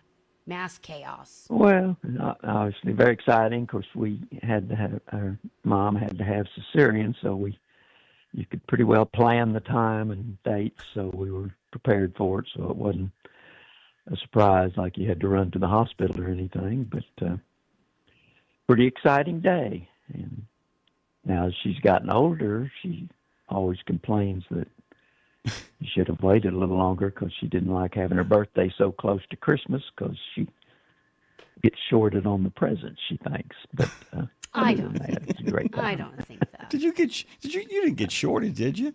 On the presents for Christmas? I didn't. Shorted on the pomp and circumstance. I understand. It's hard to have a birthday around the holidays. It's strange because it's like you're not sure whether people are celebrating you or celebrating all the events that are swirling around sometimes. Were you a Dudley from Harry Potter? Well, I don't know what that means. She doesn't get the reference there. I don't get Jimmy. it. 36! Last year I had 37! Oh, yeah. Yeah. No. Dude, but Daddy, I want to Oompa Loompa now. No, I'm not that kind of person. Definitely not. Definitely not. But I did ask, by the way, here's what I want for my birthday tonight. The Cowboys are playing. And I asked, so when I was young, my mom would make whatever my sister Liskin and I wanted for when it was your birthday. They'd make what you want for your birthday. And I always wanted meatloaf and Velveeta shells and cheese. Velveeta shells and cheese. And my sister would always be like, oh my God, you're so white trash. I want chicken fajitas. Like that was fancy or something. So my mom always made meatloaf on my birthday when I was little. I probably haven't had my mom's meatloaf in 30 years. And I called her last night and she was like, what are you doing for your birthday? And I'm like, not really much. Gonna watch the Cowboy game. Will you make your meatloaf? She's like, that's what you want to do for your birthday? I'm like, yeah, that's what I want to do for my birthday. So I'm going to eat my mom's meatloaf and watch the Cowboys tonight. When you said it, by the way, your favorite meal, I had this image of you as a little girl sitting at like a kitchen island or a kitchen counter and eating macaroni and cheese, but at the same time having meatloaf sitting there and going, well, it's cold and lonely in the deep, dark night. I had this image of Paradise by the Dashboard Light being sung while you ate mac and cheese. Just want to add that. There you go. Well, now, Lindsay, I did offer to take you out to dinner, so You did. need to throw that in. And You did. As I say, as you get older, meatloaf and the Cowboys becomes a fun time. It's almost over. That's how you know life is about over, and that's okay. I'm okay with that. That's comforting. That's Well, comforting. Daddy, I love you. Go Cowboys. I'm going to be wearing my new Cowboys sweater tonight. Well, I rented it. I rented a sweater. Honestly, right. I use a clothes renting service when I have to like wear something fancy, and I rented a Cowboy sweater because that's what Cowboys fans have to do. We can't fully commit. I can't fully commit to buying the sweater, but I can rent it for the next few games and decide if I want to keep it or not. So that's what I will be doing tonight, Dad. I'll see you this evening. All right. Very good. Happy birthday. Although, Dad, you can't stay for the whole game because I find that the Cowboys tend to lose when we watch together. And I believe that is your energy wanting Jerry Jones to lose. So you could only stay for a little bit, then you have to go home. Do not worry. I will leave as soon as possible. Great. Thank you. Love you, Dad. Love you, Dad. Okay. See you, Jim Mac. All right, my friend. Good to hear from you. Dre, I would normally say I would do the honors, and Lindsay would ask the first question, but we're going to actually let Lindsay introduce the next guest, should we? We should write. He's going to have a great guest next week. We thought it'd be a good chance, you did, for people to get a chance to hear from her before we got to that point. Would you care to do the honors for your friend? Yeah, sure. And this is less of an interview. This is more of a pop-in. This isn't going to be the full pomp and circumstance. But Tara Lynn Pfister is a very, very, very dear friend of mine. She's got a badass she's badass in all ways, shapes, and forms, between her voice to her writing to her motorcycle riding, her writing to her riding, to her heart. Just everything about her is great. She's an open book. She shares her story. She's been through a lot, and she sings about it. She speaks about it, and she's just a wonderful person, and I cannot wait to dive deep with her next week because, Jim, this is also somebody that I envy a little bit because she has something that I don't have, where she is like all in. She knows what she wants to do. She knows what she's good at. She leans in, and like music is her passion, is her whole life. And I respect it so much, how much she's leaned in, whatever that means, at all costs, quite frankly. So we'll talk about that more. For sure, we'll talk about that more, and we should write next week. But I wanted everyone to get a chance to have a quick preview of Tara Lynn Pfister. Good morning, my sweet friend. Good morning. How are you, girl? Well, I am good, girl. Happy you're here. You said good morning to Jimmy and Andre as well. Welcome to the team. Yes, welcome good back. morning, gentlemen. How are you guys? Oh, good to have Thank you. you for having me. Oh, This good is to have you. A Glad lovely way to start the day. Well, I thought so. You've been on the show, but it's when we were on the other platform that we that place that we don't talk about anymore. But now, Tara Lynn, I don't even know if you fully know or not, but we've launched our own platform. We're over here on iHeart, YouTube, Spotify, all the places. And We Should Write is live, and then it lives as a podcast in all places. And I'm excited to have you on and dive deep. But tell everybody listening, first of all, you can go to taralynn.com to find out more about her. See that pink hair, that pink red. Do you call it pink or red? Because it has, and sometimes it looks pink, sometimes orange, sometimes red. In your heart of hearts, what color is it? It's currently for a while now it's been quite orange. It's I'm kind of on the full redhead spectrum now. Okay. Tell everybody listening what is the weirdest thing about you that most people don't know? The weirdest thing about me that most people probably don't know. I can actually weirdest. I'm actually watching your video right now that says enter weird guy on your website. So that's funny. That's the word that popped in my head. Weird, interesting, outlandish, whatever. Fill in the blank. Yeah.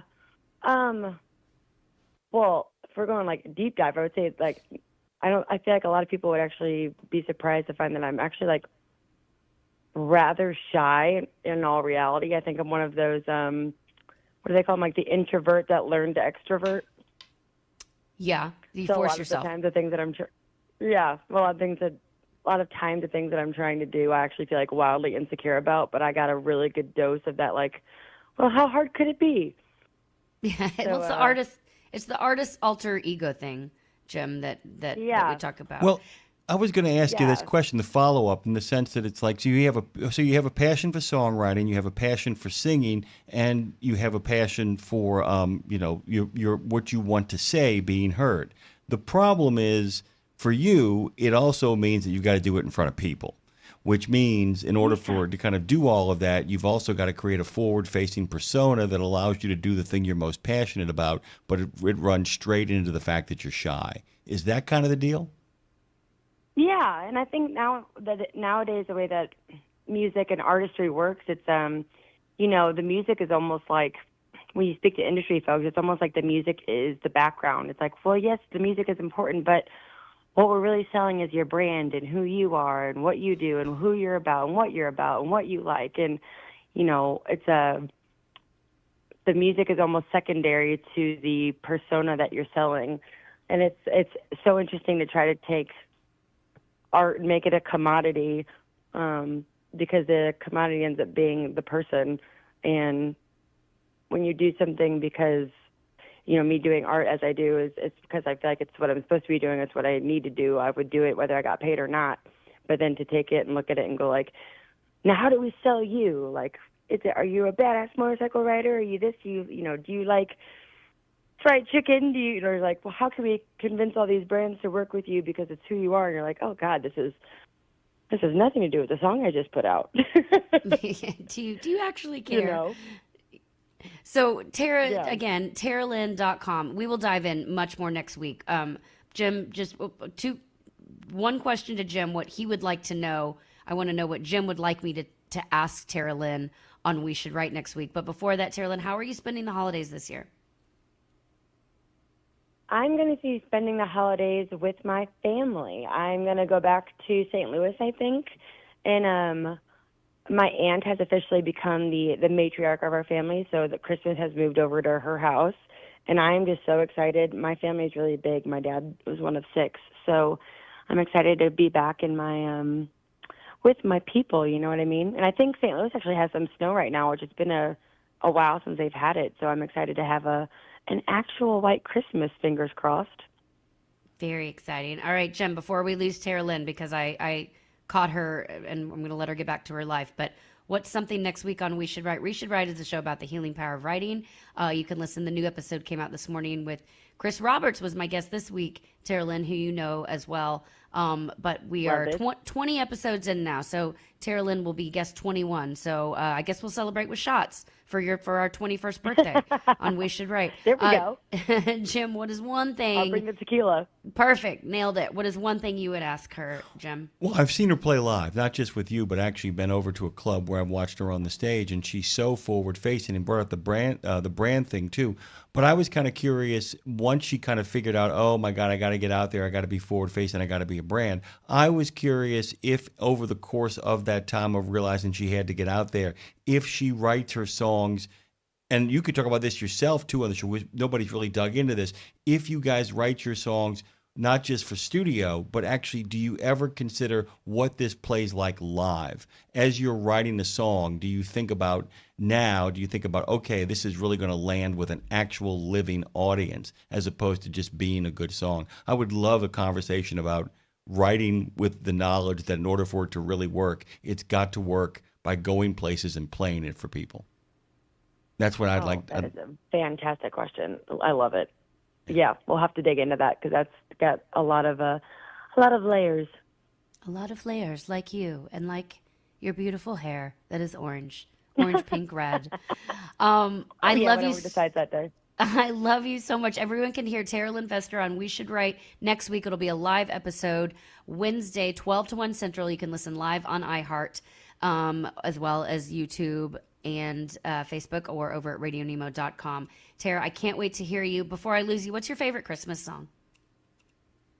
My favorite Christmas song, a little bit random, but Toyland, from the movie Toyland. My grandma used to play piano and sing it at Christmas time, and it just, How does I can't that go? hear it without thinking of her. I don't even know what it is. I got to hear a little bit now. It has it's an old song, but it's just like it's like Toyland, Toyland, little girl and boyland.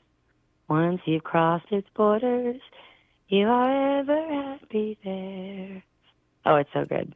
It's beautiful. Magical. It sounds. Is that different from Babes in Toyland? Same movie or no? Yeah, I think it's a different movie. Okay. Different movie. Toyland. Yeah, it's Doris Day. Doris Day. Oh, you are my Doris Day. Everybody check out Tara Lynn. Head over to TERALYNNE.com to find out more about this fabulous, badass, beautiful, wildly talented, fabulous, good-hearted human. And I can't wait to dive deeper with you next week. Thanks for taking our call this morning, friend. Thank you for calling me. It was an honor to answer. I'll talk to you later. Have a good day, friend. Thank you, Tara. All right, you have a great time, guys. Thank you. I learned something last night that I wanted to kind of bounce off you because you brought up the idea that your friend, that blazing hair friend of yours. I did not know that she was that shy. I wasn't aware of that because you said that she's figured out who she is, and I had a moment last night. I was thinking about this in regards to you. And by the way, let me kind of finish the statement. I realized that so much of succeeding in life is a willingness to embarrass yourself. And the idea that a branding exercise, that branding yourself, or, Terry Taylor talked about this. He said, the only real strategy to a small business, Lindsay, is gamble, gamble, gamble, and then gamble some more. And when you've done that enough, push all your chips in and let one last hand to see if it can get you to the other side of that. And I realized that so much of what we're doing here and what we've been doing here over the last couple of months is there's a difference between taking a chance and gambling. And when I say that, does that land with you? Do you understand what I mean about taking a chance and gambling are not the same thing? The taking a chance means, okay, well, I'll give it a shot. I'll see. Taking a chance feels like less commitment. Gambling feels like putting all the chips in. Yeah, and that the taking a chance is kind of like walking by a roulette wheel and throwing down a couple of chips and seeing where they fall, and then kind of laughing and walking out, having lost a couple of dollars. Gambling to me feels like you're putting yourself out there on the line, and that it could end very badly. It could end with artistic disaster, financial disaster, and all that kind of stuff. And when you mentioned the fact that you had not quite gotten that all kind of squared away and figured out, when you say that she is there, when you say that she understands where she is and where she wants to go, how do you recognize that in somebody? You know what I'm saying? That, because people will tell you they want to go places and they really don't. They really don't want to go to those places. But they tell you they do because it hurts so bad inside. They articulate it that way. But how do you know the difference between somebody who actually is maybe taking a chance and an outright kind of riverboat gambler? I don't know. I ask you that, and there's a reason why I'm asking. Like I said, the reason I'm asking you that is that you strike me as a riverboat gambler who has not found the card game that you want to play in yet. That's why I thought about bringing it back up, because when you made the comment to her about when you said this person has figured it out, I'm still kind of figuring it out. But you've always... No, I just mean I have too many things I want to do. She has one thing she wants to do. There's a difference. I just know that I wish I didn't want to do so many things. I kind of wish that I just had one. But she's like, all I want to do, even if it's not what I'm best at, is that, and she is very good at it, by the way. It is what she's best at. But that's what I mean. That's actually what I'm asking. I'm glad I actually understood you properly, because what I'm saying is, do you feel like it's a matter of you want to do too many things, or you haven't you've like walked into this great kind of poker hall with all these different tables and all these different players, and they all look incredibly attractive, and you just haven't found the table that's right for you? That's what I'm kind of asking. Do you feel like it's a matter of, I want to do it all and it's too much and I can't decide, or none of these things, even though I love them all, has really pulled me to the place where that's the thing for me? Or do you feel like it's always going to be this way? No, it doesn't. That makes it sound depressing. It's not a bad thing. I don't think it's a bad thing either. I kind of landed.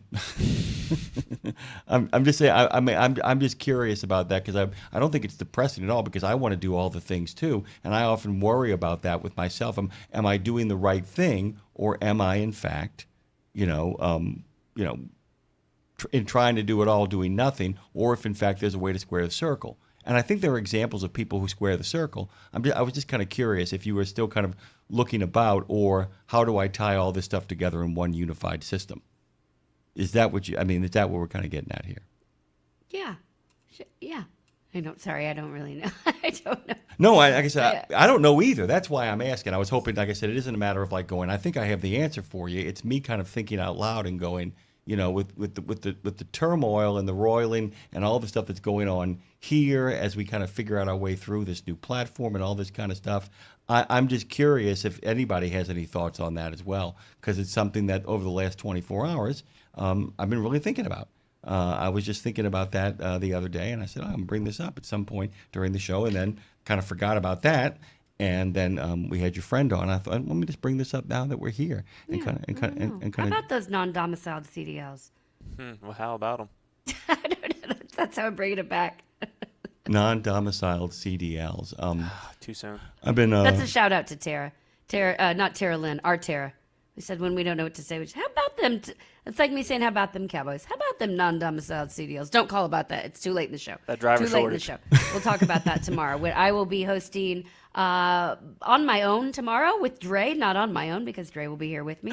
But sans Jimmy. And Dave is going to be. I hope Dave could stay over, but he said he has to leave right when he gets off air. I was hoping he could stay through with us. He's got an appointment, he says. But he will be hosting the first 2 hours, and then Dre and I will be taking up the second 2 hours. We will be. I've prepared a special country and western music news just for you, Dre, tomorrow that we can dig into. It'll be a great show. Looking forward to it, and hope everybody has a wonderful day.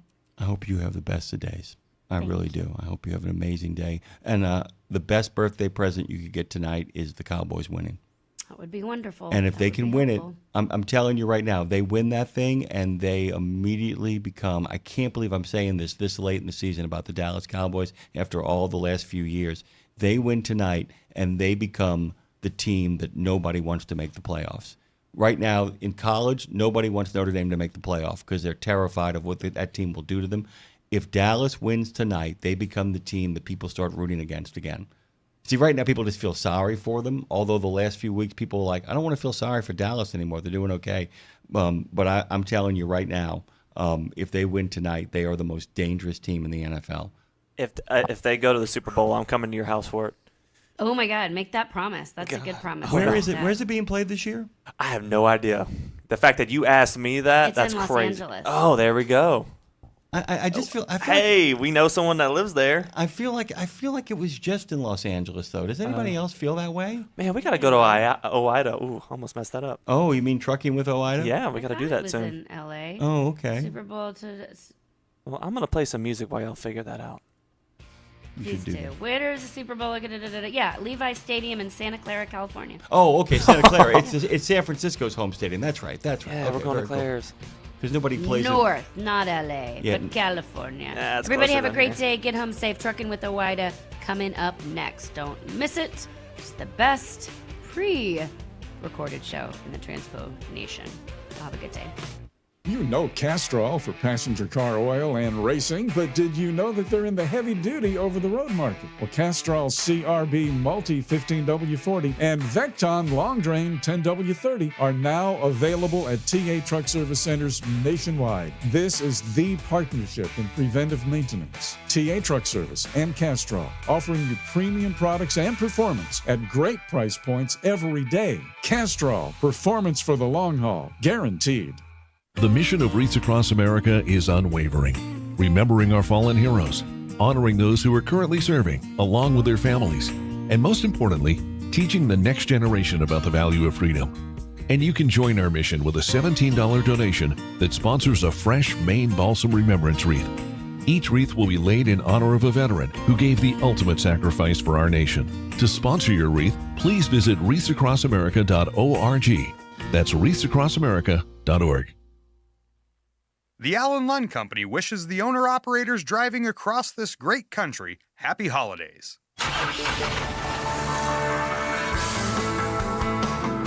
Hello and welcome to Trucking with OIDA. I'm Scott Thompson. And I'm Ashley Blackford. Ashley, have you been to Alaska or Hawaii? I have been to Hawaii. Yes? I've not been to Alaska. Same I'm guessing with the me. weather is slightly different. That's what I hear. That's what I hear. I don't know. I don't know they either. They look similar. I'm kidding. I'm kidding. Yeah. I mean, to that point, though, there are obviously differences between the two states. But as we found out Some similarities. through our conversations. There are Yes. some similarities. We are speaking today with two people. Jamie Benson, she is the president and CEO of the Alaska Trucking Association. And then after that, we're going to talk with Kelvin Kohatsu. He's the former leader of the Hawaii Transportation Association. And as we found out from both of them, there are quite a few differences. There are quite a few differences, yes. But like you said, lots of similarities. We've got Jamie Benson coming up. She is with the Alaska Trucking Association. We're going to ask her all about what it's like trucking there. Obviously a little bit chillier than Hawaii. A little bit. But we'll find out what the differences are. There it is. Let's get right to Jamie. And then a little bit later, again, Kelvin Kohatsu of the Hawaii Transportation Association as well. First off, I guess I'm just curious, how are things going there in Alaska? Things overall are good. Alaska being in a remote location, obviously, very similar to Hawaii, we are super reliant on transportation. So the things that affect us the most are weather. And we just got our first big snow. So that's probably been our big challenge this week, is getting into the mindset of, okay, now we have to adjust for winter weather, which in Alaska is extreme, even in the most populated areas. Have you always lived in Alaska, Jamie? I am born and raised, yes. Wow. Explain what the weather is like there. You have Scott and I. Scott, you're from California, so you really have no idea. In California. I'm Canadian, so a little bit more familiar, but I don't think as familiar with the snow as you would be. Yeah, no, so we have a weird weather cycle. We have, I would like to call, 2.5 seasons. We have winter, which is the bulk of it, which can run from, let's say, October at best, all the way through April and into May. And that is from initial snow, freeze, to the thawing of it. So we get a very short window on spring. And when we have our summer, it's about 2 months. It's June and July.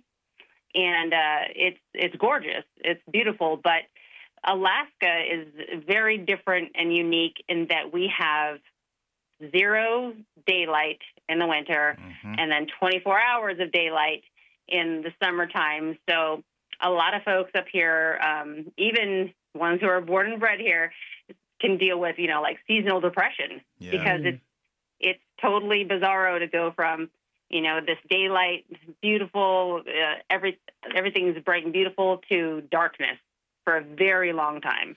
Wow. This is a weird question maybe, but to me, I feel like 24 hours of sunlight would probably be too much. Well, probably too much, but I feel like that would be better than 24 hours of darkness.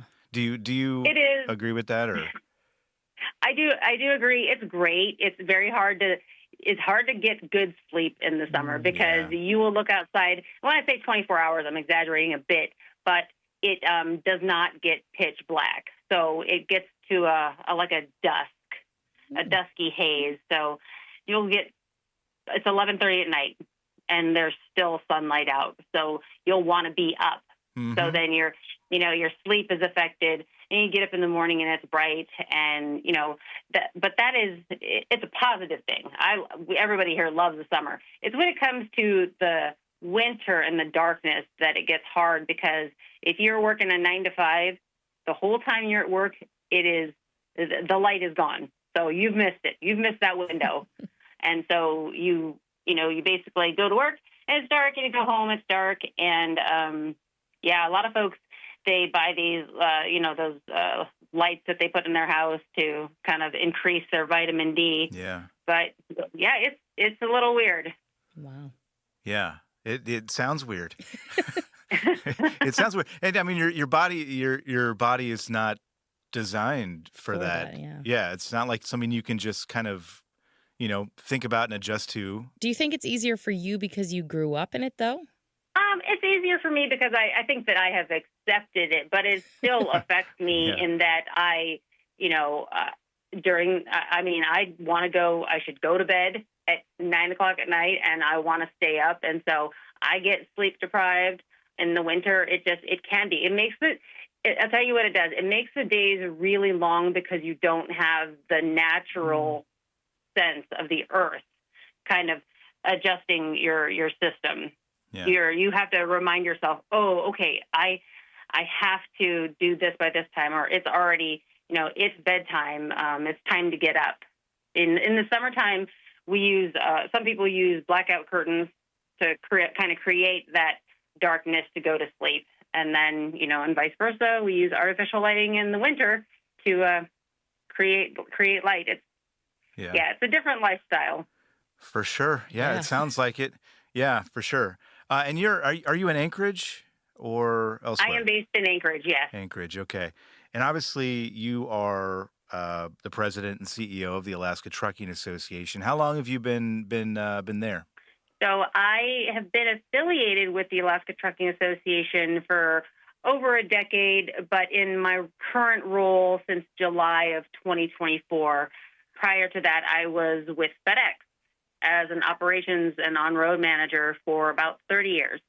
I'm curious, what led you into FedEx? What led you into kind of the trucking transportation world?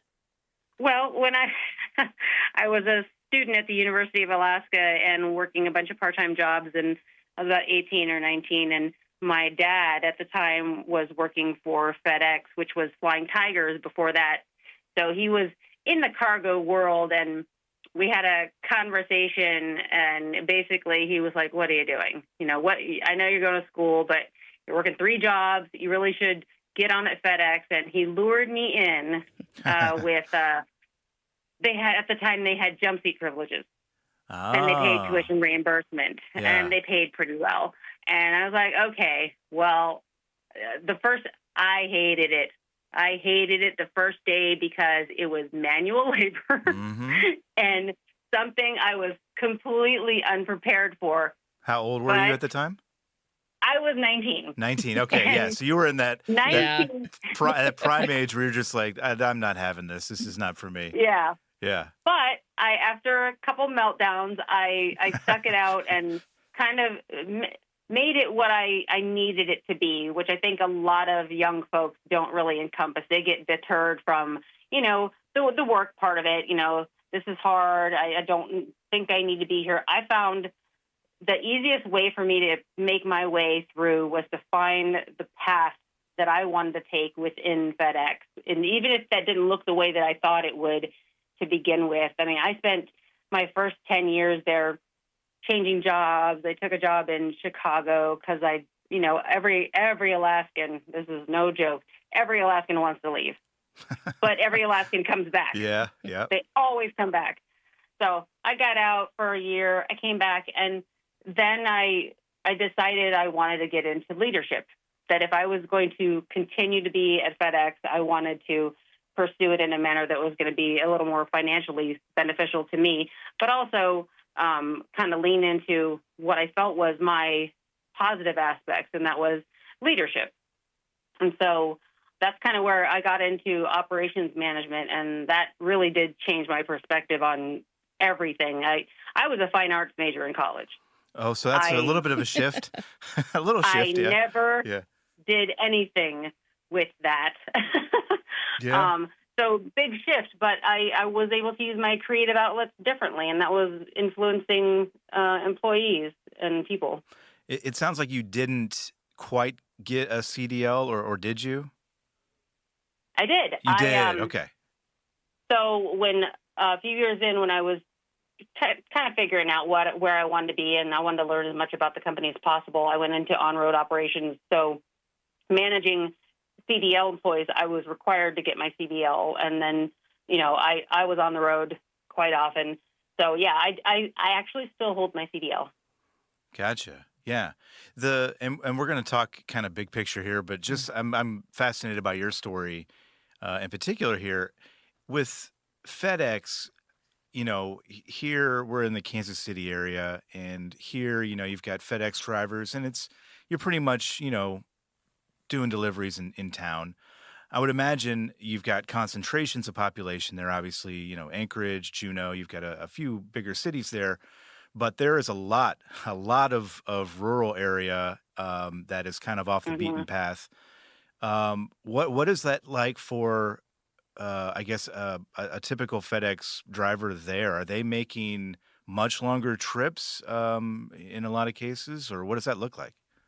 Well, so how it works is FedEx has a hub in Anchorage, and the Anchorage International Airport is one of the largest cargo hubs in the world because of its proximity to Asia and, to the continental U.S. So they receive all the freight there, and they have two stations within Anchorage that service the Anchorage area. The rest of the freight is sent out on aircraft. So, for instance, anything that's for Fairbanks or Juneau or Kodiak, it's all flown out on smaller aircraft. Yeah, it wouldn't be too efficient, I suppose, to send out a bunch of, FedEx trucks to all corners of the state, probably. That makes sense. They have quite a reach. When I was there, and they still do this, we had a route that went to Seward, which is, 100 miles outside of Anchorage and Kenai. So they have some reach here, but that's actually how most of the transportation works here, or the shipping. It comes into Anchorage, and then it's filtered out through smaller aircraft into the rural communities. Gotcha. Or trucked. Yeah. I'm curious, how is trucking different there compared to the U.S.? You said you lived in Chicago for a while. I'm just curious, the comparisons of the two. The biggest comparison is that Alaska, only 20% of the state is accessible by road. So in Illinois and Indiana and Midwest, everywhere in the continental U.S., you can pretty much get to any place you need to go to by road. It's not the same in Anchorage. We have points of contact that we get into, and then, again, everything has to be filtered out by smaller vehicles or by plane or boat. Yeah. So because of that challenge, what does, I guess, a typical day look like for a truck driver? And I know it can vary, obviously. It can vary here in the lower 48, but what does that look like for a typical truck driver? Are they making longer hauls, or is it a lot? Are there more short hauls, or kind of what does that look like? We have quite a bit of short haul, but we have an extensive long haul network, and the most notorious of our long haul routes are from Anchorage to Prudhoe Bay. So Prudhoe Bay is located at the northernmost point of Alaska, and that's where all the oil fields are. And so what happens is there's Anchorage, which is the number one populated city in the state, and then Fairbanks is the second. So Fairbanks is in the northern region, and Fairbanks is the hub for anything that's going to the oil field, so the North Slope. And because it's growing and changing every single day, and the oil search is a huge, that's a big moneymaker for Alaska. It's serviced on that road. And it runs along the Alaska pipeline. So that would be, I would say, is our most notorious long haul route. And that road was built in 1973, I think, and it has seen a lot of changes, but it is 414 miles of rural gravel road with some intermittent pavement through the tundra. Wow. That sounds challenging. It's very challenging, and while Alaska has a lot of roads like that, we have the Parks Highway with Richardson. The Dalton is the one that gets the most attention because of the North Slope, and we're going to have a natural gas line coming through there soon. So, but it is. I've driven that road 3 times in the past year, and it is I'm not kidding when I say it's essentially a gravel road. So you're taking, loads of pipe, equipment, supplies through a very remote location with very limited services. Your average trucking route in the lower 48, you'll probably find a truck stop or truck parking, every 50 miles. We're talking, 250 miles before you reach the next stop for food. So how and adequate restroom. Yeah, and that's a mindset. I mean, how do you prepare for something like that? And I'm just imagining too, you're talking about a road that doesn't sound like it might be A, comfortable, but B, I imagine there are all sorts of breakdown concerns too along that route, especially since there isn't help, or a stop really nearby in a lot of places. What does Yeah. what does the preparation look like for someone that is doing that? So someone who's planning to drive the haul road, and these are experienced drivers. We don't put anybody on this road that is inexperienced. Even every single company has a training program and an expectation. So when they hire somebody on, they want long haul experience and they want experience in these vehicles in this weather to be prepared for it. Because that's another challenge that we face is that you have companies that are delivering out of Canada or the lower 48 and they get on the Dalton Highway and they're not prepared. And the preparation really lies in, one, having the right equipment. So when these companies are buying their tractors and their chassis, they are getting them specially outfitted to drive on what we call the haul road. The Dalton Highway is the haul road. And so that includes, lights that you can see moose with, lights that you can see for long distances with no lighting, no artificial lighting on the road. There's moose guards that they put on the front of the trucks in case they hit any wildlife. So it won't, the vehicle won't be destroyed. The preparation as far as getting yourself prepared for a drive where you could break down in Arctic temperatures, and I'm talking negative 40 below. Yeah. This is serious Arctic weather. So the drivers that I've ridden with, in their cab, they have all the equipment they may need to do, soft repairs on road, but also Arctic gear, food, water, anything they need to sleep in that environment. Some of them carry, sat phones because the service, I want to say there's 3 points along that road where you can get good service. Yeah. Which is really, it's really humbling when you're so used to being connected all the time. Yeah, it sounds kind of nice in a way. Although I'm sure it's not nice when you need to reach out to somebody, but it does sound kind of nice. It's nice when I've been very fortunate. All the drivers I've ridden with have become very friendly with, and they're wonderful people. So the people that you want to talk to for 12 hours at a time, but that is, the isolation is real. I mean, they're not always riding with somebody. They're solo, and that is a very isolated environment, which can kind of do a number on your head if you are not mentally prepared for it. Jamie, I'm curious, some of the misconceptions about Alaska, what are some of them that you've heard that have stood out to you? Well, the basic misconceptions are that we are not, educated, or that a lot of us live a subsistence type lifestyle. There is a wonderful native population in Alaska.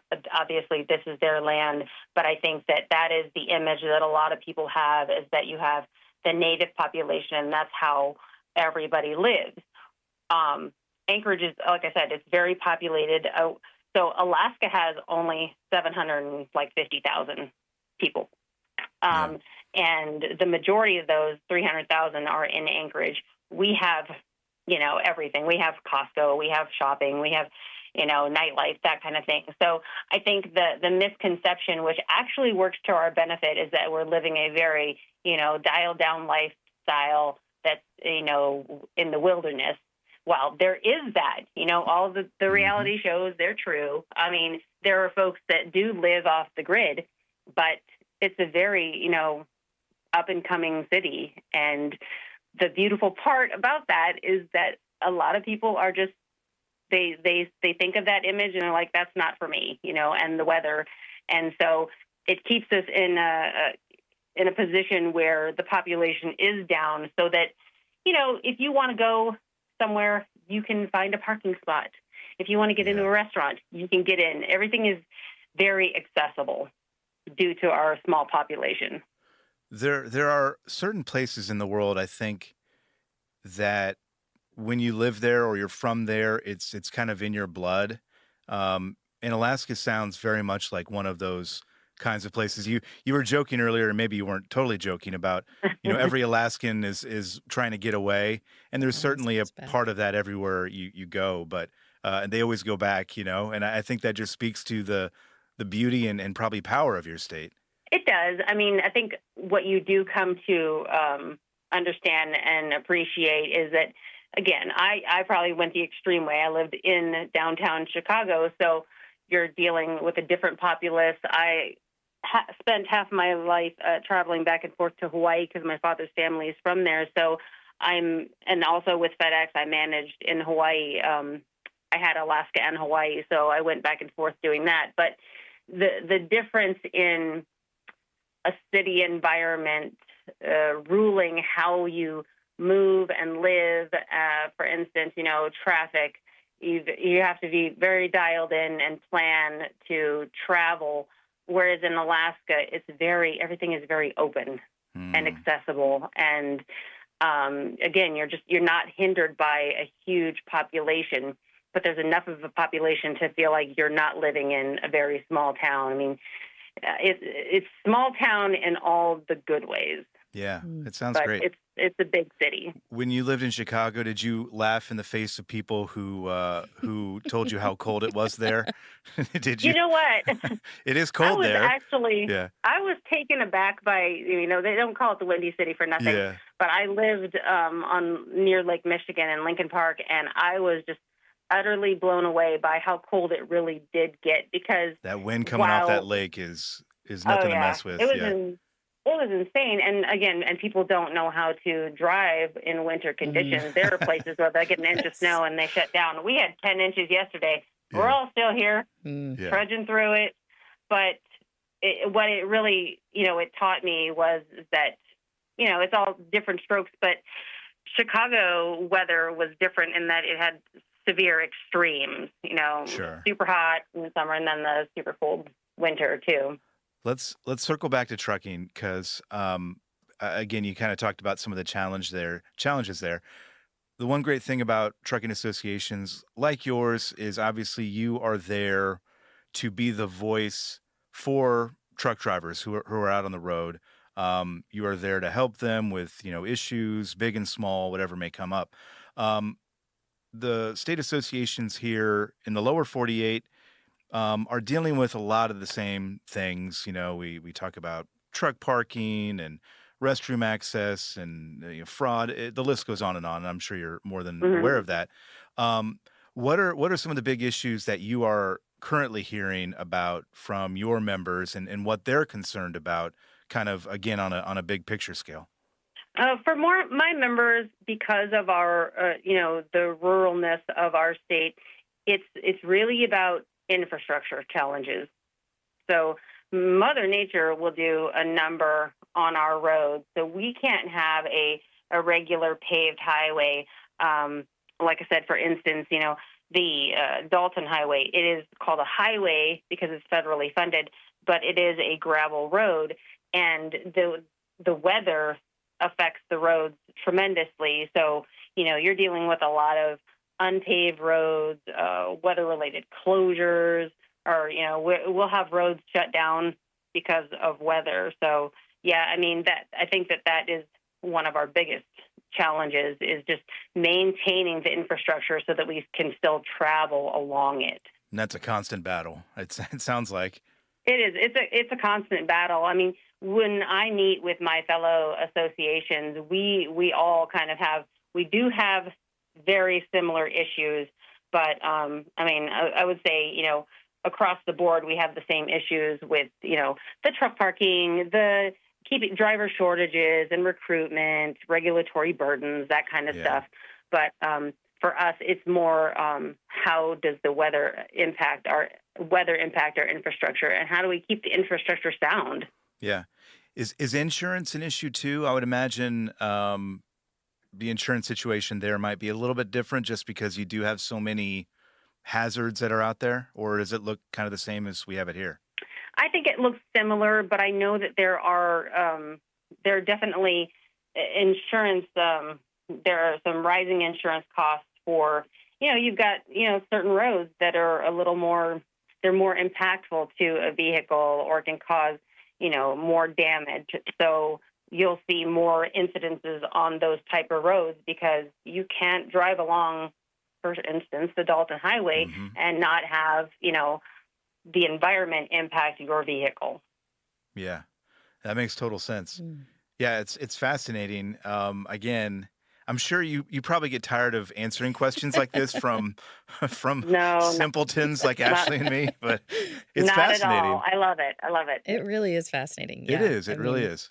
Alaska looks beautiful. I'd certainly love to visit someday. I would too. Well, you're both welcome to come up.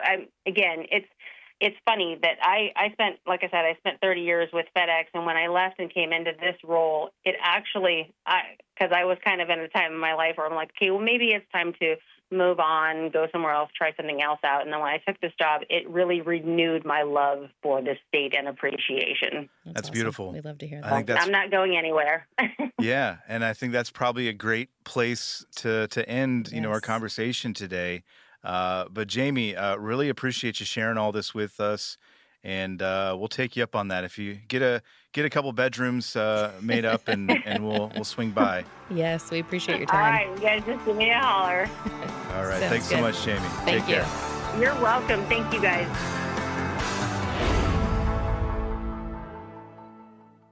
In a video game, if you get enough experience, you level up. And when you level up, you gain more skill. And with enough skill, you beat the boss and win the game. Sounds a lot like trucking, doesn't it? Except in trucking, you don't beat the boss, you become the boss. And if you want to be the boss, you gotta meet the boss. And that boss? Carrier's Edge boss, Jane Jezraoui. Want your drivers to level up? Carrier's Edge has the training, comprehensive safety, compliance, and best practices on one website. It's a simple subscription with no contract and no commitment. Learn more. Try it out. Level up.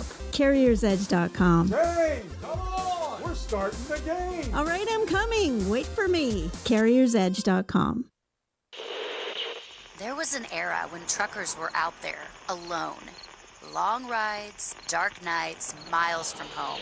As part of the road gang, though, Dave Nemo helped change all of that. As a voice in the darkness, Dave kept drivers going with music, jokes, and of course, friendship. And if you miss those days, Radio Nemo's got something for you. Nemo's Night Beat puts the gang back together with an hour of trucking tunes and road songs, classic comedy, and those fun factoids that you came to expect. Nemo's Night Beat is Dave at his very best every Monday night at 7 in the Center on iHeart, Odyssey, and Live 365, as well as Tuesday night at 9 on Reese Across America Radio. So head on over to RadioNemo.com and join the gang on the beat. Nemo's Night Beat. It's one simple act that helps Wreaths Across America fulfill its mission to remember, honor, and teach. Sponsoring a wreath, one more wreath. Means one more adoring father, one more loving mother, one more heroic son, one more brave daughter, one more beloved family member, one more dearly missed friend, one more American, one more wreath upon the gravestone of someone who served the cause of freedom, honored for their sacrifice, never forgotten, always remembered, through one simple act. One simple act. Go to wreathsacrossamerica.org/Radio Nemo and keep the mission moving forward.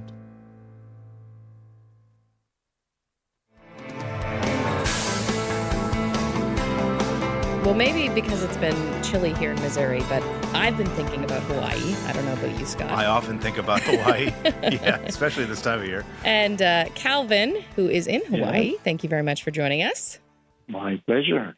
Now we're talking transportation in your beautiful state. I'm curious, how long have you been in the transportation industry in Hawaii?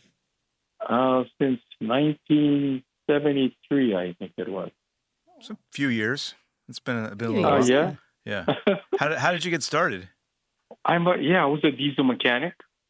And then after being a diesel mechanic, I'm a CDL driver because I needed the CDL A TPX license to drive everything I take. Then, move up to management positions, and I'm also a crane operator. So I did that. Did a lot of stuff in this industry. Yeah, a man of many talents, it sounds like. Well, yeah, you do something different and learn. Then, you move on to the next one and you learn. So you learn about a lot of things, become well-rounded.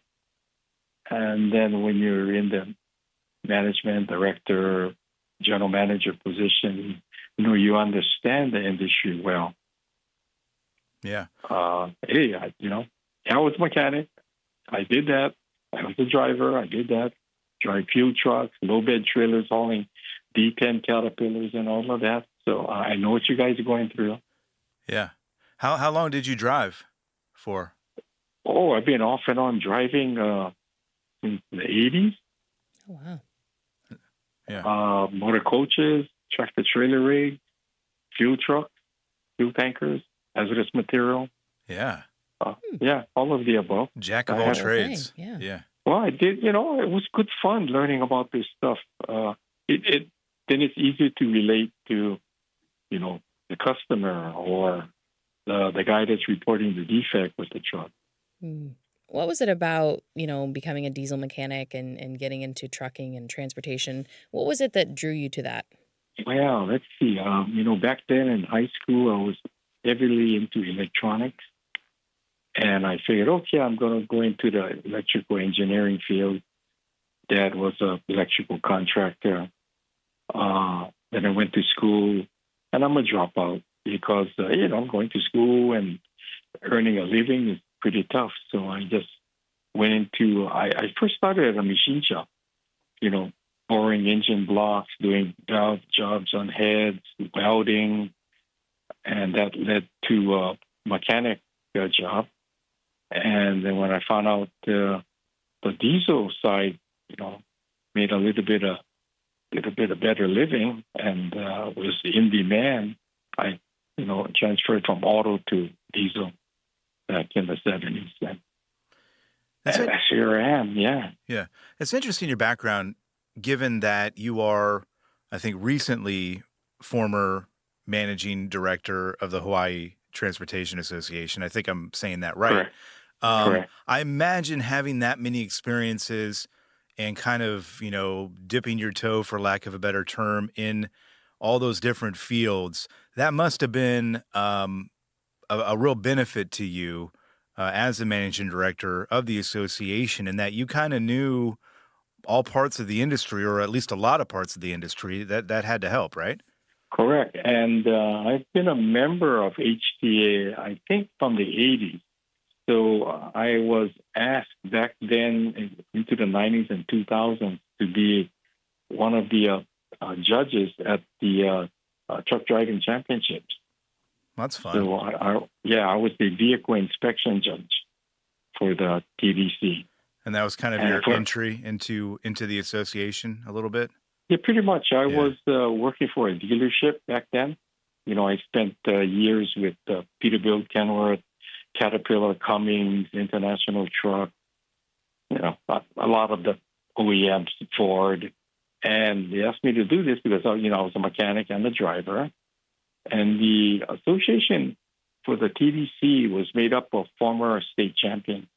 So that group, we call it the Hawaii Rodeo Association, was made up of 5 former state champions that were all judges in the event, and I was brought in to do the technical side, the mechanic side, bugging the trucks and doing the vehicle inspection tests for the drivers. Have you lived in Hawaii all your life? Have you driven, worked only there? Yeah. So I don't know if you know, I live in Hilo, Hawaii, on the Big Island, and since the 80s, I've been traveling a lot to Oahu and Maui and Kauai. So that's pretty much, a lot of the work is in Oahu. That's where the HTA office is. So I would travel every week. There's been times when I was with Cummins and Caterpillar and Peterbilt and Kenworth where I traveled, almost every day to Oahu and Maui. But, that's what we do here. Some of us anyway. Yeah. Explain that for us, because obviously you are in a much different environment from most of the United States, in that Correct. You've got, islands there. You've got, I would assume, narrower roads, a bunch of different types of terrain that you've got to navigate through.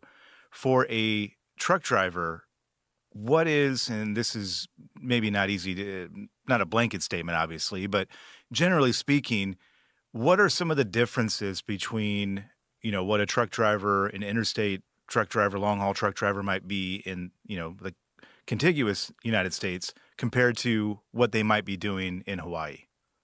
Okay, well, Hawaii, let's see. We start from the Big Island where I live.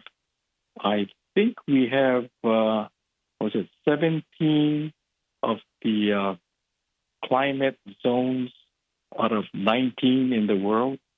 Wow. So we have snow all the way down to desert, hot, arid areas, lava fields. And elevation differences goes from sea level to 13,700 feet. Yeah. So obviously hills are involved.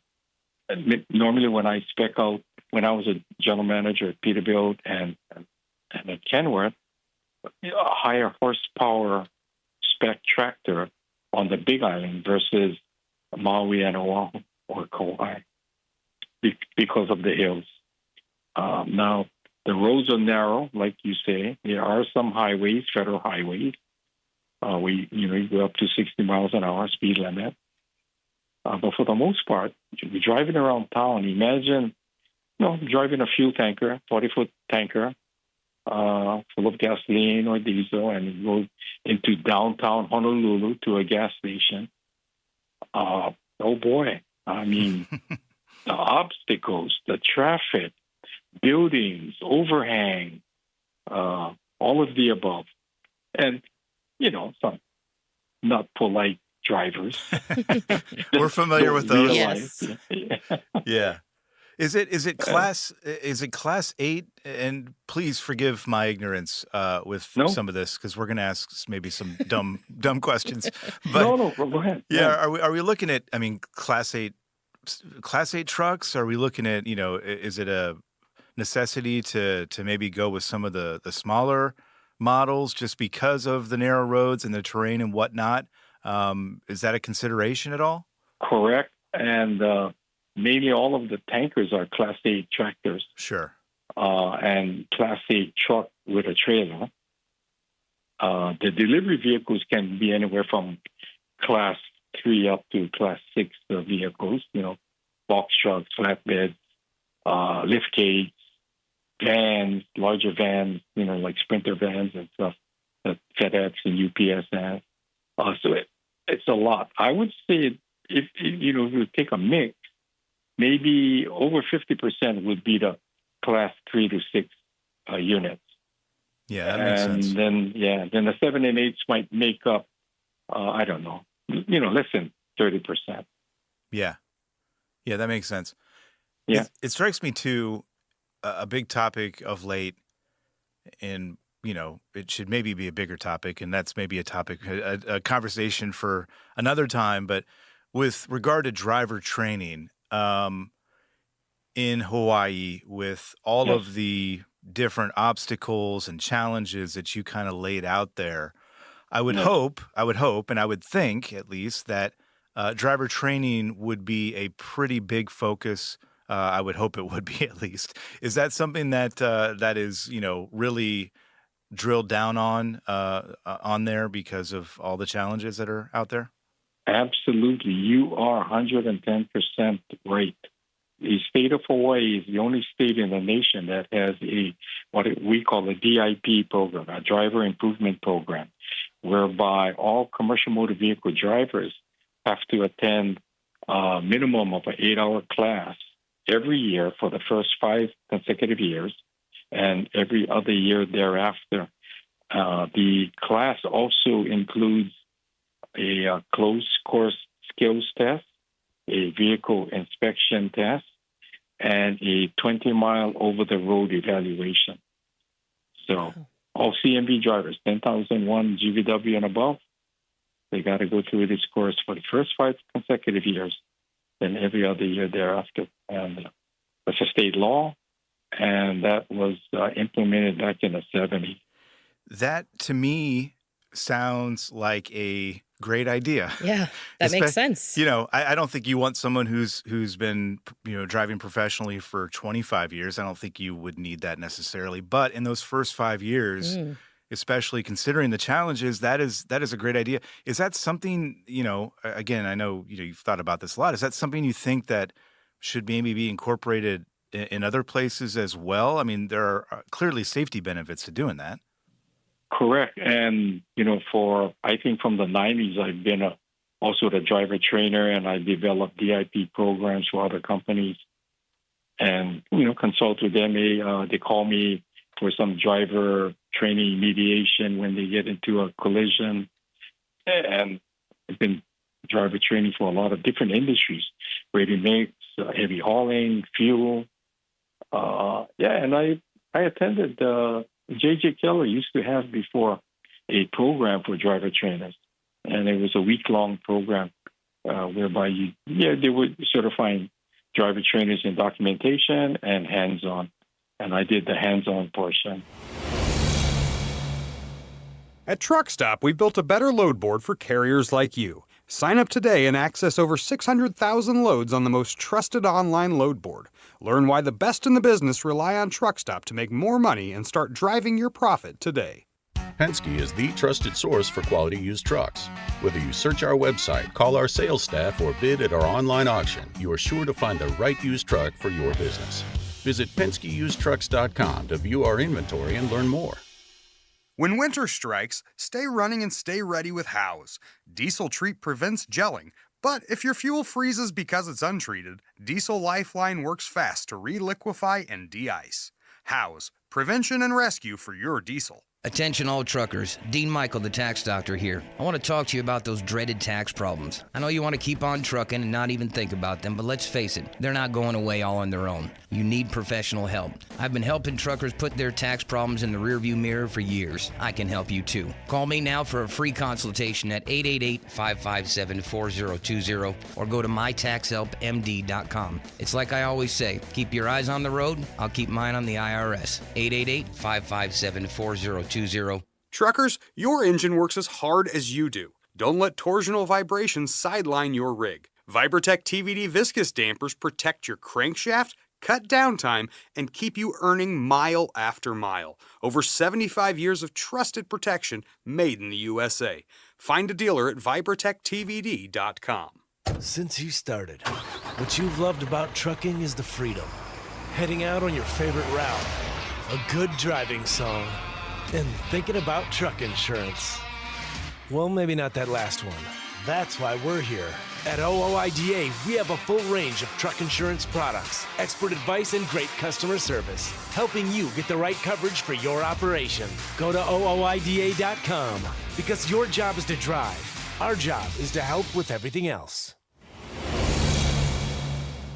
Here, we deal with so many different issues, few of the top ones are truck parking, bathroom access, detention time. I mean, I could go on and on. Broker fraud. The list is long. So much. Yeah. What are some of the main ones that you guys are dealing with there? I think with a lot of the hazards, the speeding, we have a lot of that. We had, I think we have the highest fatalities in Hawaii versus the previous years. So a lot. How should I put it? On the truck driving side, you don't see too many of the violations, but on the light vehicle side, you see a lot. The truck drivers in Hawaii, for the most part, are pretty good. We're going to have some pirates and we're going to have some bad actors, like any place else has. I don't believe we have a lot of the non-domiciled CDL drivers here. I think that is pretty prevalent up in the States there. Yeah, for sure. Yeah. I can only imagine that truck parking, there are unique challenges with regard to truck parking throughout Hawaii. Is that right? There is. Yeah. And I was involved with the Waikiki Transportation Management Association. And Waikiki is, wow, the traffic there is like LA or New York City. Yeah. Right. And now we're taking in a class 6, 7, or 8 truck to make deliveries for, the beverages, the food, whatever, for the hotels. And where they're parking right on the main road with the flashes on. I mean, and they do have areas where they designated truck parking. But imagine parking in a designated area, and you've got to take 20 kegs of beer to this bar that might be 150 yards ahead of the parking. No, thank you. Yeah. I'll pass. And then who's going to watch your truck when you're taking this one big keg out? You got 19 more kegs to go. Oh, boy. Yeah. Just come by, open the door, and take what you need. Yeah, exactly. Yeah. Well, that kind of Yeah. relates to my next question as far as cargo theft. Is that as big of an issue there as it is here? No, not as much as I hear it is up there. But, we do have them. But it's kind of few and infrequent. You mentioned the safety aspect, or the crazy drivers, which again I think is universal, no matter where you are in the world. I'm sure. But you there in your former position with the association, obviously were advocating on behalf of truck drivers and essentially being their voice for things. What were some of the things that you found yourself fighting for or fighting against most over the years? What are some of those issues that were coming up, time and time again that you fought against? Wow. Thank you for that perceptive question. And now I'm going to get into the political side. All right, let's do it. Let's go. Yeah. This one's good. We had some representatives that passed a left lane law, making it illegal for us truckers to get into the left lane on a 3 or more lane highway. And that law, we worked with the legislators on that and the language. And at the last, and we agreed to it on certain conditions. But at the last moment, they added one word that made all the conditions, we had to meet all the conditions instead of only one of the 5. Yeah, so they pulled the rug out from under you. Yeah, oh man. Okay, following year, it's in law, but the DOT or the police did not do any enforcement. So the same legislator put in another bill because he's angry that there was no enforcement, making speed limits in Hawaii for truckers at 50 miles an hour or less. So the highways would be 6. And then one of the stipulations in the first law was that, if you kept up with traffic, no problem. Now, okay, we're keeping up at 60 miles an hour, not a problem. Now they make it mandatory 50. Now we cannot keep up with traffic. And so that precludes us from going into any lane other than the right lane. But that we fought, and it didn't pass. It died. And the legislator called me personally and said, Calvin, can we talk? I said, you bet. I'll be at your office. And he said, he's angry. Why did you fight my bill? I said, I didn't know it was your bill. You should have called me before you put together something like this. I mean, I get all these truckers, breaking my ears with comments. Yeah. It's a bad bill. So, we got to, okay, I see your reasoning, but you should consult with us first, and we should get together and make something good for everybody. Maybe it's not possible. I don't know. We can try. Yeah. How long ago was that? Last year. Oh, it was last year. Wow. Oh, because it's recent history. Yes, sir. At our convention this year in September, I invited him to speak to all of our members, at the Waikiki Marriott Hotel. We have a whole bunch of them there. And I said, okay, guys, you got the floor. Go for it. I'm the moderator. Mm-hmm. Oh, talk about lively discussion. I bet. Talk about lively. I bet. So, all these issues you've got there in Hawaii, you've got some that are obviously similar to what we're dealing with over here. Generally speaking, though, it's a great place to live. So, Kelvin, you don't have to sell Hawaii to Ashley and me or anybody else out there probably, but you've lived there, your whole life. Yes. It is a great place to live, isn't it? It is. It's expensive, but Yeah. if you can get by that, yeah. I mean, I'm in my office looking out of the window, and I'm right on the coastline here, on the Big Island. I'm looking out at the ocean. Right now, I'm the maintenance superintendent for a power plant, so I'm not with HTA anymore. But what a great weather! Looking out, green trees, green landscape, blue ocean, blue sky. Everybody's getting jealous now, right?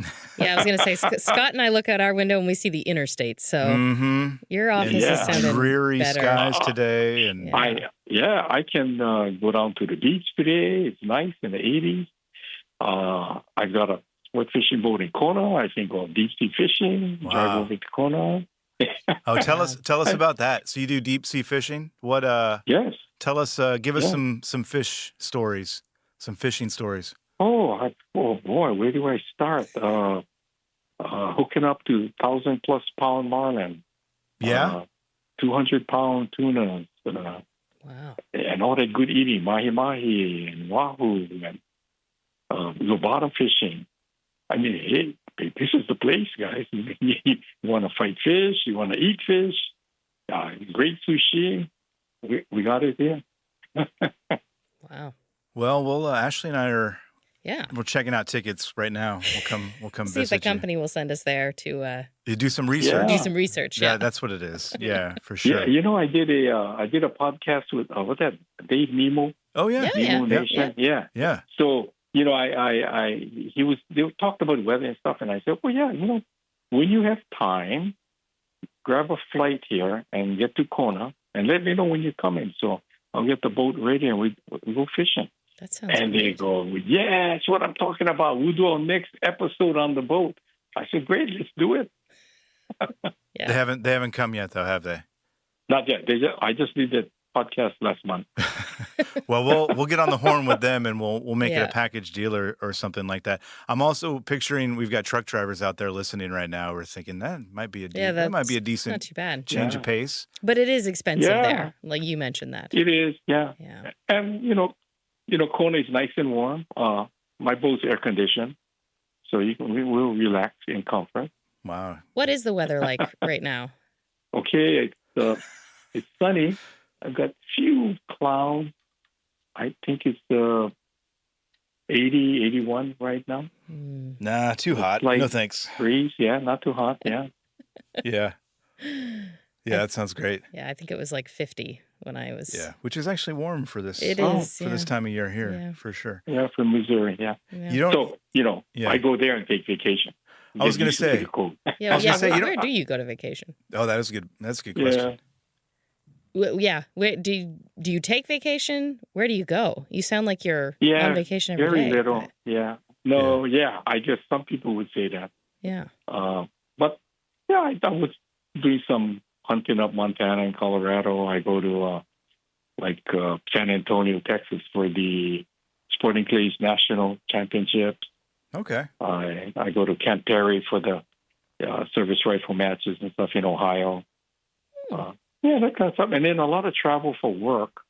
When I was at Caterpillar, I did a lot of traveling. When I was at the Peterbilt and Kenworth, there's a lot of traveling. When I was with Hawaiian Electric, a lot of traveling. There to the manufacturers, to the OEMs, all different kind of stuff, yeah. Yeah, you're a busy man. You're staying busy. And, you said you're not with the association anymore, but I'm sure those ties that you developed over time are still strong. I'm sure you're still in conversations with, people out there, truck drivers out there. Yes, they do. Company, the presidents, owners come and talk, and they call me and say, hey, we got this item or issue. Yeah, go ahead, tell me. I'll help you out. A lot of compliance stuff. They call me on the DOT and FMCSA compliance items. Yeah, that's also understandable. Yeah. That's also a universal thing. Yeah, for sure.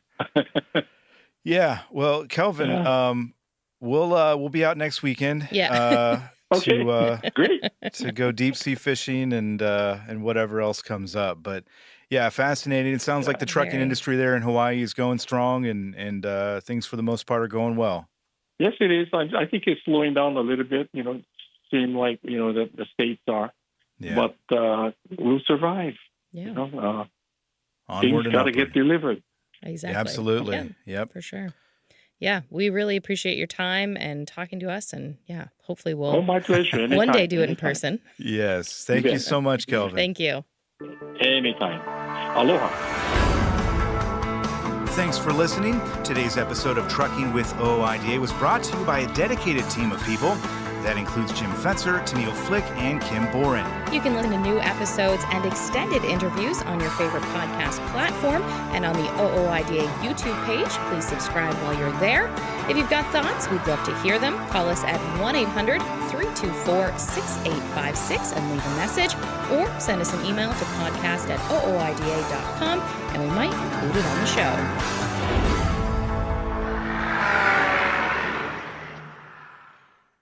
There are precious few nonprofits in the trucking industry, and even fewer that make a tangible difference in the lives of professional drivers. So thank goodness for the St. Christopher Fund. Since 2008, over 4,000 over-the-road semi-truck drivers have turned to the St. Christopher Truckers Fund when a medical issue took them out of work.